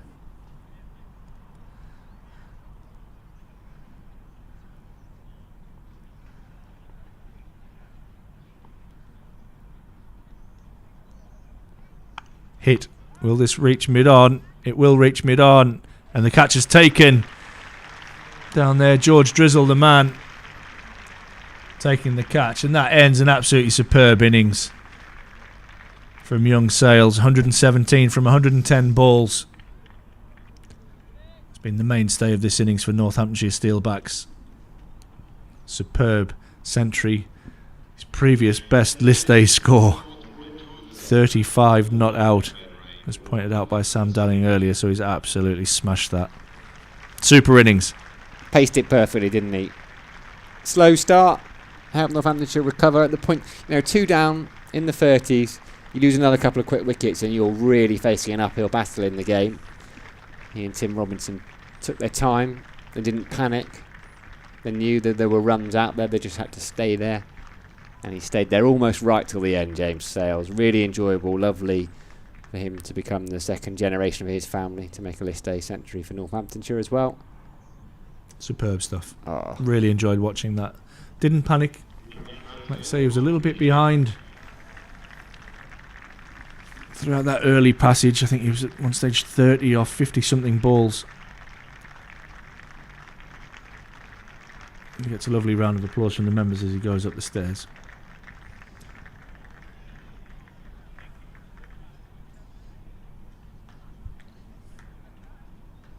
I'm assuming we've got, Keogh comes to the crease.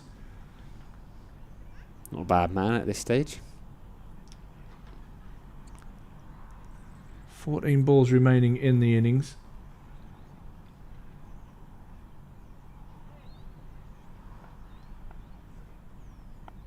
Here's Ben Rain to contend with. First up, Rob Keogh.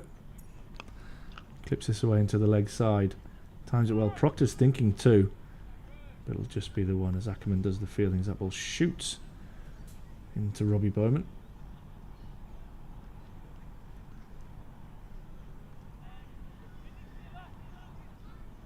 Last ball of over number 48.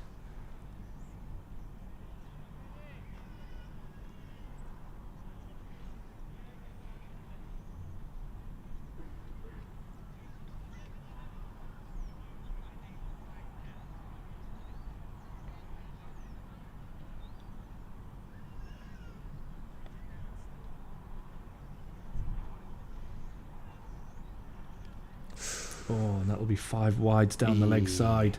Rare. Flicks Robbie Bowman right on the thumb. And they don't tickle.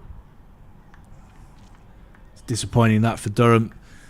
Last over we saw a waist high no ball. And that brings up the 300 for the visitors.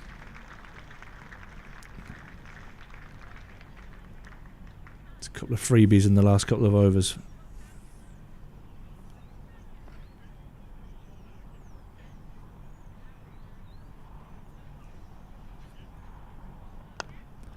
Driven full down the ground. Drizzle does the fielding at mid-off. 2 overs remaining, 301 for 6 on the board. If Durham can keep these runs down and take another couple of wickets here, they'll take some momentum into that second innings. Northampton will want to finish with a flourish here and a few boundaries. Yeah, and they are finishing with a bit of a flourish as well. They picked the scoring rate up at the back end, as you'd expect. Proctor and Keogh relatively new to the crease, nothing to lose. Plenty to gain. Mitchell Collini's bowled beautifully. Expensive last over, but 9 overs, 1 maiden, 1 for 45. Still represent fine figures. 5 and over he'd have taken at the start. Overall run rate 6.3 and over. How can he finish it off?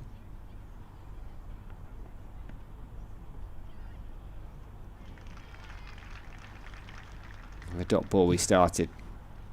That was good. Follow Proctor.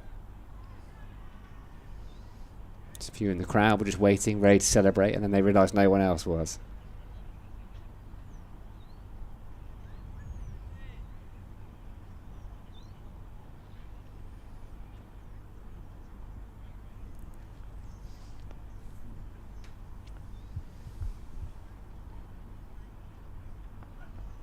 Oh, fizzed.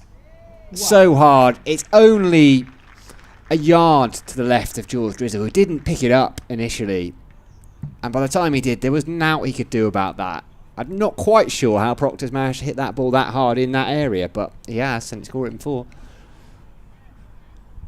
Yeah, Drizzle did not move. It's because he's so low. That stance allows him to play that pull shot. It's almost like he can pivot and swivel really easily. Pace off. Call is 2. Not sure they're going to get him. It's all right from Colleen though so far. Halfway through the over, just that 1-4. And the single, so 5 off it. You'd probably take anything less than 10 at this stage, wouldn't you, if you're a bowler? Yeah, absolutely.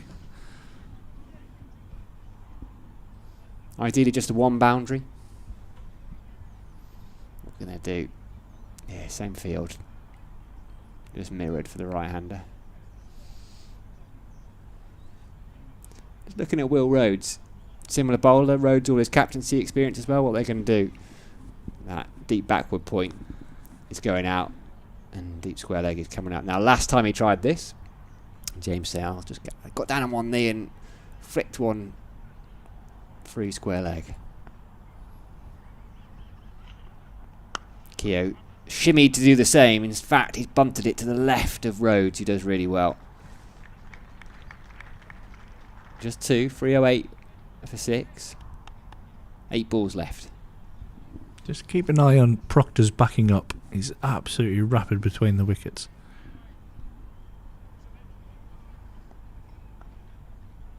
Calling for a run out of the non-striker's end here. Not at all.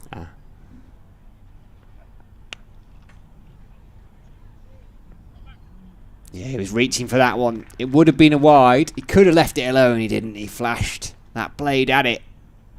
4 more. 11 off the over. 1 ball left. He's quick, isn't he? He's yeah, absolutely rapid. For a 37-year-old. Done very well. Just not convinced that trying to bowl this line without third man out is your right option. Where you get that extra fielder in the circle from is another question.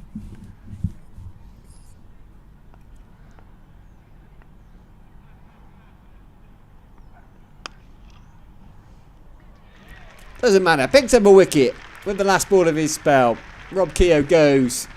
Try to smash one out the ground. Didn't get hold of it. Alex Lees takes a good low catch at cover. Mitchell Colleen finishes his 10 overs with a couple of wickets to his name. Yeah, nice way for Mitchell to finish off there. 2 for 56 from his 10. All in all, you've got to be pretty happy with those figures on a day like today. 312 for 7 now. And all eyes on this last Ben Rain over from the Lumley end. My eyes are on it. Mine too. My eyes are on it. My stomach's on my lunch. Peckish. My mind's sort of halfway between the two, I must confess. Need to get Stevie up on the roof just to get his camera down next to the scoreboard. Gonna have a little mascot race going on over the lunch break. There's a couple of familiar faces for those around Durham in a couple of those costumes.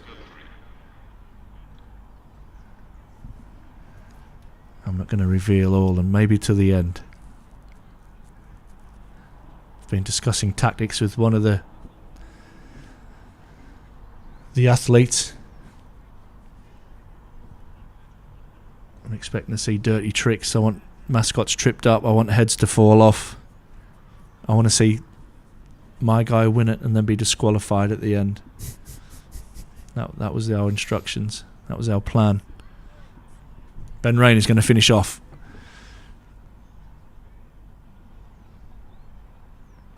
Proctor drives that one, but straight back to Ben Rain. It's a dot ball. Wasn't quite sure how far that had gone. I didn't know if he'd middled it and it was flying to the boundary. Cloth, I believe, is the term. Yeah. Only partially so as well. Named Guthrie, the new batter, while all this has been going on. Danny's brother. Danny Guthrie, wow. He's an Aussie, Guthrie. He is. Oh, and that one's nutmegged the keeper.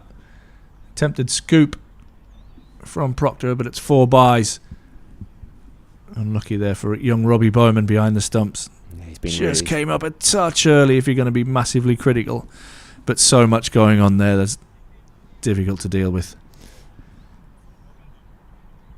He's kept really tidily in that one. It's just, as you say, you're trying to predict where the batter's going, where the shot's going to be. You can't be all things to all people. Occasionally one just tickles through your legs and makes you look a little bit silly, but you have to get on with it. Right in the block hole again from Ben Rain. It's out into the deep. Guthrie touches and turns and comes back for a second, and we'll get home comfortably.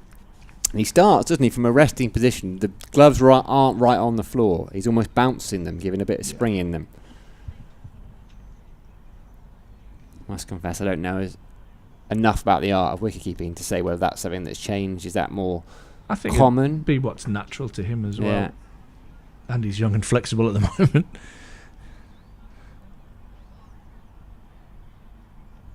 Oh, that time they did go on the floor. Be a bye. Another tough one for the youngster. There's another reverse scoop in play.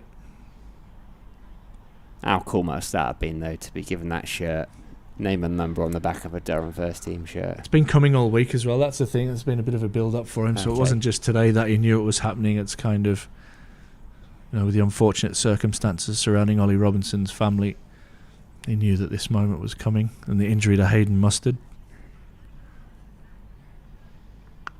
Whipped away, but we'll find Archie Bailey out in the deep. Yeah, and you've got to feel a little bit for young Hayden as well. Played that game down at Taunton, got injured in the field, and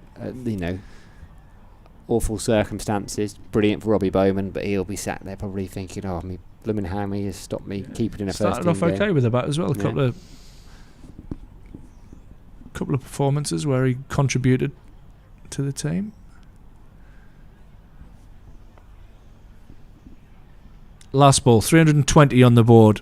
Probably where I thought Northants would end up at, 320. Slower ball hit to long off. They will come back for a second. Should be a run out, and is a run out. So 321, sacrifices himself, Liam Guthrie, for the good of the team. 321 on the board. Durham will need 322 for victory. They'll have to play well on a really good surface here at the Banks Homes Riverside. You've got to go. You have to run in 100%. that situation. You've got to be selfless. Liam Guthrie was. I thoroughly enjoyed that. Very different tempo. It's so interesting, isn't it? Because while they're a long way away, they're only sort of 50, 60 short, but it just felt like completely different innings. It was really pleasant to watch. Sales batted beautifully. The tempo, there were some lovely shots in there. Maiden list a century, highest score by a distance, and there, Justin Broad. What a fantastic young player he is. Yeah, I mean, more of a traditional 50 over innings, a bit of a steady start, wickets in hand at the end. So a magnificent century from Sales, 117 from 110. So Tim Robinson up front, 63 from 69, set the momentum really for the innings. Broad picked that up on his departure with 59 from 45. Was superb, 321 for 8 on the board. Pick of the bowlers, you can't go past Ben Rain, really, 1 for 46. Mitchell Colleen was outstanding with 2 for 56. Paul Coughlin went off injured, 2 for 39. You forget how good his spell was up front. Came back for a couple and then went off with an injured shoulder. 1 wicket for Archie Bailey, 1 for Will Rhodes. And Durham have some work to do with the bat. As you can see, the ground staff have some work to do out there, sweeping up. Barry on the roller, Vic and Ben with the brush. And we'll be back in around 25 minutes with Durham's reply. 322 is the magic number.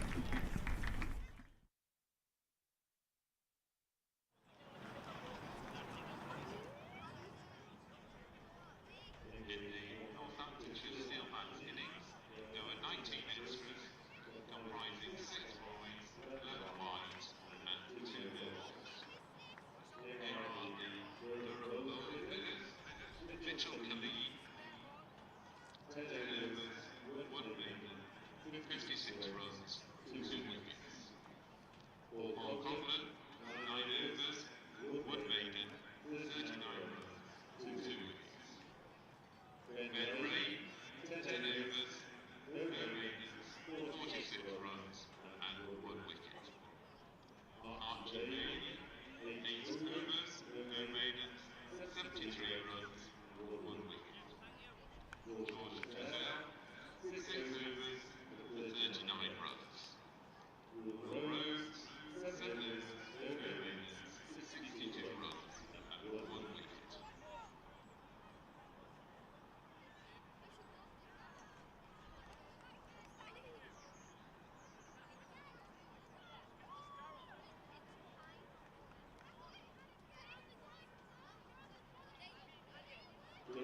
Cricket will host their first Vitality Blast T20 quarter-final for 7 years. Tickets are now on sale from £5. The bumper North East crowd is expected to get behind Durham as they take on Hampshire Hawks on Friday the 5th of September at 6:30 p.m. as we look to make the Vitality Blast final for just the third time. International cricket returns to Banks Homes Riverside next summer. England women kick off this summer with the ODI against New Zealand on Sunday the 10th of May, before England men host India in the IT20 on Wednesday the 1st of July, to take on Sri Lanka in an ODI on Tuesday the 22nd of September. Ticket information can be found at the Durham Cricket website. The Durham Cricket bookstore is open today. It is to be found in the media centre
Promotional.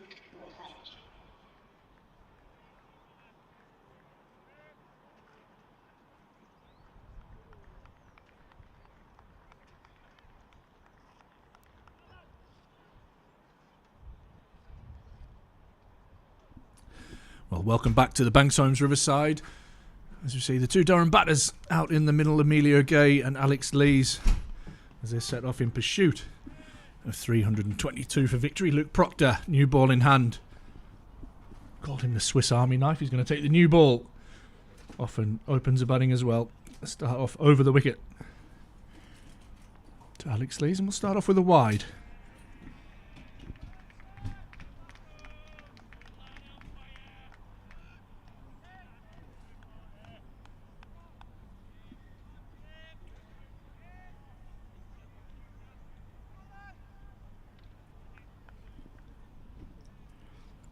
Lees batted through the whole innings on Wednesday. That will be another wide. Just a little bit of swing down the leg side to the left-hander.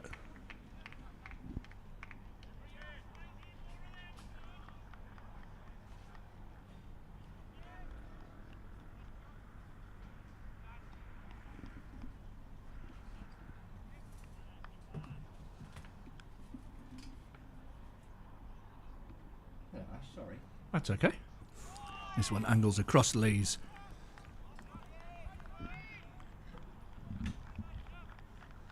Half an hour seemed to go quite rapidly, didn't it? Did indeed.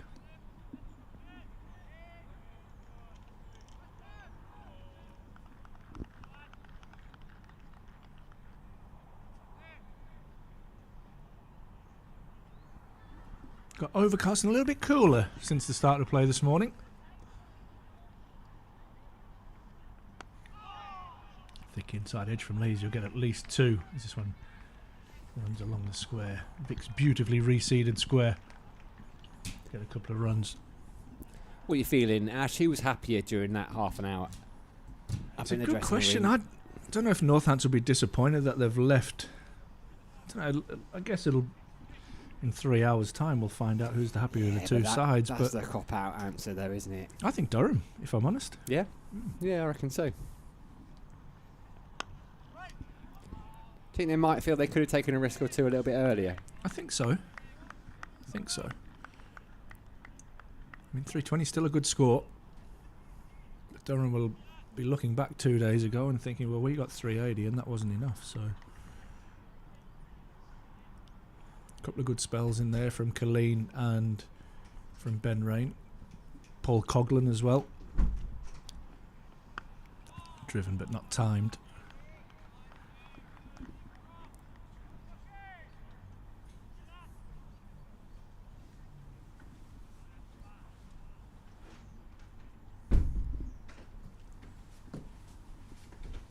Did you ever wander around during the interval, Ash? Lots going on. I did, man of the people. Came down from your ivory tower. I did. You don't do it often, do you? Had a chat with one of my ex-teammates, Nicky Phillips.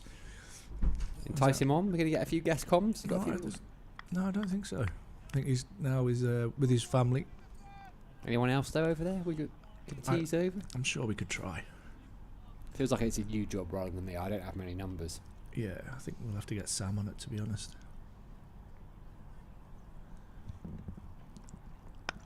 Beautiful drive, but won't beat mid-off.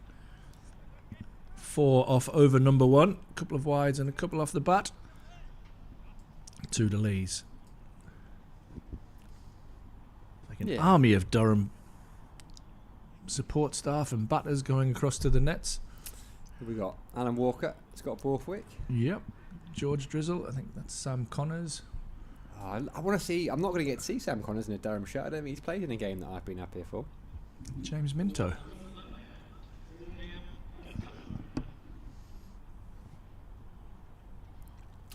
Two batters, 2 slingers, and someone to carry the kit.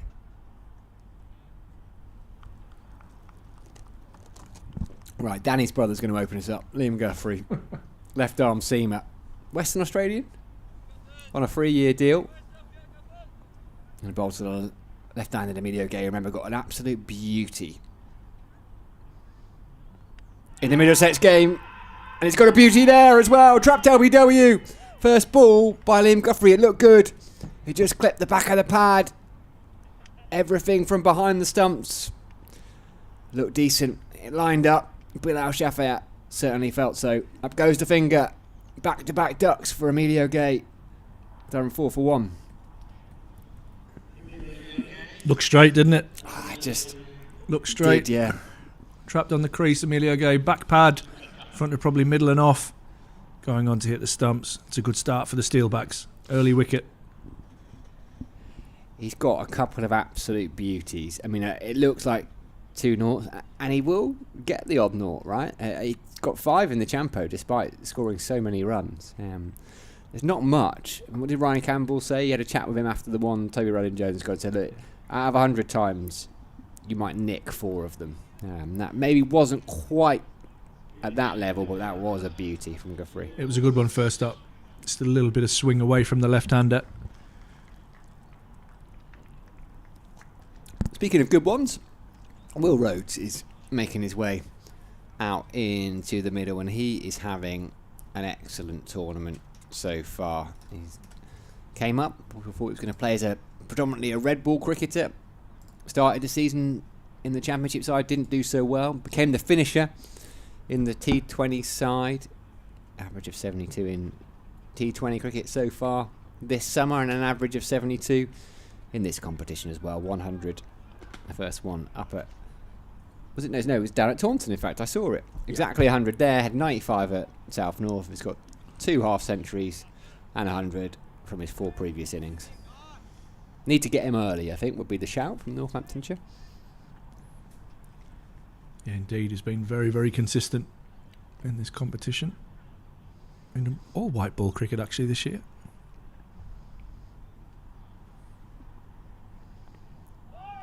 Back of a length. Good pace from Guthrie.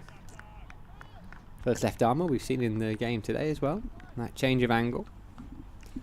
Yeah, I mean, 153 runs in 10 championship innings is not the best of Will Rhodes. He's a far better player than that. But 11 knocks in the Blast, 288 runs, a couple of half-centuries. 291 and counting in this tournament as well. And key wickets. I think he described his red ball form as honking. Honking, yes. He said that, did he? Yes, that was his words. Yeah, I'd agree. He's gone from honking to stonking.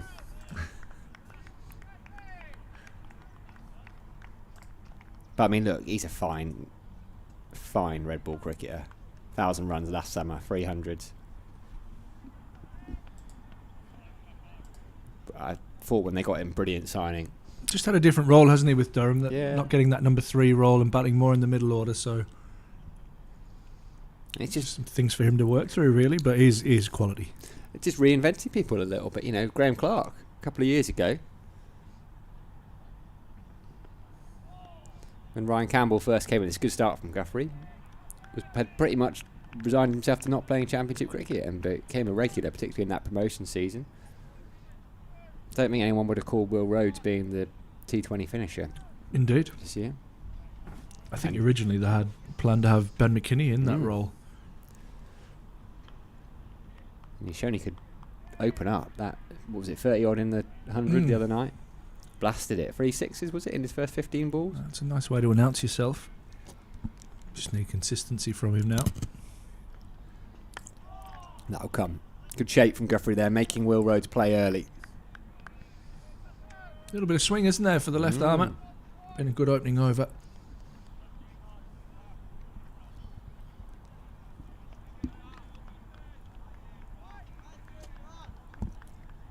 Who we got then? McManus with the gloves. Vasconcelos first slip. Justin Broad at second. Gone attacking early, and why not?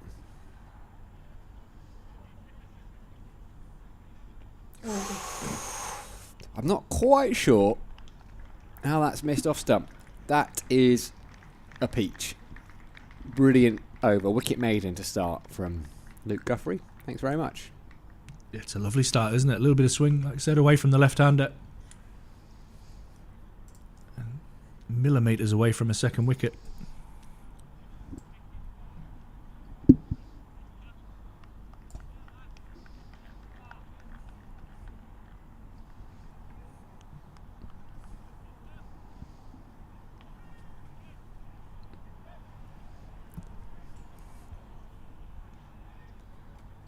Proctor to continue from the Finkel end. Right arm over the wicket. And again, swing. Thick inside edge. Alex Lees will pick up a single down to fine leg.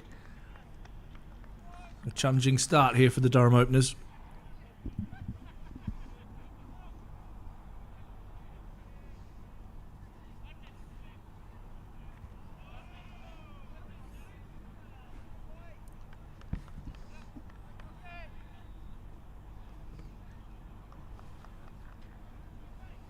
Yeah, does that early wicket change the way they go about it a little bit? Oh, not really. I don't think it should. I don't think it will. I think these two have played enough cricket together to know that big partnership of what's required here. Driven nicely. Will it beat mid-off? It does, but gets half a hand to it, or a couple of digits at least, and will prevent a boundary. And that's hurt by the look of it. Just trying to think who that is fielding. Going to need a number. George Bartlett, I think We've it is. got 40. Bartlett, yep. Yeah. Saved a couple, but nice shot from Rhodes. Off the mark.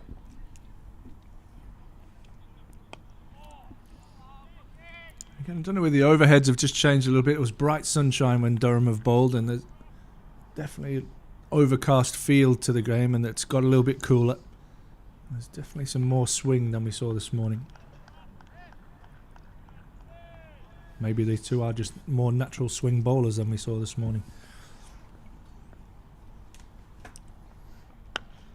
There's no stopping that one from Will Rhodes. Overpitched, thumped down the ground for 4. Shot of a man in form. Will it change the way he plays that early wicket? Nah. Lovely. No need to chase those. Glorious.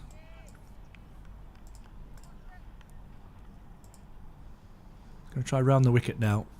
Proctor.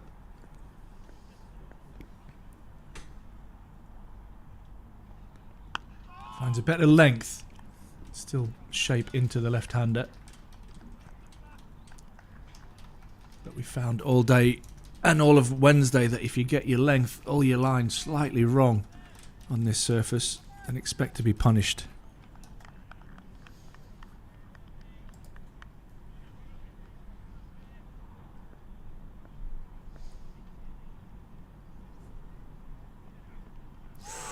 Play and a miss. That one just shapes away from the left-hander. That ends over number 3. 7 from that over. Durham are 11 for 1. Rhodes on 6, Lees on 3.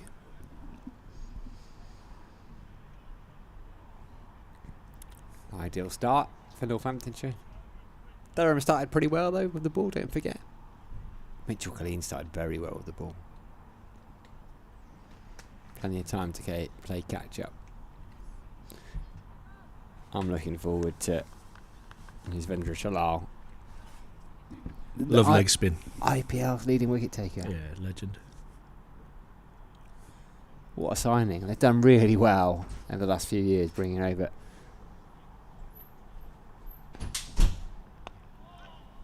players from India. There he is, Sam Blacklock. Saves the day. Lending me an iPhone charger. What a man. Thank you, Sam. Wham bam. Thank you, Sam. I'll be able to get home tonight, Ash. Me sat-nav will work. You don't need a sat-nav. The amount of times you've blazed a trail from I Cheshire do. to the Riverside and back. I need to know where the speed cameras are. That didn't work for you last time too well anyway.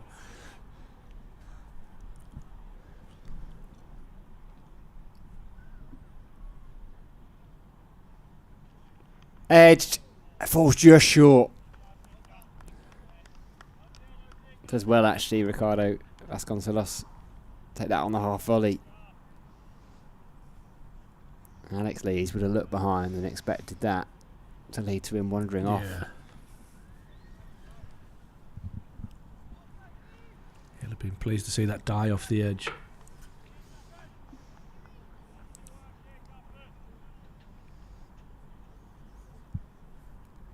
Just crept a little bit closer now, the slips. I've hardly seen any off the outside edge, have we, across 2 days of cricket here? One of the first genuine edges through first slip that we've seen. Yeah, slips have been mainly redundant, haven't they?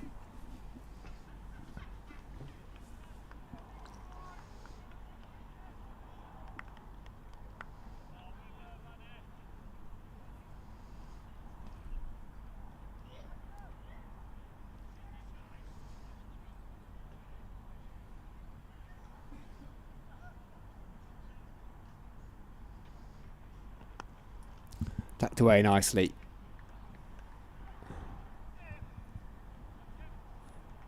Proctor does well. And the chase on, keeps it to a couple. First runs off the bowling of Guthrie. Yeah, he's been tidy. Not just tidy, but threatening. Yeah. It's the first one he's got a little bit straight. A bit greedy.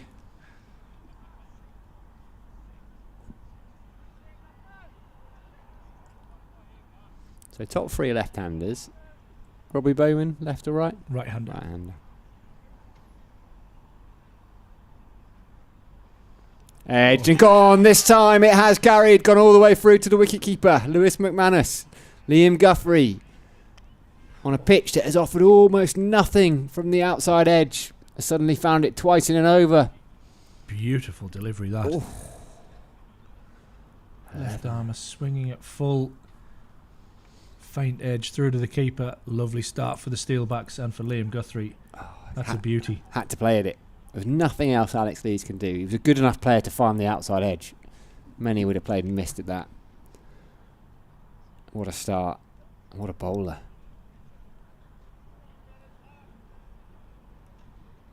Just looked to have that little bit of extra pace as well compared to some of the others we've seen in this game. Yeah. Native of Perth, spent a bit of time on the East Coast with Queensland and the Brisbane Heat as well. Liam Guthrie. I'd say he was playing club cricket locally. He's at Richmondshire, yeah. I'm not sure how many games he's played, but he's definitely registered with the side. Which is former Durham player Gary Pratt. Part of there's Chief Operating Officer Richard Dowson's club as well. His sons Josh and Tom play there. Yeah, he's played for 8 or 9 seasons in Australia, but only played a couple of games a year in red ball cricket. Yeah. So decided to make that move, signed a 3-year deal, came across to give it a proper good go. He's given this game a proper good go. I'm not sure David Beddingham would have expected to be out this early, although he is in good touch. He is, as we said. Spoke to him after the game on Wednesday, and he said it's the first time he's felt like he's in rhythm with his batting for over a year. Well, he's barely played any cricket this summer. I counted it up. I think he's played 11 or 12 games. This might be his 12th game of this summer. It's been a funny one, hasn't it, with South Africa being kind of here, Good. there and everywhere. A couple of tests. Only 3 in the Champo he's played. Don't think he only played a couple in the T20 comp.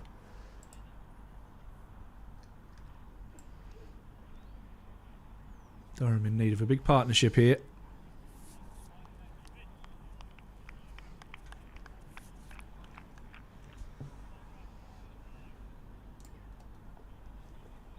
Catching man at mid-wicket. There it is, that man. But this time Beddingham hits it on the ground, but he's liable to play that shot in the air early doors in his innings. I might even stick a leg slip in if I was Liam Guthrie. 4 overs gone. Durham 13 for 2, chasing 3-2-2. Yeah, 2 for 2 from Liam Guthrie. Lovely start for the left arm.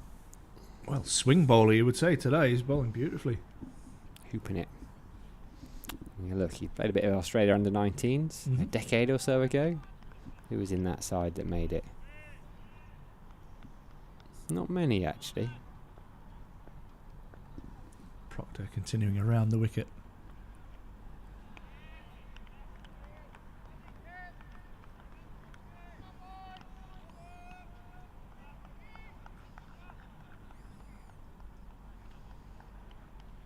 Jai Richardson played the one-day cricket alongside him. Sam Harper's played a bit in the Big Bash, hasn't he? Yep. Little wicketkeeper from Victoria. What other names do you have? Sam Heslett, I think he's played a bit. Jake Duran played a bit. Jake Doran, yeah. Over pitch and driven down the ground by Rhodes. Must have been a little hand on that from Proctor. obscured with our view, and he'll pick up a couple.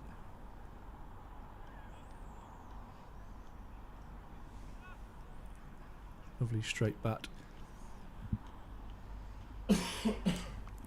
Excuse me. Excited to see Nivan Ramesh on his debut as well, 17-year-old. What does he bowl? Bit of spin. Proctor in again. Good areas, good challenging areas. I think he's a seamer.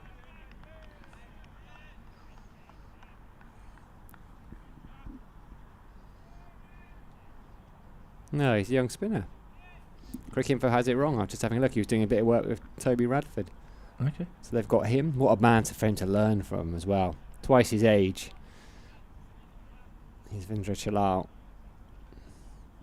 Chahal, sorry. Rob Keogh bowled a bit of spin, so go spin heavy.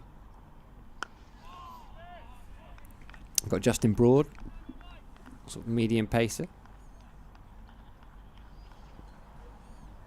Got plenty of options with the ball, haven't they? Yeah, it's the way that one-day cricket's going. It's 6 options minimum usually. You like to have 7 really if you're a skipper.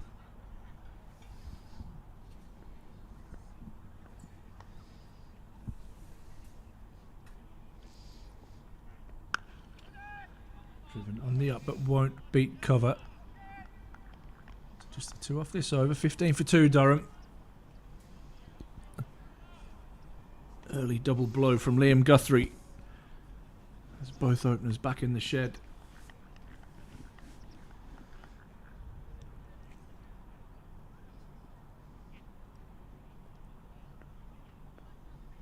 Last ball of over number 5.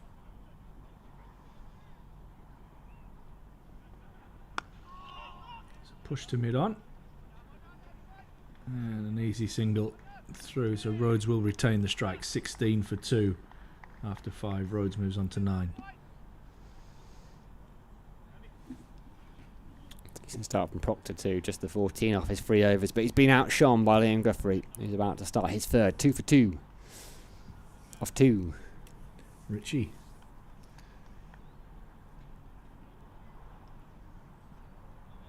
So need a partnership. Need to rebuild.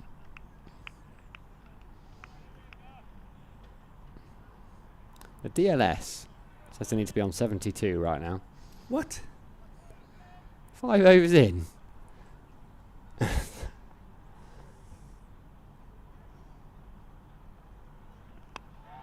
DLS system's been over with the Durham old boys getting hydrated. I mean, I know losing wickets means... I think we're behind. You reckon? Not sure they're behind to the tune of 46 runs in 5 overs, but... It's ticked up. It's live, it's updating, 73. And you were saying you like to use the DLS? You like to use run rate as well, don't you? I do.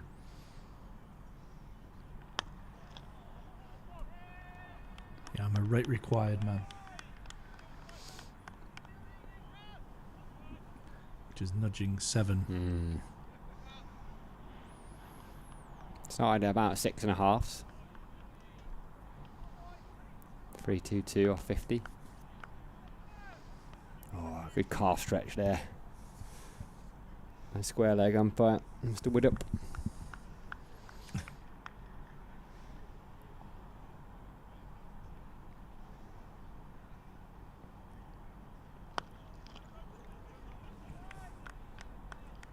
It's funny, isn't it? Already, what are we at? It's only the 3rd over with that ball, but it seems to be doing a little bit less. We say those Kookaburra balls don't swing for long. He's taking advantage of that short period during which it was swinging. Durham will be hoping it stopped swinging. Absolutely.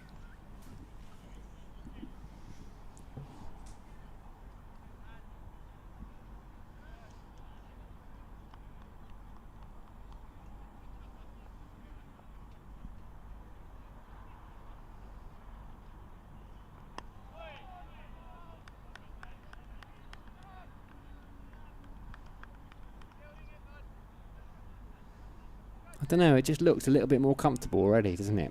Maybe it's just the form Will Rhodes is in, but he's able to just plant that front foot There's a bit more time.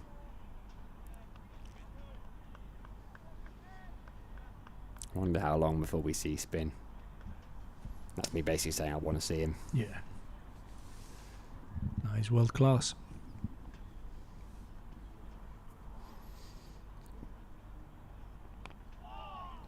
It's one of those weird quirks in that Indian overseas stars aren't allowed by their board to come and play in the T20 competition here or anywhere. But they're happy for them to pop over and play a bit of Metrobank One Day Cup, and we are very grateful. I think he's around for the back end of the Champo season as well. I can't remember, I haven't looked how close. Useful addition, that. You'd imagine they'd be preparing dry ones at home, wouldn't you? Oh. Not that they've done that in the past at Northampton, is it? Home advantage. Swan, Brown and Panesar back in my day, they definitely were known to prepare a wicket or two with very little grass on it. Oh, Fuller digs it out. Don't want to get Dave Beddingham early if you're a Northamptonshire cricketer. Otherwise, could be a long afternoon in the field. 6 overs done, 17 for 2. Yeah, still just that little bit of swing there. It's Beddingham. What's he faced so far? Just a couple of balls. Getting used to the swing and the surface. It's definitely 2 different days out there. That this morning we started off without a cloud in the sky. There's barely any blue sky there at the moment. A little bit away over towards Lumley Castle, but directly overhead, grey clouds. Proctor to continue.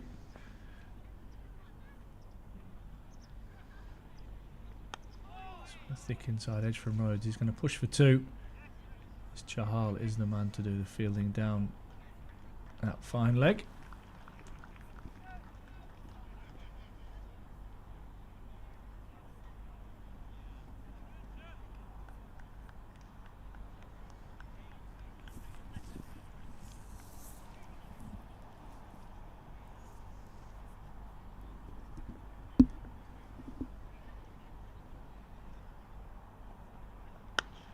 Fallen driven back at Proctor.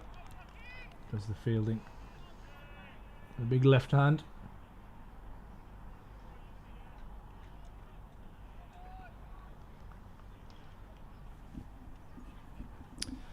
Yeah, it'll be exciting to see Ramesh get a crack here. It's always good to see new spinners on the scene. Like you say, you've got a great role model in Chahal at the club with him at the moment. One's pushed and a good early call of run from Will Rhodes. Pick up the single.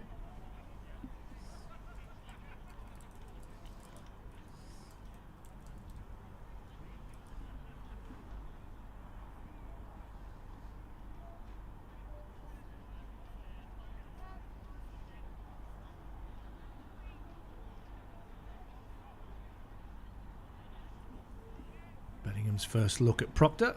And vice versa. Moves back to over the wicket. Stump to stump from Proctor. Good work from him.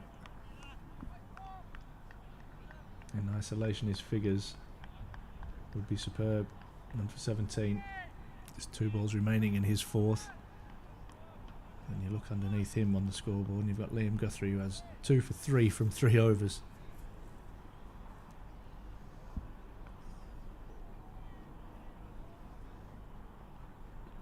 Bellingham whips away. Won't beat Ramesh at mid-on, who does the fielding. And Bellingham is off the mark. In typical Bellingham style, just almost falling across his crease gracefully and pulling it into the leg side. Wait till that Flamengo's out, then we'll know he's in. I hope we see it. Saw it a lot, didn't we, on Wednesday, that 100.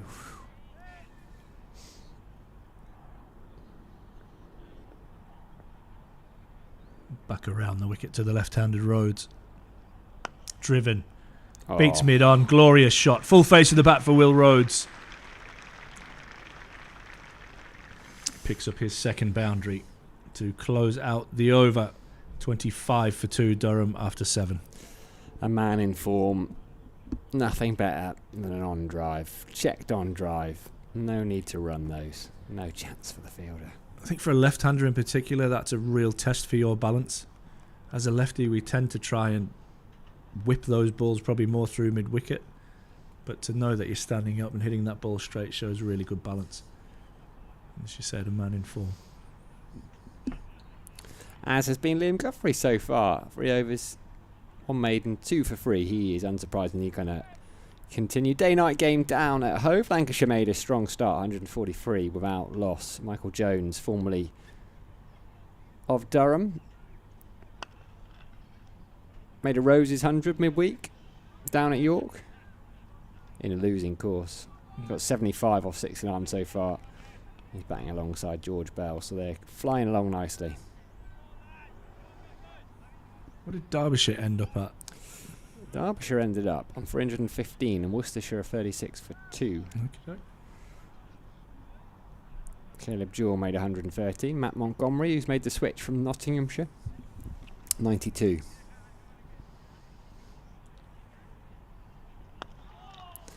It's good from Guthrie. And they fell away, really. They were set for 350 plus the last time I looked. That's, in fact, the reason I asked. I'm surprised they ended up on that score. From 6 onwards, you had scores of 1, 6, 1, 3, 6 not out, 2. Bowled out. They were 274 for 4 and 315 all out 10 overs later. So it wasn't a good last 10 for them.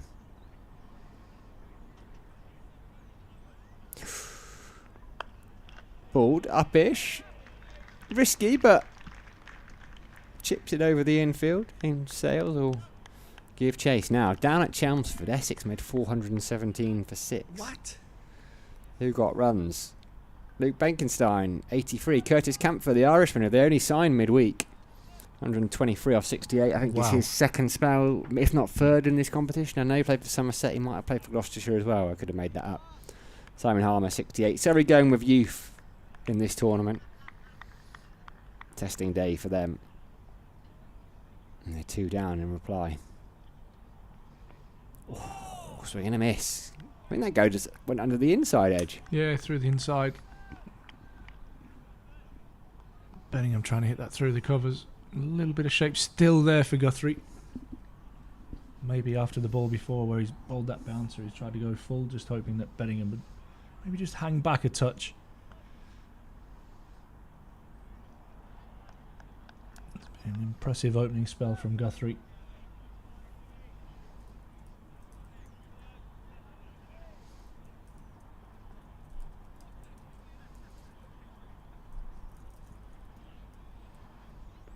Shot. Overpitched slightly. Dave Bellingham just leans into it. No need to run those. Glorious. Well called, slightly overpitched. Nailed over mid-off for 4. Elegant striker of a cricket ball, David Bellingham. Only a little man, but when he hits it, it stays hit.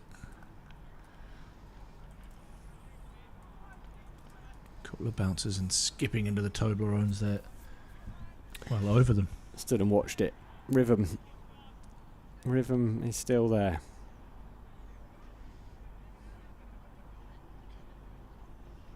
Oh, he's gone again. Not in complete control of that, to be honest. Dave Bellingham has clearly decided it's time to crack on here. Off the toe of the bat, I think. Didn't sound particularly meaty. Went over the infield. You can take those kind of risks. They're a bit less dangerous inside the power play. 8 done, 35 for 2. Yeah, and you bang on. I think he's thinking at the moment, if I get the length that I want and how good I'm feeling, I can trust myself and just hit that over any field, really. You can trust the pitch, certainly, can't you? Yeah, absolutely. And otherwise, you may be just thinking, if we let this creep along, suddenly we're up at 8 and over in 20 minutes' time, and that wouldn't be great. Then we're under pressure. Big game for Durham's tournament, this as well.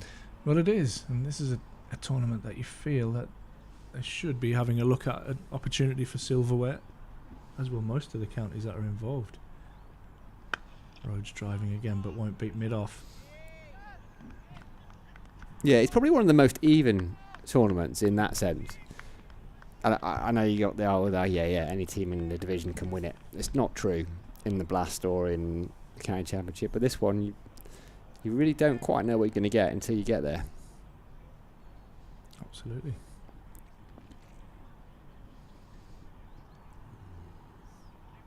short and hammered in front of square. Brilliant effort in the field, but to no avail. Rhodes picks up another boundary. Superb effort out there from Liam Guthrie. Ball was just hit too hard. What I am pleased about is so far, touch wood, we haven't had much messing around. Remember last year players were just getting plucked to the 100 almost every 5 minutes. It hasn't felt like that's happened this year to the same extent. And Rhodes drags one on. Proctor strikes. The Steelbacks have 3. And you can tell how quiet it is around the Banks Homes Riverside. That is a big moment. Oh, huge moment, Ash. He's looked $1 million out there. Will Rhodes raced to 21, barely put a foot wrong. That was the first one. And maybe him and David Beddingham had a conversation about putting some pressure back on Northamptonshire. Beddingham was certainly trying to. That one, it was up in his arc. Just got that bottom edge. That is massive for Northamptonshire. Consistent Will Rhodes goes bowled for 21 via a thick inside edge. And Durham in trouble now. 39 for 3. Colin Ackerman coming to the crease. Reminder that there's no Ollie Robinson today. He's unfortunately away at a family bereavement. So what have we got? We expect Bowman to bat at 6? I'm not sure. I'm just having a look at the lineup there. I think Ben Rain might bat at 6. And you've got George Drizzle and young Robbie Bowman. Coughlin's ability to bat would be in question with that shoulder injury. Mitchell Colleen more than capable with the bat. And Bailey to come at 11 you would have thought.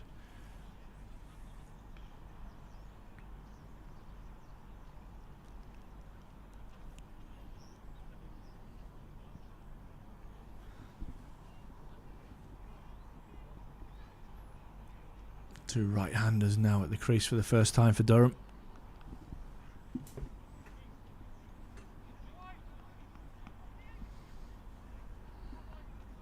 You feel that if Durham are going to push this game, this partnership is of vital importance. A little nibble at the first one as Proctor beats the bat. Bit of more zip. He definitely skids it through, doesn't he? That low action.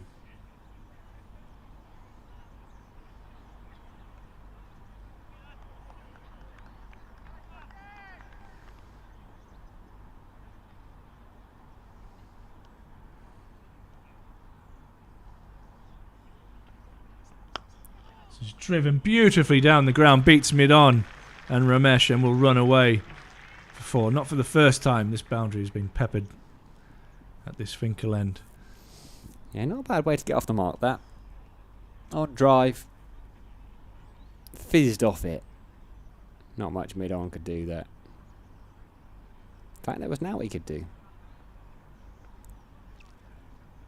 43 for 3. Last ball of over number 9.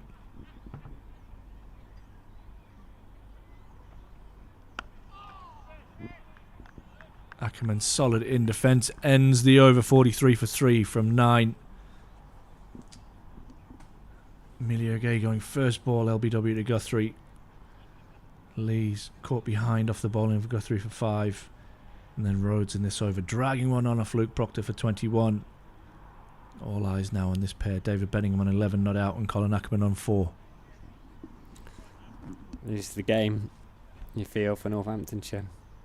Get one of these early, they're well on their way. Last two, I think fair to say, recognised senior top order batters. Bowman on debut, and you're into the all-rounders then. Very capable all-rounders. There's still 279 needed.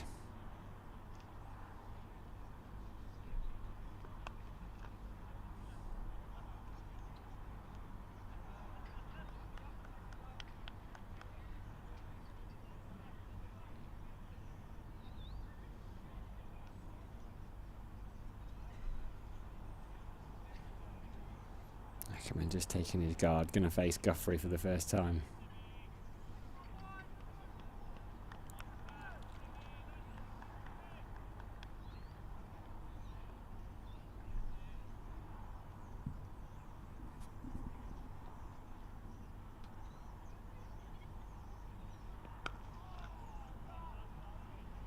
I wonder if Beddingham will just go back into his shell a little bit for the time being, or will he keep going?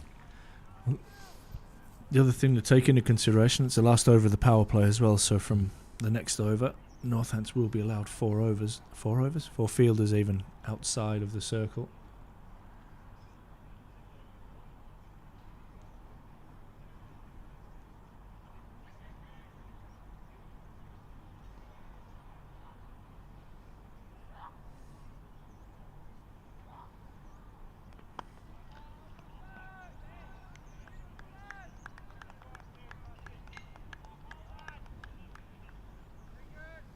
.44 for free.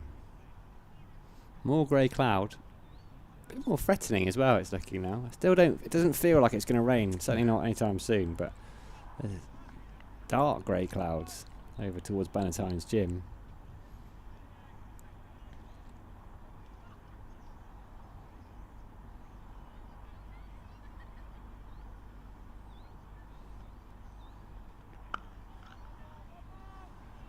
I feel that almost that swing is gone now. Yeah. Everything looks like it's literally sliding along with the angle. Don't think it'll be long before we see one of the spinners after this power play. I'd love that. I think it'd be a really aggressive move, the Butcher Hull, straight into the attack after the 10th over. He's played 3 games in this competition. He's bowled 30 overs, unsurprisingly. 1 fifer.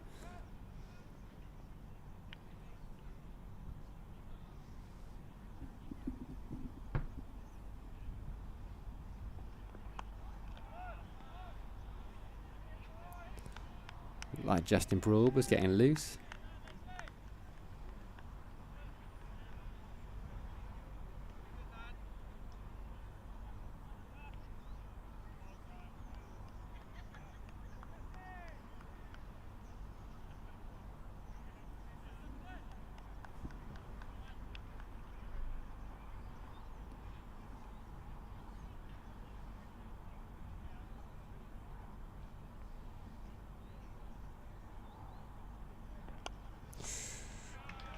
Lovely.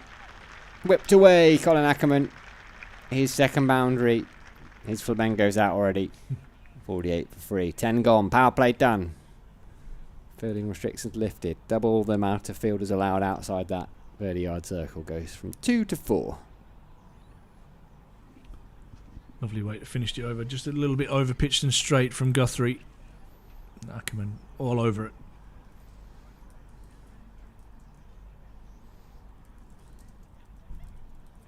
Second power play now in effect. As you heard from Sam Dalling, they can have an extra 2 fielders now outside of the circle. Captain McManus just coming, having a chat with Luke Proctor. Ricardo Vasconcelos. Close proximity, they're going to keep a slip in place. David Beddingham on strike.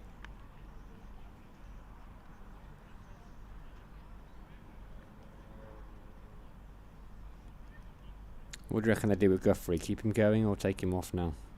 No, it's not swinging. That's a good question. It's a good question. And that's a shot. Great piece of fielding by the Centurion. Sales preventing a certain boundary there, as that was timed beautifully by David Beddingham. Durham slightly ahead on runs from where Northants were. As he lost the extra wicket.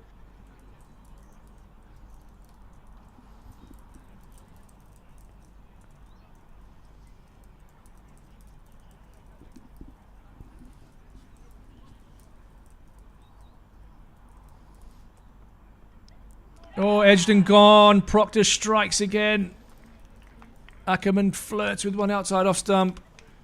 Feathers one through to McManus. Durham are 4 down and in a world of trouble. He's flirted, invited it out for dinner, taken it, and left Luke Proctor with the bill. Oh, I'm sure he'd be happy to pick up the bill. The cost of a wicket. That was a beauty, wasn't it? Absolute beauty. Anything Guthrie can do, Proctor can do just as well, it seems. Yeah, second wicket for Proctor now. Ackerman Just nibbling at one outside the off stump. 49 for 4, Durham.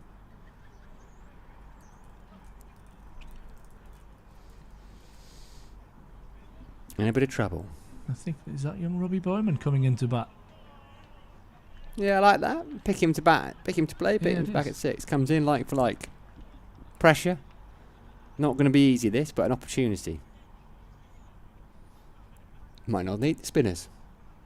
Fantastic this. Looking forward to watching Robbie bat. Bring you a bit of pride this. Done much work with Robbie? None. None.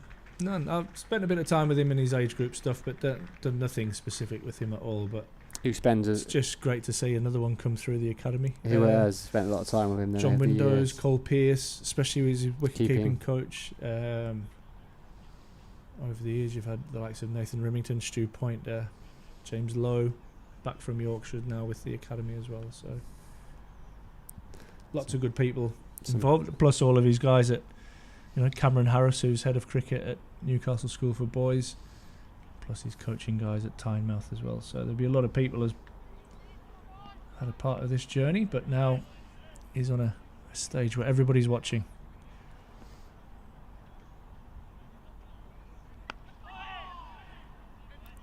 Ideal Number start. 6, yeah. Good from Proctor that. On the money, wasn't it? Make the young man play.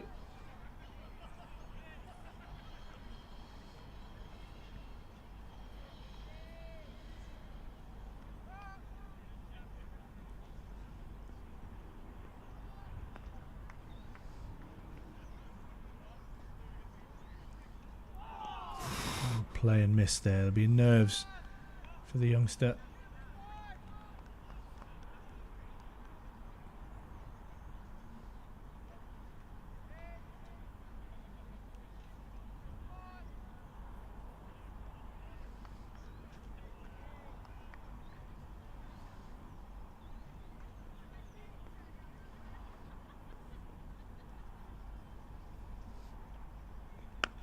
Drives nicely, but straight back to the bowler. And make him feel good. That's the first one out of the middle of the bat.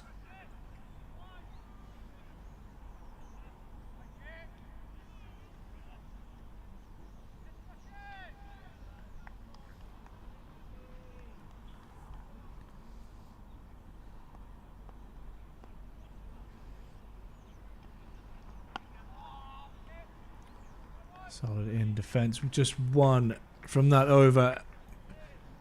But the big moment was the wicket of Colin Ackerman. 4 down, 49 on the board after 11.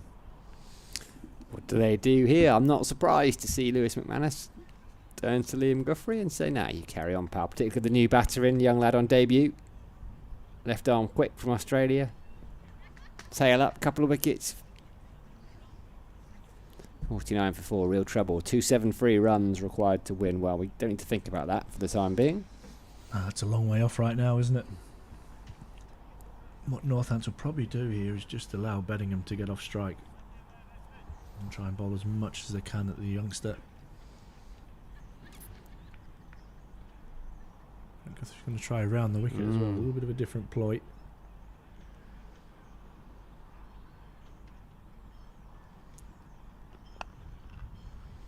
A bit of work in that cover by James Sales. Slip still in place and just a 3 out for him. Deep backward square, fine leg and third man.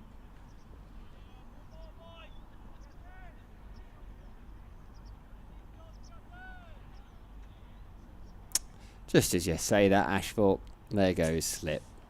Yeah, I think they'll protect it. I really think they'll put the sweeper out as well.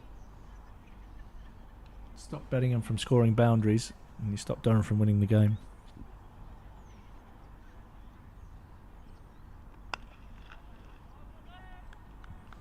Two dots to start.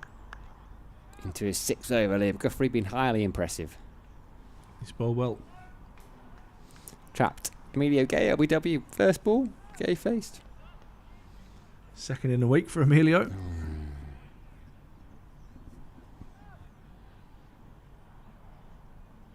Fine player, Emilio Gay. Didn't get many at Taunton either, but got 100 at Kent in between, didn't Feast or famine. he? He is a bit like that, isn't he?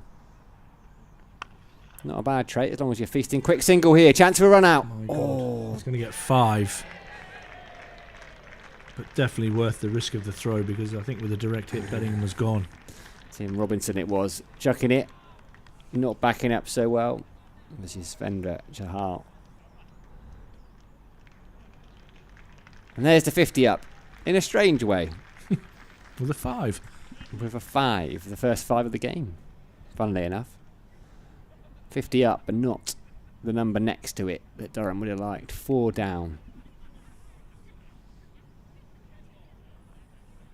Change of field, I reckon. At least 1 slip. I think 2 slips. Yeah, there comes Justin Broad. Back into shot. Catching mid-wicket as well.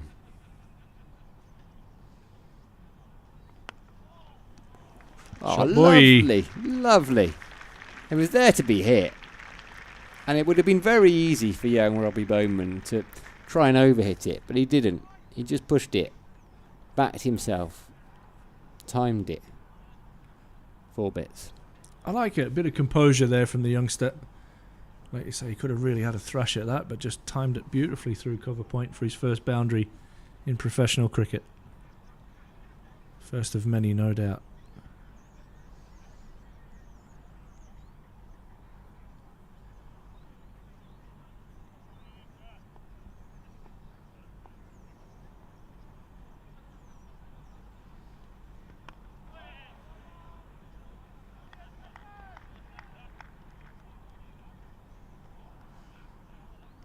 Brilliant, isn't it, cricket? He'll have been playing under 18s for Durham over this summer. Well, has been. He's been played a few games in the second team now. Playing a bit of club cricket on a Saturday for Tynemouth, and now right in the mixer here. First team debut. Durham in all sorts of trouble.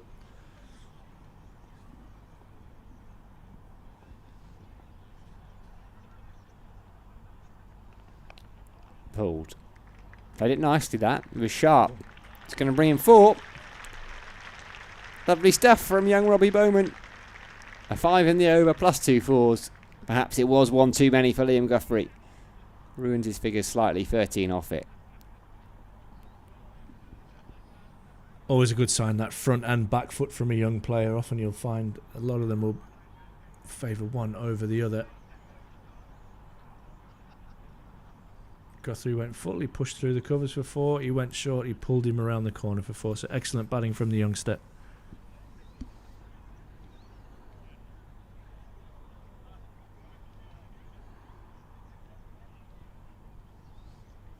Proctor's going to keep going, is he? Eh? Yeah, wicket in his last over. This will be his 7th, just stretching the hamstring just off his screen.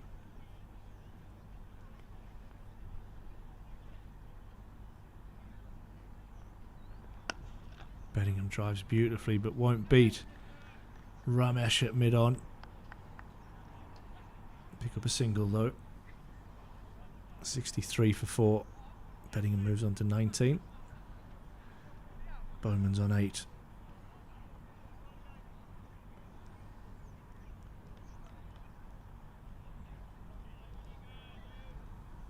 Slip back in for the youngster.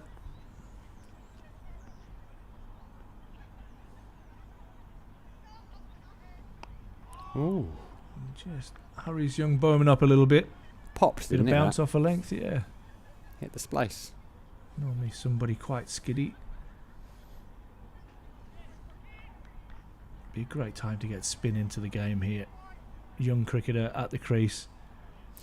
And you've got one of the form cricketers going around in world cricket in the last couple of years, even though he said himself he's not in form. David Beddingham pitched up. Driven on the leg side for no run. Looks like the young spinner's getting going. Oh, he was right in my window frame there. He is on the foot. He's gone through all sorts of exercises there. Nirvan Ramesh, I think we're going to see him very soon. Excited by that. Absolutely. Love watching new spinners and new skills on show.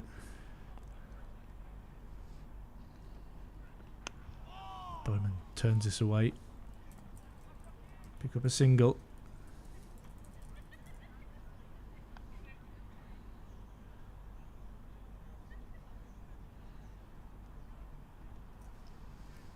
Tell you what, if he bowls as well as his warm-up, Durham are in trouble.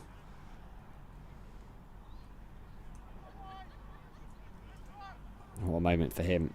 About to have his first bowl in pro cricket.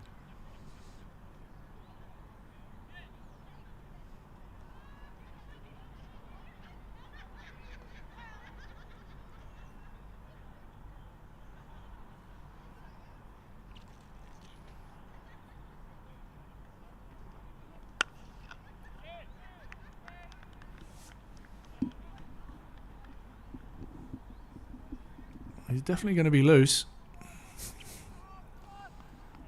Might be a bit of nerves and a bit of energy there going into this warm-up.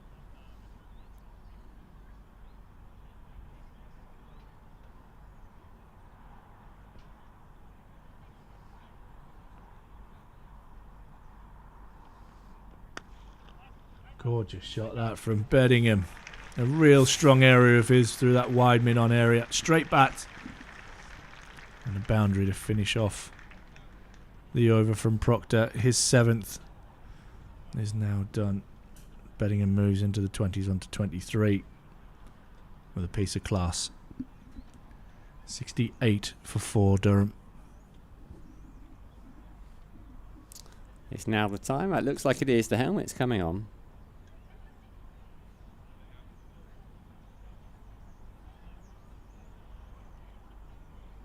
Who's it going to be? Yeah, it is going to be young Nervan Ramesh. What a moment for him. All the work he put in as a kid, and he still is a kid really, right? 17.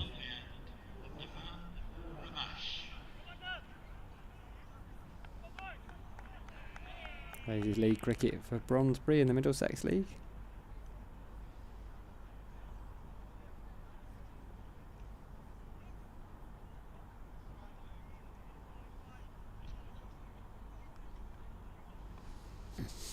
What we're going to have field-wise.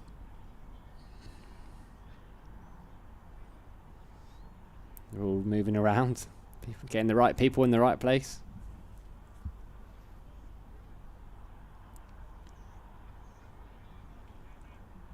.68 for 4. Over number 14.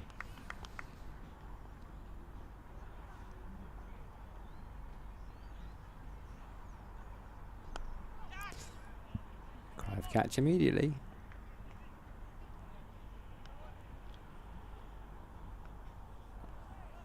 Bowman picks up 1. What a challenge for him now. Love that. Robbie Bowman just telling David Beddingham, yeah, he's bowling off spin, mate. Brilliant.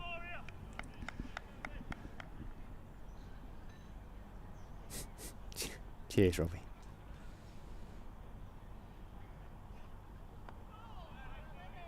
Long Good arms, line. hasn't he? Long Yeah. arms. He's probably got a bit of bounce, bit of overspin. Lovely start. Nice action.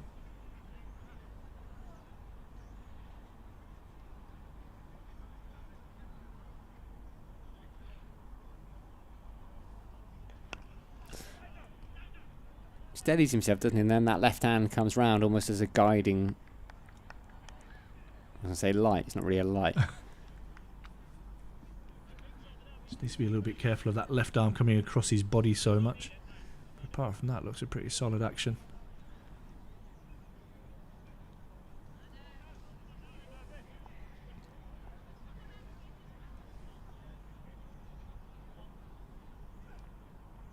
Oh, that's a beauty. That really is. Initially when it comes out of the hand you think, oh, has he let go of a full bunger? But he hasn't. It's almost like a moon ball. He's just taken the pace off it. Lovely flight. Yeah. Good skills. Enjoyed that. Not sure Robbie Bowman did. Northants staff just having a wander round. And there is the great man Darren Lehman. Be excited by watching this youngster.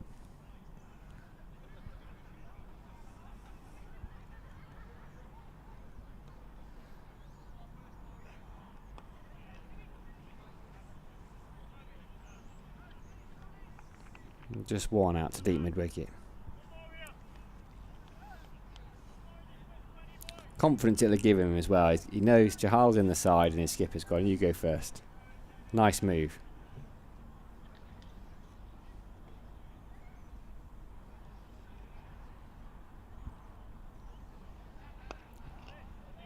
Good start. Great first over. Gets a warm round of applause from all 4 Northants coaches on their lap.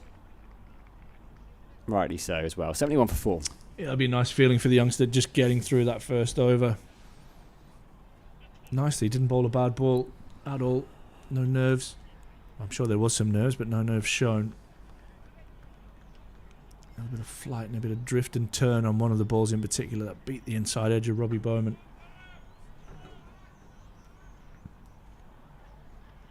But there's something to like.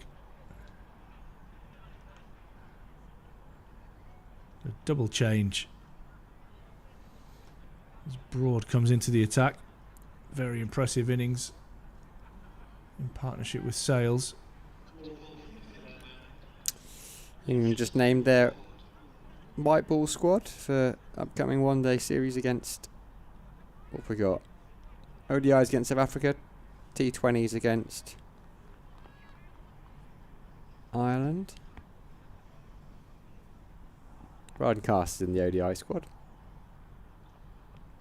Broad ball short and pulled by Bowman. It'll just be a single. As is young Sonny Baker for the first time. Rayan Ahmed's in there too. Been impressed by Baker in the 100 competition. Quality. Real good. Good pace, swings it both ways. It's been one of the highlights for me. I haven't watched a lot of it, if I'm honest. But he looks a real threat. Yeah.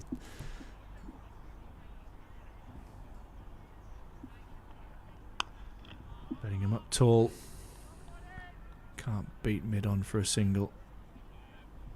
Was given an England incremental contract before he'd even made his first class debut.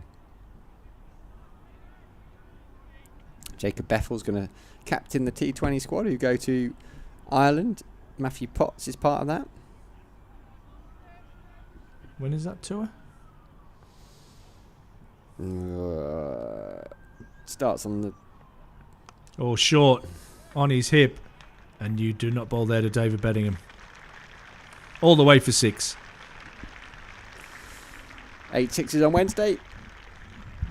Adds a 9th here. 17th of September is when they start that 3-game T20 series. They've got 3 ODIs, Metrobank ODIs. South Africa, followed by 3 T20s. Could be interesting timing that in the championship run-in if Matthew Potts is missing for Durham and Bryden Cast. Oh, and that one strikes David Bedingham right in the midriff.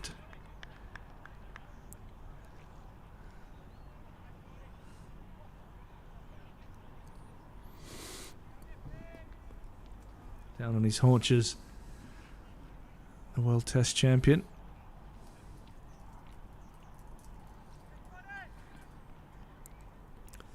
Let's have a look at when he'd missed then.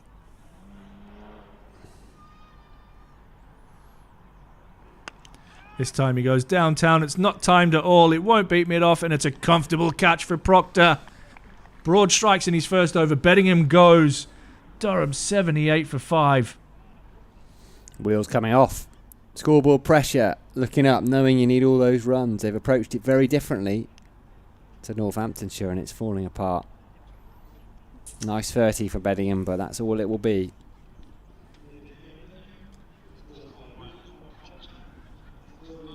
All sorts of trouble now, the home team.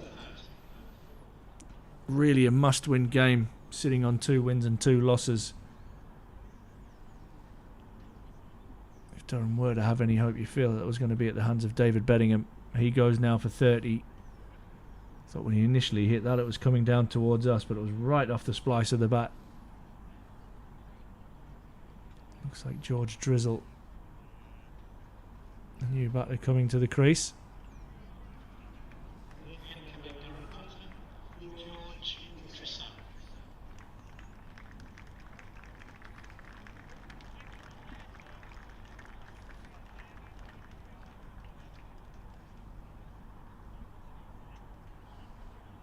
No Ben Rain?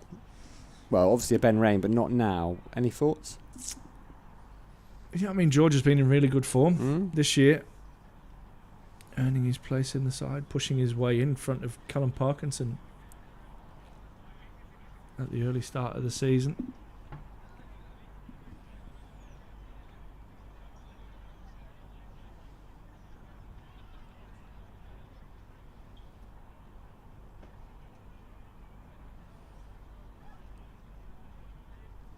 Very quiet, Banks Homes Riverside. The Steelbacks in full control here.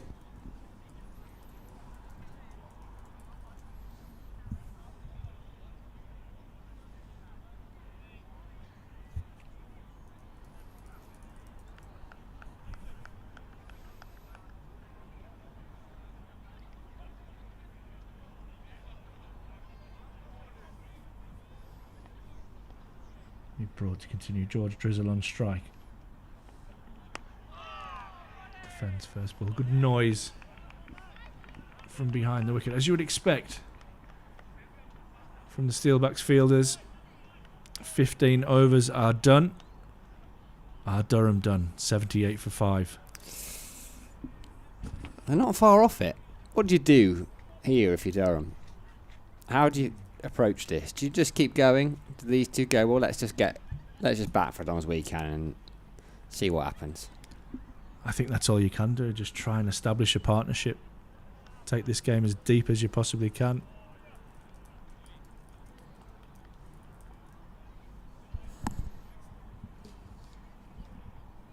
But what a great time to bowl for a youngster. Here's Ramesh.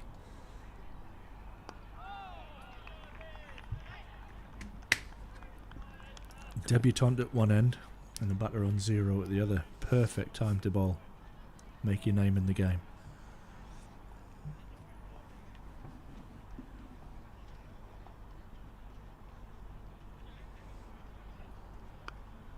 Oh, just mid-wicket had just taken a step to his left, Tim Robinson. He was anticipating that ball being hit a little bit straighter. Robbie Bowman has left him on the floor. I think Victor Main has left his footwear somewhere. Yeah. He's currently wandering around Earthing. barefoot. Earthing. But again, good control from Robbie. He's not trying to overhit that. Just nice timing. Good to see. Oh, he hits that one hard. It goes over the despairing dive of Tim Robinson. Would have been a screamer. Not sure he got that close. Back-to-back boundaries. Good to see Vic giving Scott Borthwick a few coaching tips as well down there. No doubt.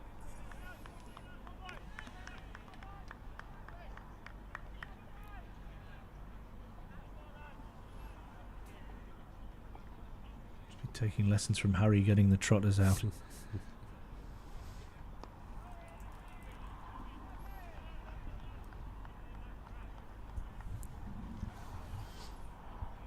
Harry's about to depart. Or maybe Vic's going to carry on that trend.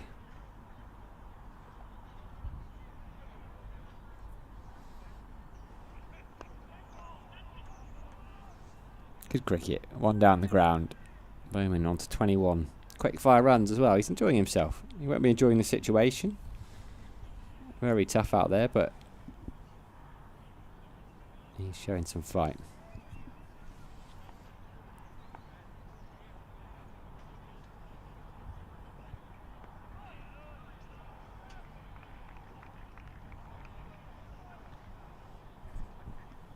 Nine off the over.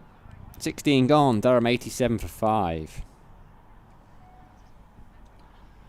Yeah, doing it tough at the moment. David Bellingham going. You have to feel. Could spell the end for Durham's run chase. Robbie Bowman. 21 from 19. And George Drizzle yet to get off the mark. The 2 men at the crease for Durham.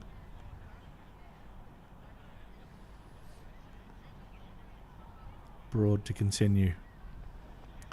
Short and pulled away. Perfectly timed that one from Bowman. It'll just be the single. Good signs. He's getting into some really good positions. Yeah, be pleased with it so far. I'm going to take your positives from what is so far a pretty negative situation.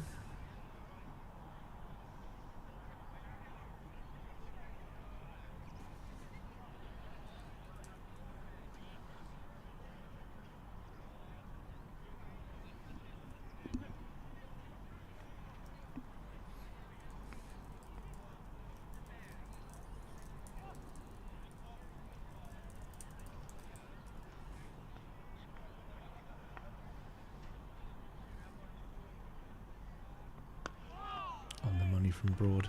Not often you see a seamer in long sleeves. Not against it.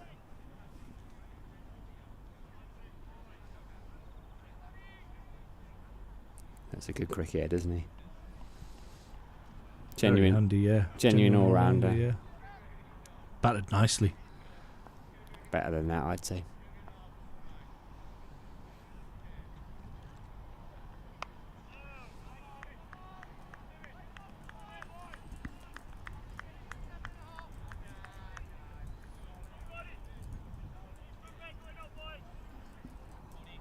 Takes the huge wicket of Bellingham in his last over as well.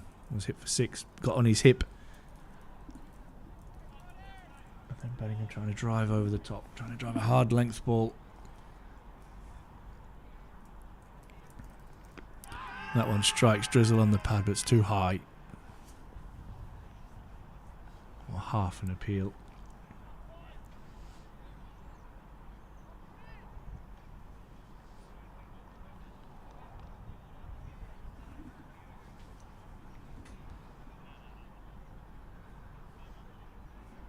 .88 for 5, Durham.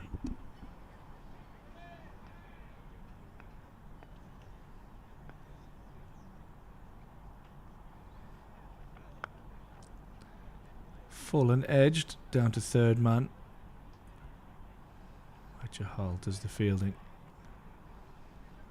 Be Drizzle off the mark. 89 now for 5.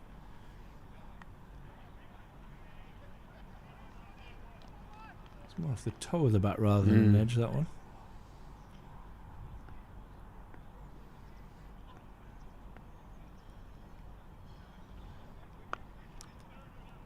Dabs into the offside, won't get a single. Tidy over from Broad, just the 2 from it. 89 for 5. Bowman 22, Drizzle on 1.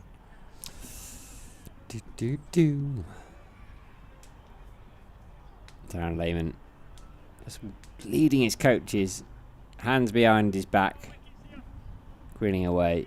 Be a happy coach at the moment. I'd be delighted with this performance so far. Not even had to go to your superstar, really. You've got the IPL's leading wicket taker. Not had to use him.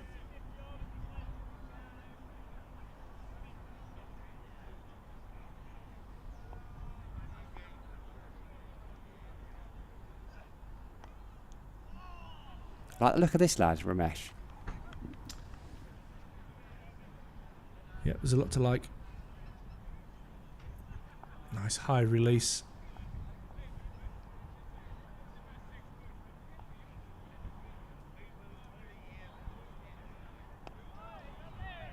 I've not seen it before. The left hand, the non-bowling hand, comes across right the- across. yeah. You can see it from behind. It just appears from the other side of his right cheek.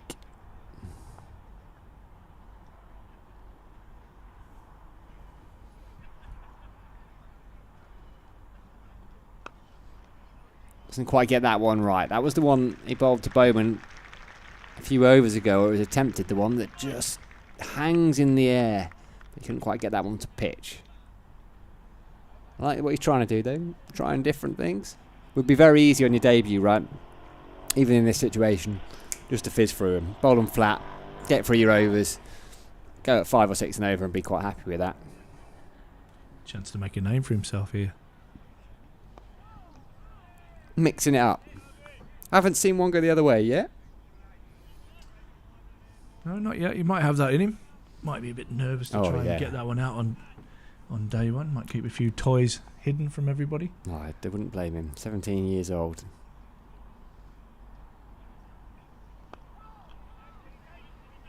Just one down the ground. I'm always interested to know, I must confess, I don't know this, but when youngsters come in, are they the person that everyone was talking about when they were 11? You know, there's always those, and a lot of them actually don't end up making it. Or is it someone who's come from left field? Oh, use of the feet, lovely. Really lovely from young Mr. Bowman. You feel his confidence is just upping and upping with every delivery he faces. Uses the feet, plays inside out, over extra cover, 4 runs.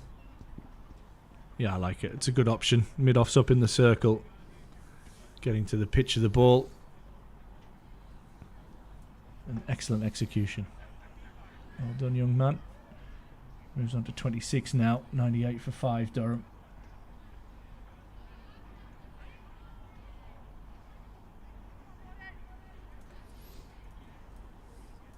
Again, didn't try and overhit that. Really good control, good shape.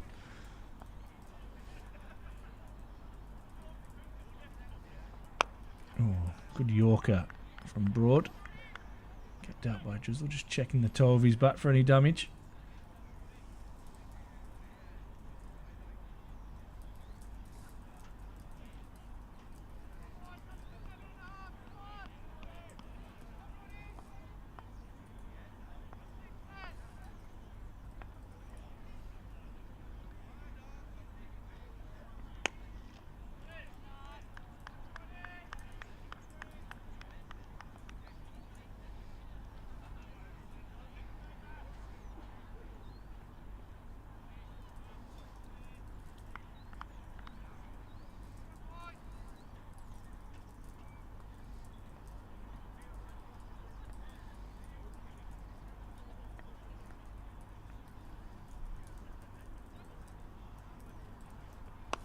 Beautifully whipped away by Drizzle.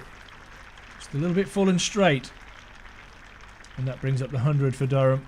102 for 5 now. Drizzle into double figures with a lovely boundary through the wicket.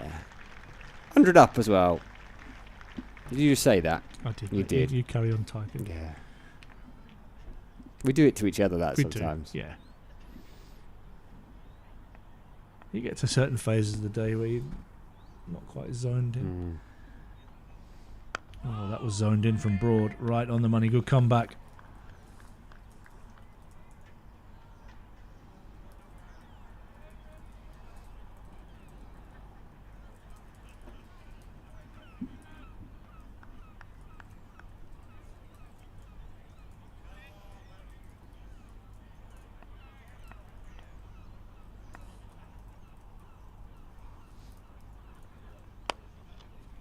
You're going very full here, Broad. Just wondering if we might see a bouncer to finish off the over. Look to go full. Just the boundary off the over so far. Rate required. It's a long way off, but it has for the first time jumped over 7 and over.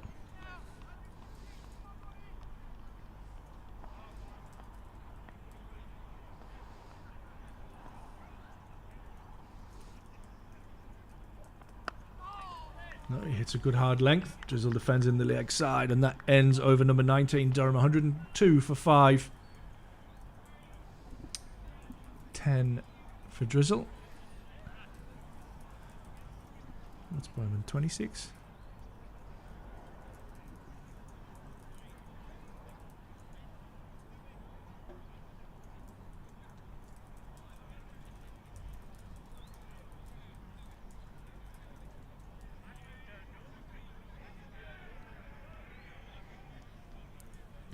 Be the young off spinner to continue. Been impressive so far, Ramesh.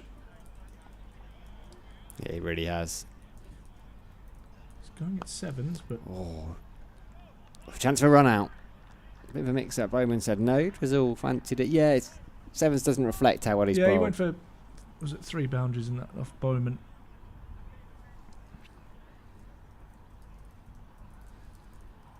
He's bowled nicely.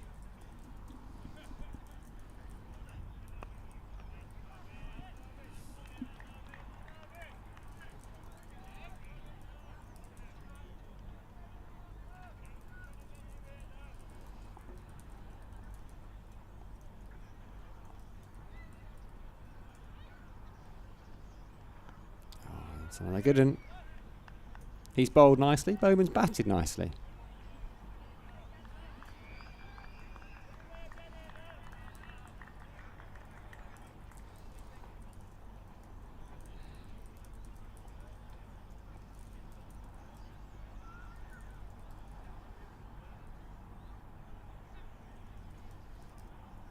Oh, beauty.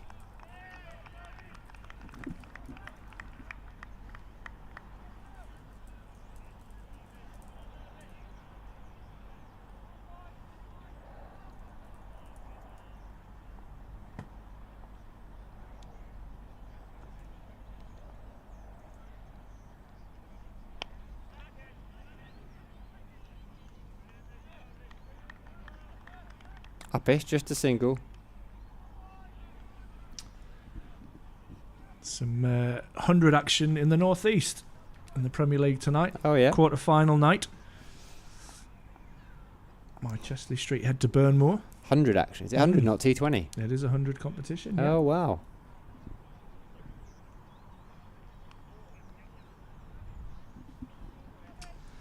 So, yeah, Chesley Street head to Burnmore. Castle Eden host Felling.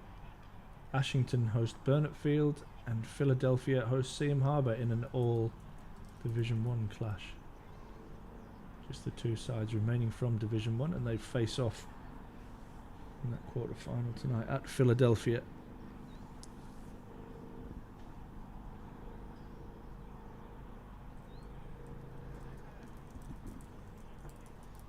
$104 for 5.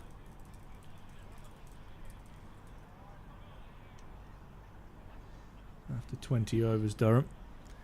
And we are going to see Chahal into the attack.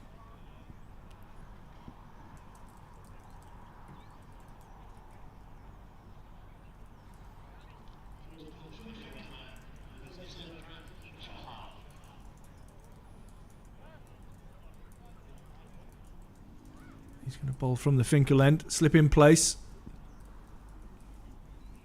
Durham in all sorts of trouble, trying to build a partnership here that keeps them in touch with the game.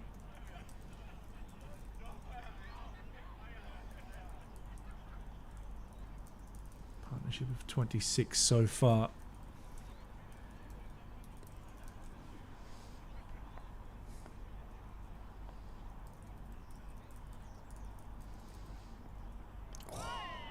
Big turn from ball one.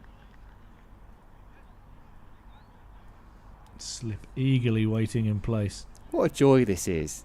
The leading wicket taker in the IPL, whatever you think about it, it is the biggest tournament in the world, right? By many metrics.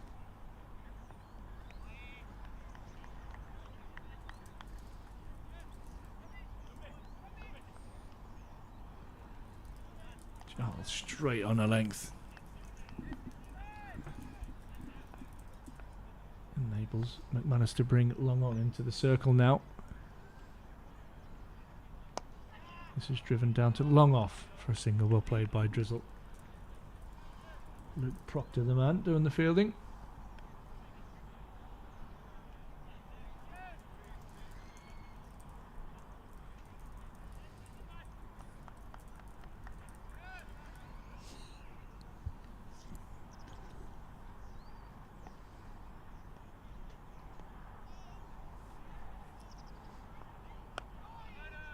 What a joy it is for Robbie Bowman as well. Like you say, on debut against the IPL's leading wicket taker, what an opportunity for him. And also 27 not out, so like he's had a bit of time out there, so he's feeling there's not as many nerves. I love it. Trying to Take slog him sweep, on. yeah, take him on. Have a story to tell the lads at the club tomorrow. Yeah, what that? How? Brilliant. Oh, he's the leading wicket taker in the IPL, is he? I slog swept him for a couple of sixes yesterday. Incredible, isn't it? What That's opportunity the beauty is of this cricket, game? isn't Yeah, it? absolutely.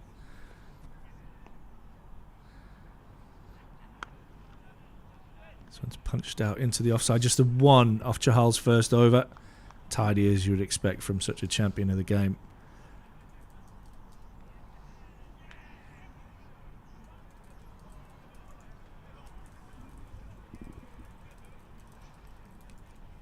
$105 for 5 Durham after 21.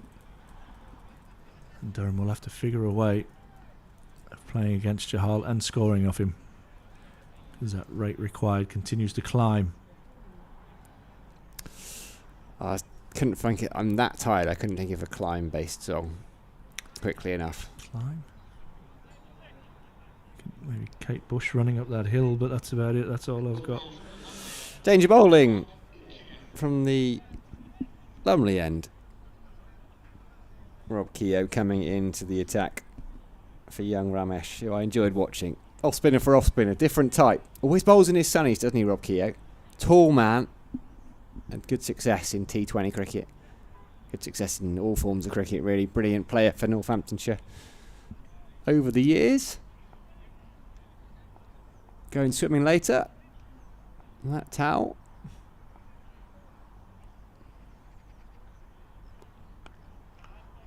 It's never a good gag if you have to explain it. But I was like, do I just say something really weird, or do I at least try and get half a chuckle? I got half a chuckle from you, so it's fine. Only because you had to explain. Yeah, exactly. But that's what I mean. I was sog sweep, single. I could have just let it die, and you'd have woken up at 3 a.m. thinking, what on earth was he saying? Maybe you'd have got it at 3 a.m. You'd have just suddenly sprung up. Any more quarterfinals tonight, or is it just the one? No, there's 4. There's 4, mate. Okay. Where are we at? I know there's 4 quarterfinals in general. I just meant Well, I tonight. did read through them again. Oh, Just sorry, totally mate. ignoring me. Oh, sugar. You do you. I'm sorting out domestic stuff. So I'm going to say the Go all on. Division 1 clash between Philadelphia and Seaham Harbour, and you go, that's right, I did already say that. Yeah. The old Phillies. Bowled him. The change of bowling works. Young Robbie Bowman, 27 on debut. Alas, it won't be any more than that because his off stump has been knocked back by Bobby Keogh. Durham are 6 down, 106 for 6. Yeah, that task becoming even further. Oh, and that is a pitch. That's gone through the gate. Off spinner's dream, that for Keogh. Pitch it out into the rough, let it turn. And Bowman's debut innings goes. Turn, baby, turn. Let's go Inferno. Northampton are on fire at the moment. Absolute ripper. Yeah, decent nut. A decent showing from Robbie Bowman as well. Yeah, on nice. He debut. got to show off his skills there, and he'll next time he grabs an opportunity, he'll feel that he's more than capable, and he's just shown his teammates actually, if I am picked again, you don't have to worry about me. Ben Rain, the new batter. And I think he will get picked again. Oh, he will. Hopefully sooner rather than later.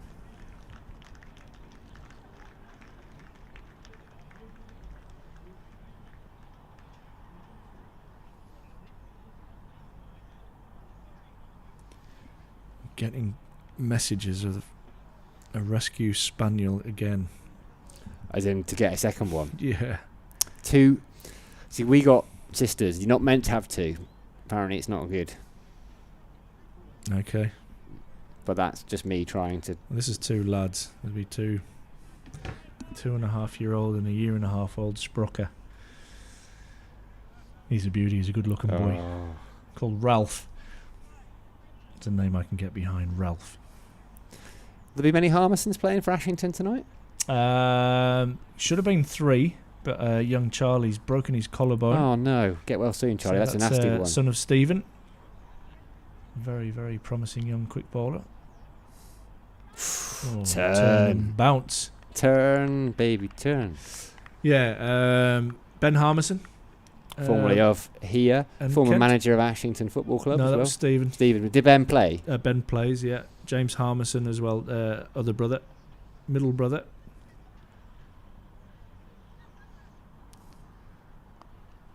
Swept nicely as well. 4 bits. When did Steve last play a game of cricket? Oh, long time ago. Loves his golf now, the big man. Matthew Potts been playing? Is it the Matthew Potts? No, it's not the Matthew. Well, it is the the Matthew Potts, but not Durham's Matthew Potts. Got you. A Matthew Potts. Yeah. Lovely sweep shot that from Ben Rain. And the over 110 for 6. Yeah, I was going to say that would be a good We sign. got a tidy side. Ashington. Any chance of Mark Wood playing for them on a comeback? It's happened before. Yeah, him and Collingwood played a game, didn't they, against each other? He's big down. I mean, they got broken into, didn't they, last summer? They vandalised. They did, and do you know what? The whole Northeast cricket community got behind that. There was various clubs donated things like a keg of beer, or what we did as a way is that we provided the match balls for our home and away games for them. Oh, as well, nice. Just to try Yeah, and little touches. Oh, lovely. Just small things that add up, and I think a lot of clubs around the Northeast did kind of jump on board. They're a lovely family club, Ashington. Produce some serious cricketers and footballers, that town. Yes, for a place of its size, not bad. Ash Vegas, or Ashghanistan as it's Very different. locally known. Oh, Short, pulled. 1 bounce for 4. got the wrong end, Ash, didn't I? That's all right. It's all exciting, all good. You heading up to Burnett Field then to watch that one? Did you say that? No, already? we're at Burnmore, actually. Burnmore. Yeah, so Burnetfield have... I think they're away at Ashington, aren't they? Sorry, yeah, I'm looking at... It's a decent hike up to Ashington. Yeah, right next to Morpeth, so it is a decent hike. On a Friday night. Not the draw that you want, that one. Burnmore, if you have a look at your map, is literally 5 minutes from here. We'll take that as Chesley Street. It's a kind of bit of a local derby, I guess. Okay. Should be a good night then.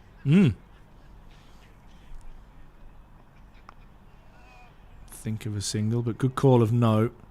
Horrible throw. Who are the names of note playing in that one? Ryan Pringle. Yep. Paul Coughlin's brother Josh spent a bit of time here. Yeah. Stewie Pointer. Good player. Got a very, very good side. Sean Tyndall, for me, probably the best all-round cricketer in the North East Premier League. Jason's brother?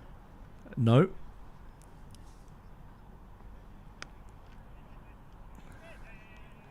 They'll get a single there off the misfield, but a good bit of fielding. That's high praise. Best all-round cricketer in the... For me, yeah, I mean, that's obviously subjective. Yeah. Former Durham cricketer, left-arm spinner, Graham Bridge as well. Yeah. Is there. The little troll. He's a belter.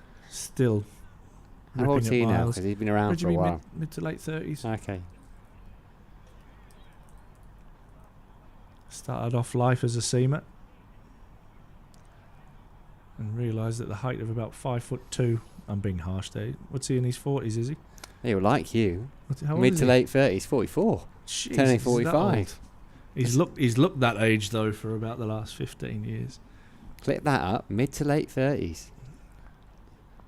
That just shows how old I am, I guess. Giving him a decade of his life back there, Yeah. Ash. He'll be delighted. Absolutely You've done thrilled. that. You called him a troll, then give him 10 years back. Yeah. That's nice. Doesn't know how to feel about you now. That's all right. He doesn't have to find a new bridge to live under. Ends the over. 115 for 6. Drizzle 18. Rain on 4. Yeah, they're a strong side. Top of the North East Premier League. They've got a really nice overseas Pakistani lad, Wakas. Very nice left arm seamer.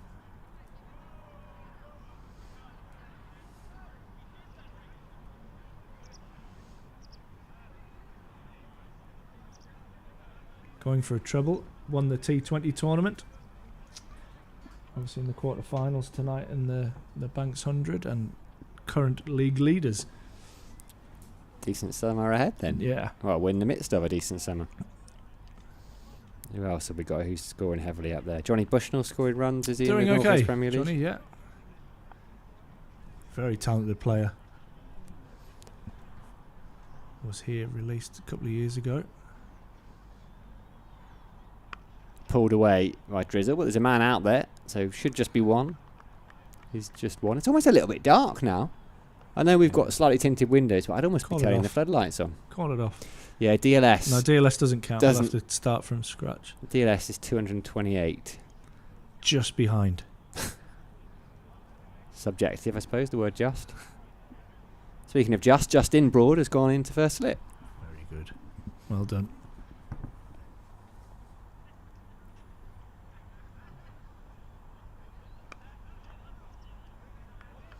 I've woken up a bit. I'm back in the game. Just discussing a lack of baby naps with my wife. Tearing her hair out. Not the babies. Very, very important. Good clarification as well. That's so hard. Just the frustration of not being able to get her down. Because there's any parent of a young baby, and I don't know why I'm talking about this again, but your head immediately goes. Is that why you decided to spend more time in the northeast than you probably should have? It's not my Is fault. Becky listening? It's not my fault. There's a day between the two one days.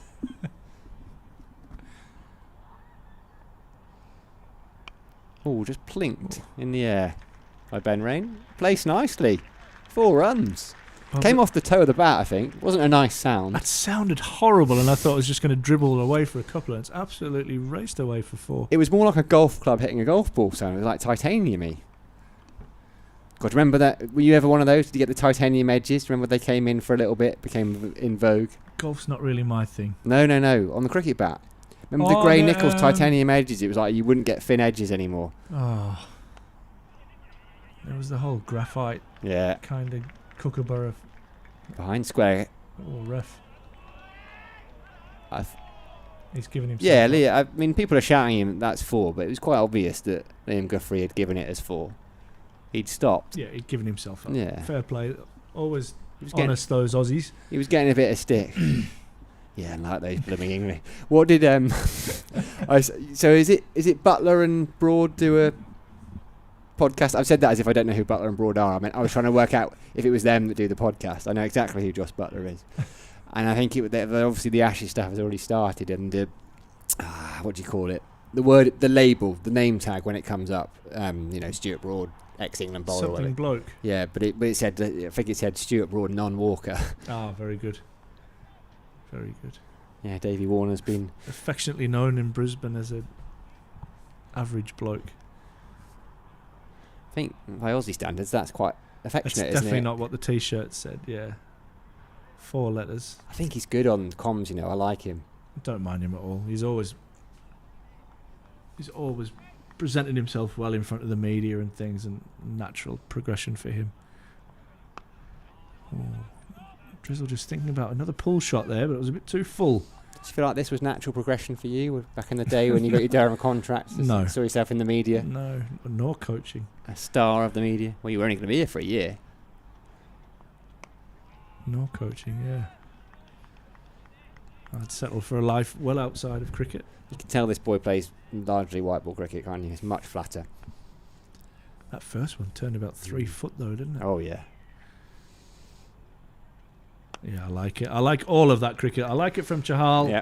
and I like it even more from Drizzle as he punts that over long on for 6. But the next one will be a bit flatter. The IPL spinners bowling about 75 miles an hour. He's Yeah. probably fancying these boundaries as massive as well for IPL standards. 30-yard circle just touching the boundary. Good call. Much flatter. Probably a little bit more out the front of the hand from Chahal.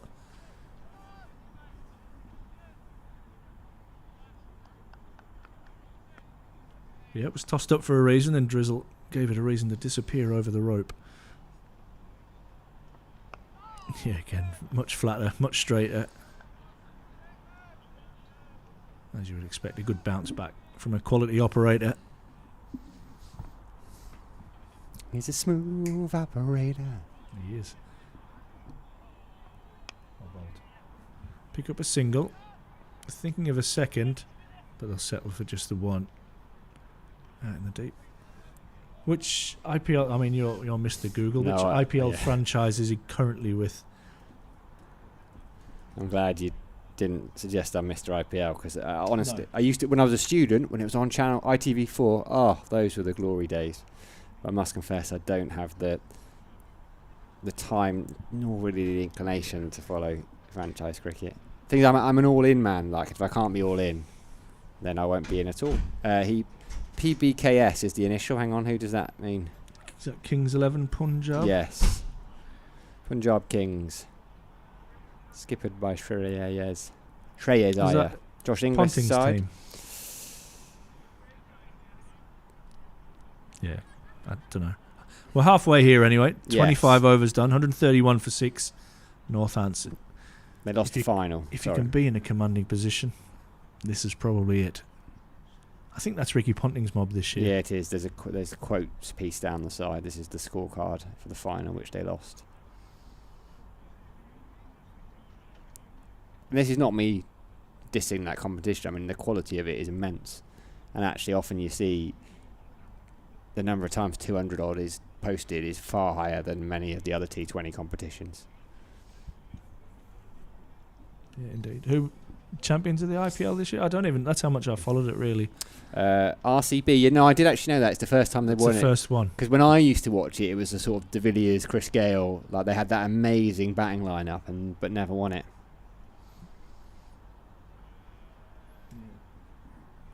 Throw Coley into that mix. Yes, that's right. Damn. The doctor's just finished telling me. Okay, now what's that? I have no idea. We never. Heart won't beat again. Lancs 240 for 4 down at Sussex. Did Michael Jones get 100? I'll tell you when the scorecard comes up. No, he didn't. 82 though. Not bad. Not bad, Michael Jones. Hampshire 137 without loss at Drinks, chasing 253 to win against Leicestershire Foxes. Ali All's got 65. Nicholas Gubbins 58. Warwickshire 134 for 4 after 30, chasing 217. So it could be a low scoring thriller against Middlesex. Partnership of 42 between Hamza Sheikh and Kai Smith, rescuing them a bit. Kai Smith's a good little cricketer. He made runs last year, didn't he? Was it this year or last year up here? That Champo game at the start of the season, did he keep? I don't know. I wasn't here. You were on holiday. I was working you were on holiday. very, very hard. Yeah. A good little cricketer. Sorry. Stuttering. Chasing 418 to win. They're 117 for 5. Worcestershire 170 for 2 against Derbyshire, chasing 316 as Rob Keogh continues and George Drizel gets caught through for a single. I think they were a couple down early, weren't they, Worcestershire? Yeah, they were. They were 11 for 2. Isaac Mohammed, nephew of Moeen Ali, who shapes up really nicely. Kashif Ali, who's one of my favourite players. Both went early, but Brett D'Oliveira's 96 not out. And Jake Libby's got 56. Henry Cullen's playing for Worcestershire. Is he the Aussie that capped for Glamorgan a few years ago?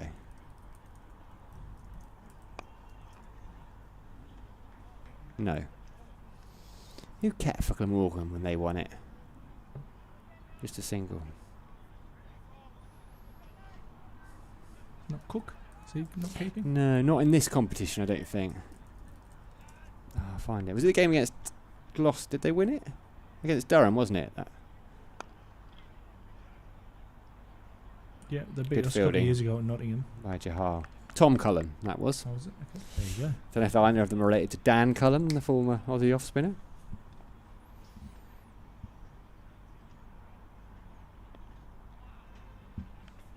There's little variations here from Keogh.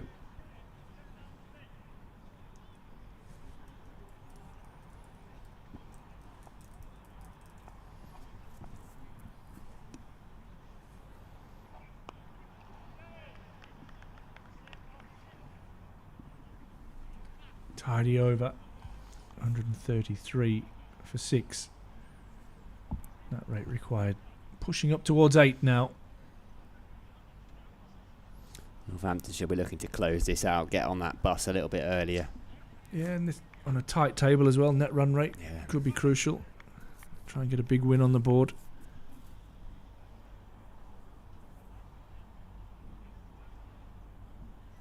Disappointing for Durham, back-to-back home defeats in a week. Well, in 3 days.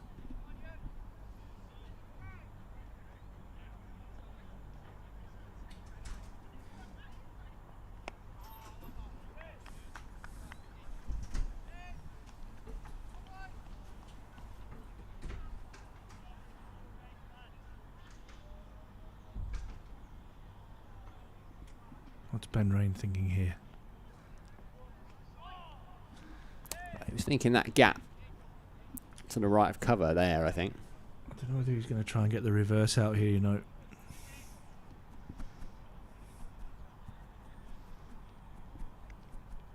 It's a good field. Oh, he sticks with it, smacks that down to long on, right off the middle of the bat. Pick up a single.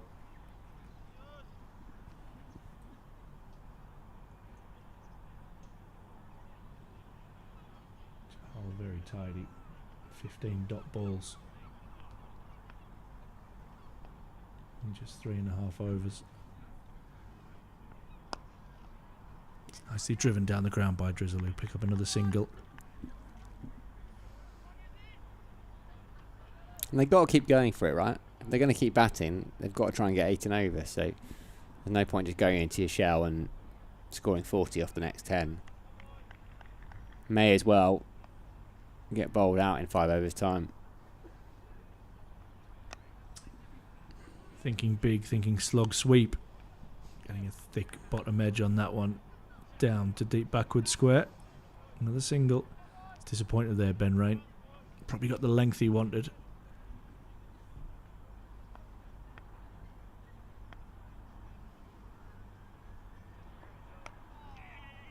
Push and run from Drizzle. Pick up a single. 4 singles from that over. 137 for 6.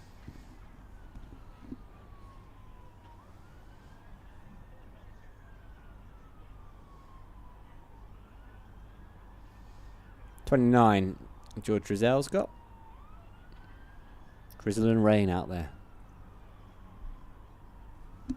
No wonder you were looking at DLS. Rob Keogh hands his cap to Bilal Shafayat. The wide brim. You don't see many umpires just wear caps, do you? No, it's to protect the neck when they're out there in the sun all day. Use of the feet. Goes big, goes high. Justin Broad is closest to it. And almost takes a brilliant catch but puts it down. Couldn't quite get there. It felt like he was going to get lucky, Drizzle, there, because he just found a gap between 3 fielders. Yeah, hit it badly enough, didn't he, that it wasn't going to go to long on.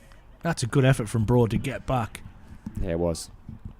Full stretch, not able to hang on to that chance. Would have been a stunner. He's quick.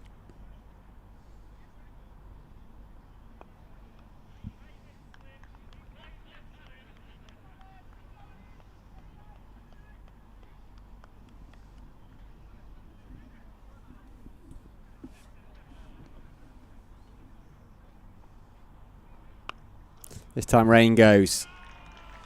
And this time Rain gets hold of it. 6 more to the total. Ben Rain moves into the 20s. They're going to have a go. Slog sweep to the short boundary. It's only one fielder out in front of square, and he's very square. Probably around stump high. Not perfectly timed, but definitely timed well enough to get it over that boundary. Into the Dufferbet stand.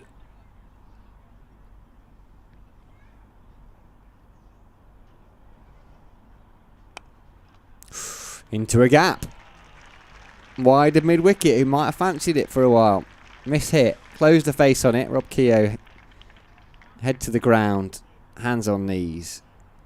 About 10 off the last 2 balls from Ben Rain. Yeah, mid-wicket very interested in that catchable height through the gap.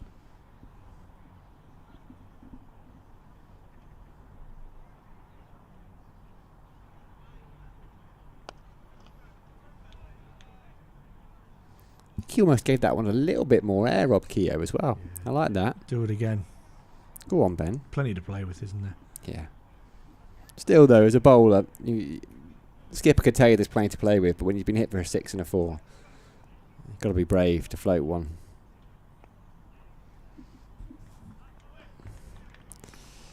.13 off the over. Could have been so different. Rob Keogh will look back at that one. I think, well, I could have had the wicket of George Drizzell. Be bowling at a new batter. Instead, the 150 is up for Durham. 28 gone. Yeah, 6 not far, down. not far away from a catch.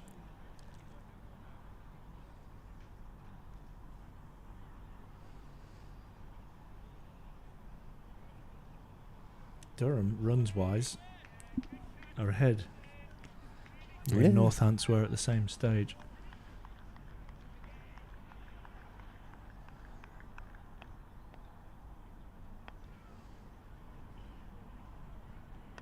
Oh, big slog attempted, lob to cover, and that is the end of George Drizzle.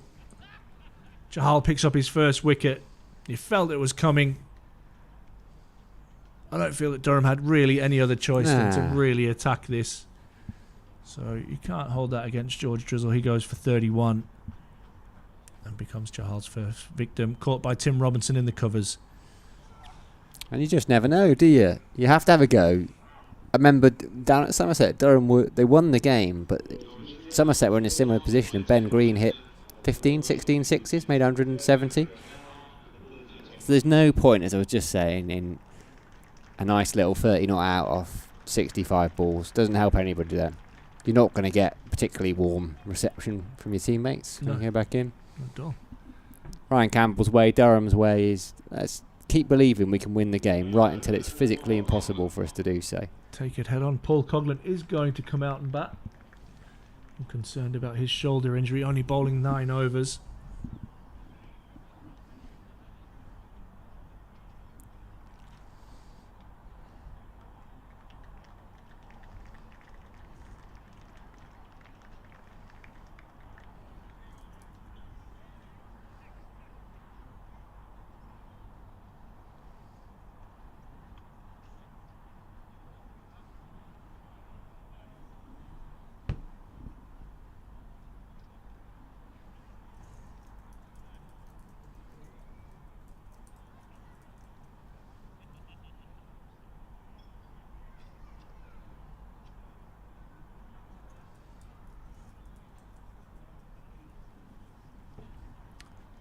Surrender Chahal. 1 for 17 now. As Paul Coughlin in his sight. Slip in place. Able to attack.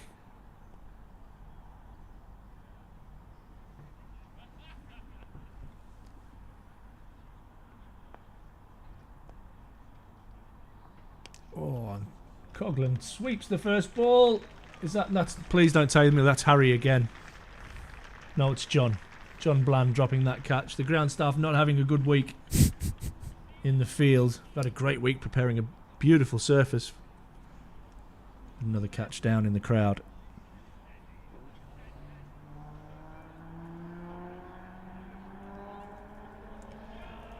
I'm not sure if that's buys, as that one goes all the way through. Coughlin will turn and come back for a second. It's given his run, so there was an edge there off the keeper, ricocheting past slip. From my naked eye, I thought that had beat the bat. Specsavers is calling.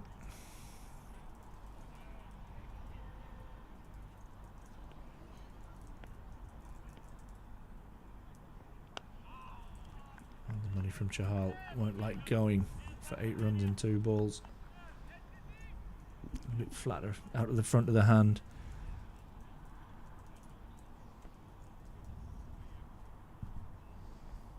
Tossed up. Hoiked into the leg side is the only way to describe that. It's funny. 4 more. Harry reading the bounce off the rope this time. The word hoiked was Hoiked. in my mind as well. It was a hoik. If I was playing club cricket, you might have described as something else if there weren't any microphones around. Not you though, Ash. Not me. Coming together between McManus and his bowler. What we're going to do. Paul Coughlin's come out and got 12 off 4. He's taking the IPL thing seriously. You're not in the IPL, Jalal? Well, I'm going to bring the IPL to you. And Northamptonshire are going to bring another fielder across to the leg side. It's Justin Broad. Deep mid wicket. Go on, Paul. Get the reverse sweep out. No, sorry, the reverse sweep is what I'm after. Test that shoulder. Oh yeah. Well, that's it. Doing that sort of hoikage is going to test it, isn't it? Hoikage. Gone from hoiked to hoikage. Nicely bowled. We'll finish the over. Successful. 12 from it. 162 for 7. It's hoikage, not the collective now for a group of hoiks. It can be now. Bit of hoikage. Yeah.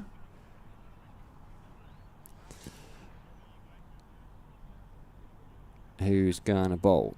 Liam Guthrie, by the looks of things, is taking his cap off. And Lewis McManus is taking his helmet off. Good move, I think.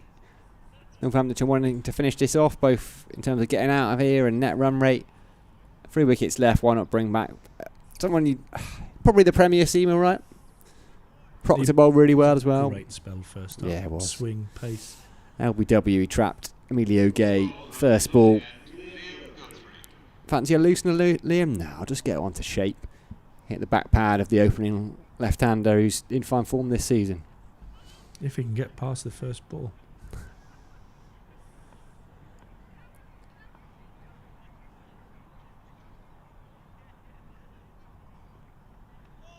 So wide. He's already dismissed 2 left-handers, Liam Guthrie, Alex Lees, the Durham skipper, nicking 1 behind. Well, he nicked a couple behind. 1 fell just short of Ricardo Vasconcelos, but it didn't last much longer, his innings. Nicked 1 to McManus soon thereafter with that newish Kookaburra ball.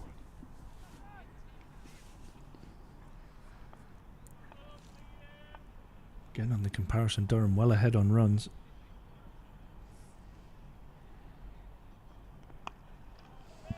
Unfortunately, 7 wickets down. DLS has them 99 down, so they're behind. So they've closed a bit of a gap. Stephen still believes next door, though. He thinks they can win it. Saw him jumping up and down at that last 6. Overexcited. Excitable character is our Stevie. Oh, they've got so many sweets in there next door. He's He probably on doesn't a sugar realise high. in the cupboard there's a packet of fruit gums that are...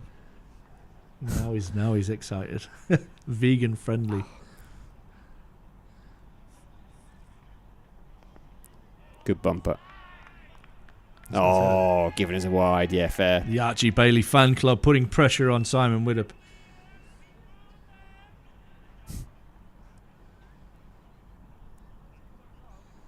Doesn't it be going to that cupboard? He's got some boosts in there. He wouldn't Right. eat those because he's a vegan, right? He'll No, eat he them. is. He'll eat them. It's what he said. He's always like, oh yeah, I'm a vegan.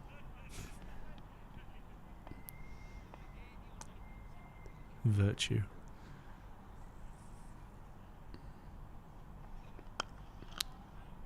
I tell you what, Ash.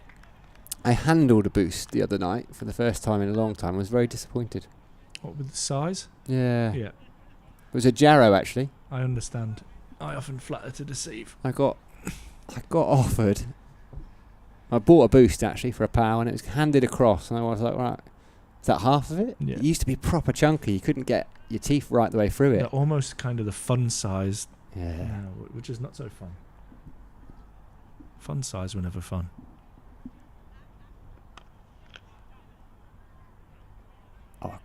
Good pickup from Robinson. Tried to switch hands. He did switch hands in his head. He just left the ball behind him. In his mind's eye, he was throwing at the non-striker's end. His arm was doing the same. The ball was just popping up. Not in his hand.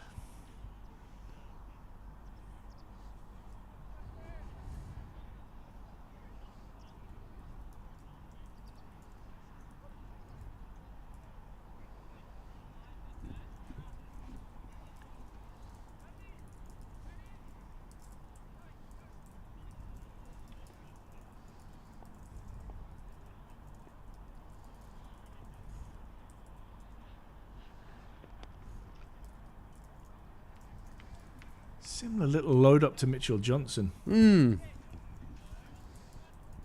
Not quite the height and the pace. It's the lack of height. But yeah, I see what you mean.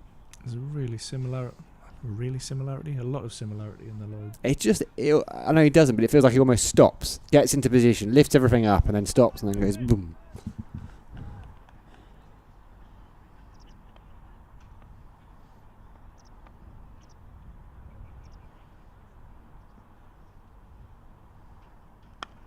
Shot. In the V for Ben Rain. He's going to hit those. 31 he's got now. Having a nice old time out there, despite the situation. Why not? Make the best of difficult circumstances.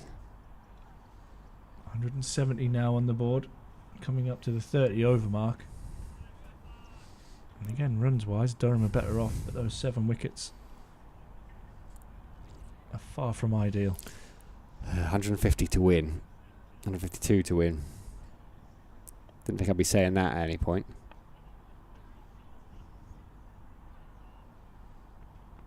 Ooh, good carry. Little nibble. Yeah. Didn't get the shape that he was getting early doors with the new ball, but still getting that pace. Bent the back there, didn't he, Guthrie? Won't have liked being hit over mid-on by Ben Rain. I wonder if Darren Lehman's just done a stint on the BBC. I think he's pretty good like that. Goes on. He gave them a wave earlier, didn't he? Should have got him in here. Gave him 5 minutes. Not sure the world was ready for you sat next to Darren Lehman. Be a nice man. I've only met him a couple of times. Yep, Yeah. seemed lovely fella.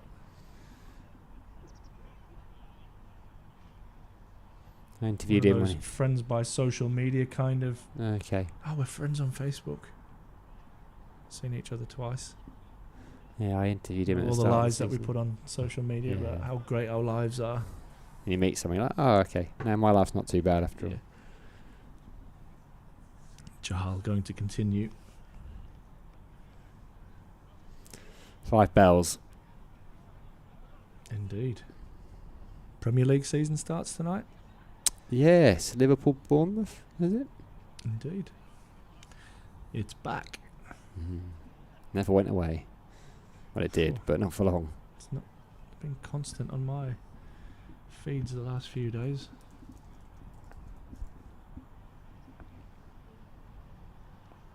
Slip still in place. Tossed up. Clipped in the air. And Sales takes a comfortable catch. Chahal gets his second. Irresistible to the slog. Coghlan succumbs. Goes for 13. Northants have their 8th. Durham 170 for 8. Yeah, Chahal into the action. You can hit him a couple of times, but I reckon he's too good. Too wily. Too much skill to take a real battering.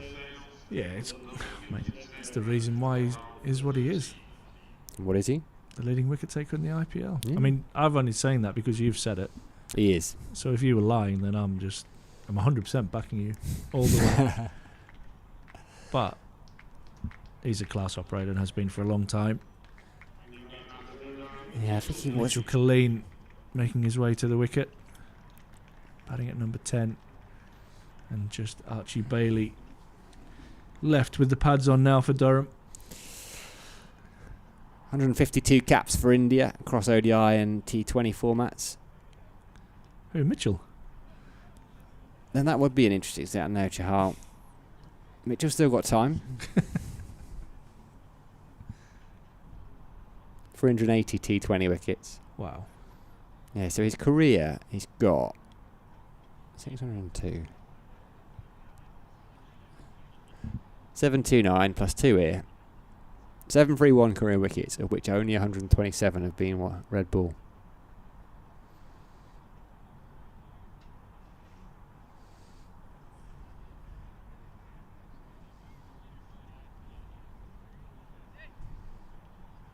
Yeah, it's amazing, isn't it? Because that 380 wickets, right, is all for India in the IPL because they're not allowed to play elsewhere.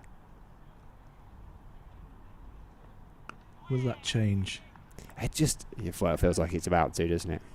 But for someone like him, like he's played in the IPL since 2013. Like he's missed out on so much experience and loot. Colleen now succumbs softly as he gets a top edge to an attempted drive of Chahal. Chahal has 3, Durham are 9 down. And if Bumble was here, the phrase "start the car," or in my case the bus, would be ringing out. Durham meekly succumbing here to Northants. Colleen goes for 0. With your song. The Archie Bailey fan club are happy because their man is coming to the wicket.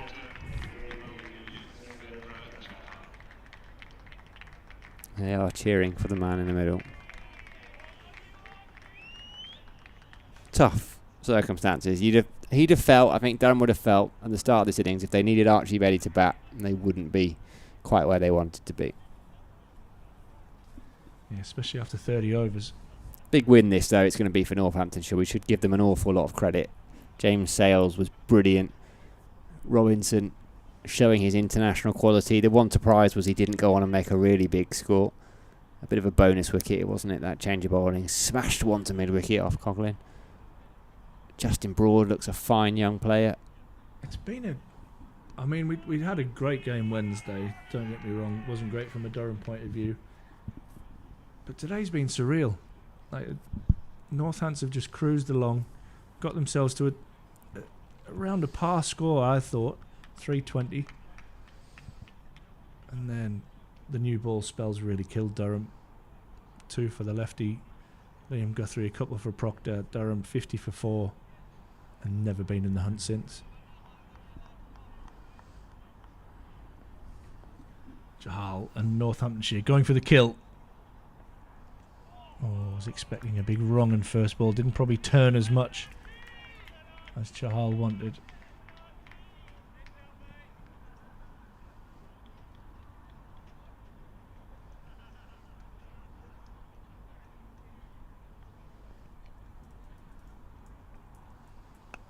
Nicely played by Bailey, and he'll get off the mark and get his first run in Durham colours. It's probably the biggest cheer of the day. I like his batting gloves. Is that his box? Is that his fan club?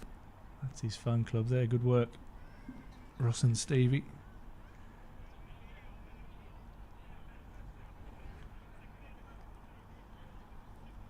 Up in hospitality by the look of it.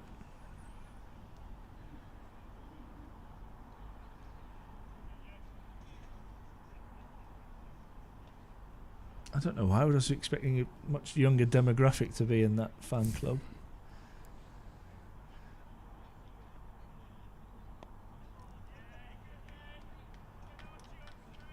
Ends the over. 2 wickets in the over and a single. Durham 171 for 9. Last strikes here at the Banks Homes Riverside. Who's going to deliver them? Is it going to be Liam Guthrie? We might not have a proper Durham helmet that fits him yet. I thought he might be going for the cap because I think we're going to see spin at both ends. Nervin Ramesh coming back on. I don't think you're allowed, are you, now in No, you're not. domestic You're right. cricket? You're right. You back that helmet a decent amount of No, time? I'm too scared. Yeah. I think it's sweeping though. I play too many crossbat shots. And I mean, this face, you don't want to ruin the moneymaker. Well, quite. You would the bookings as Darren Lehman's I know. double would just dry up. Disfigured myself out of a Darren Lehman double act. And that's probably named 6 figures for you around the various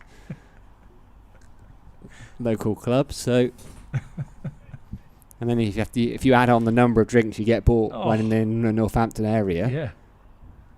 Definitely moving to Northampton. you have to basically follow him around, don't you? Be somewhere near Darren Great Lehman. idea. Especially when he's going fishing. I've loved these little videos of him fishing. Right up my street.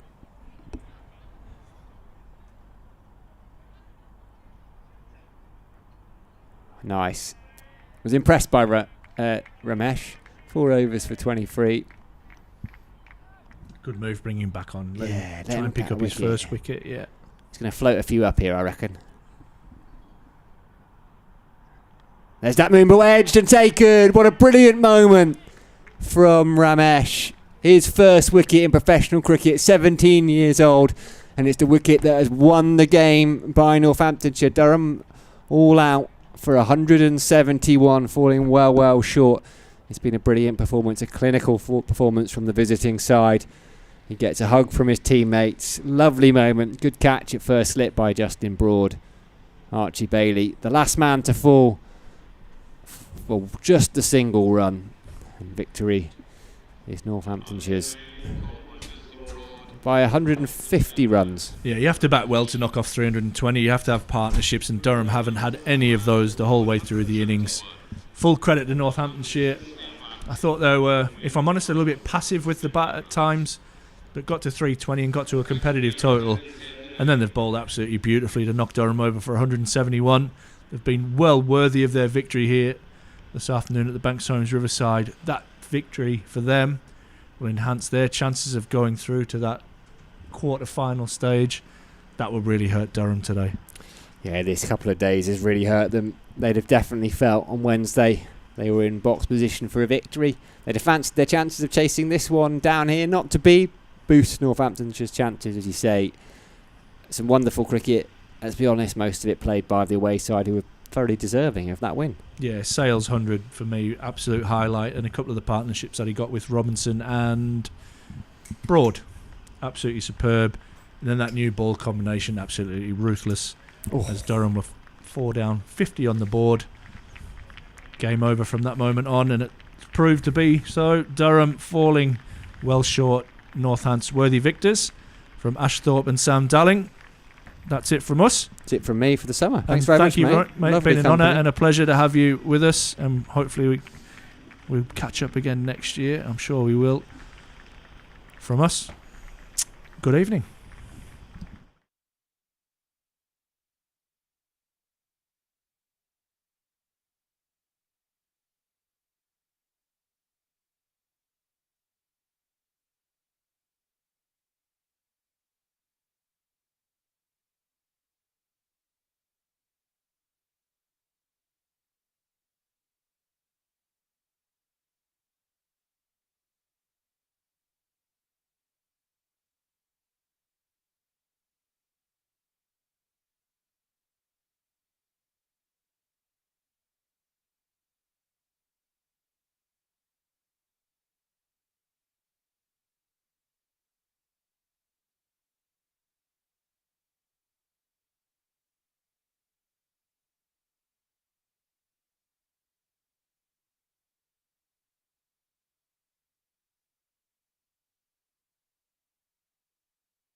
Looking for a tasty day out the whole family will love? Chesterley Eats is back.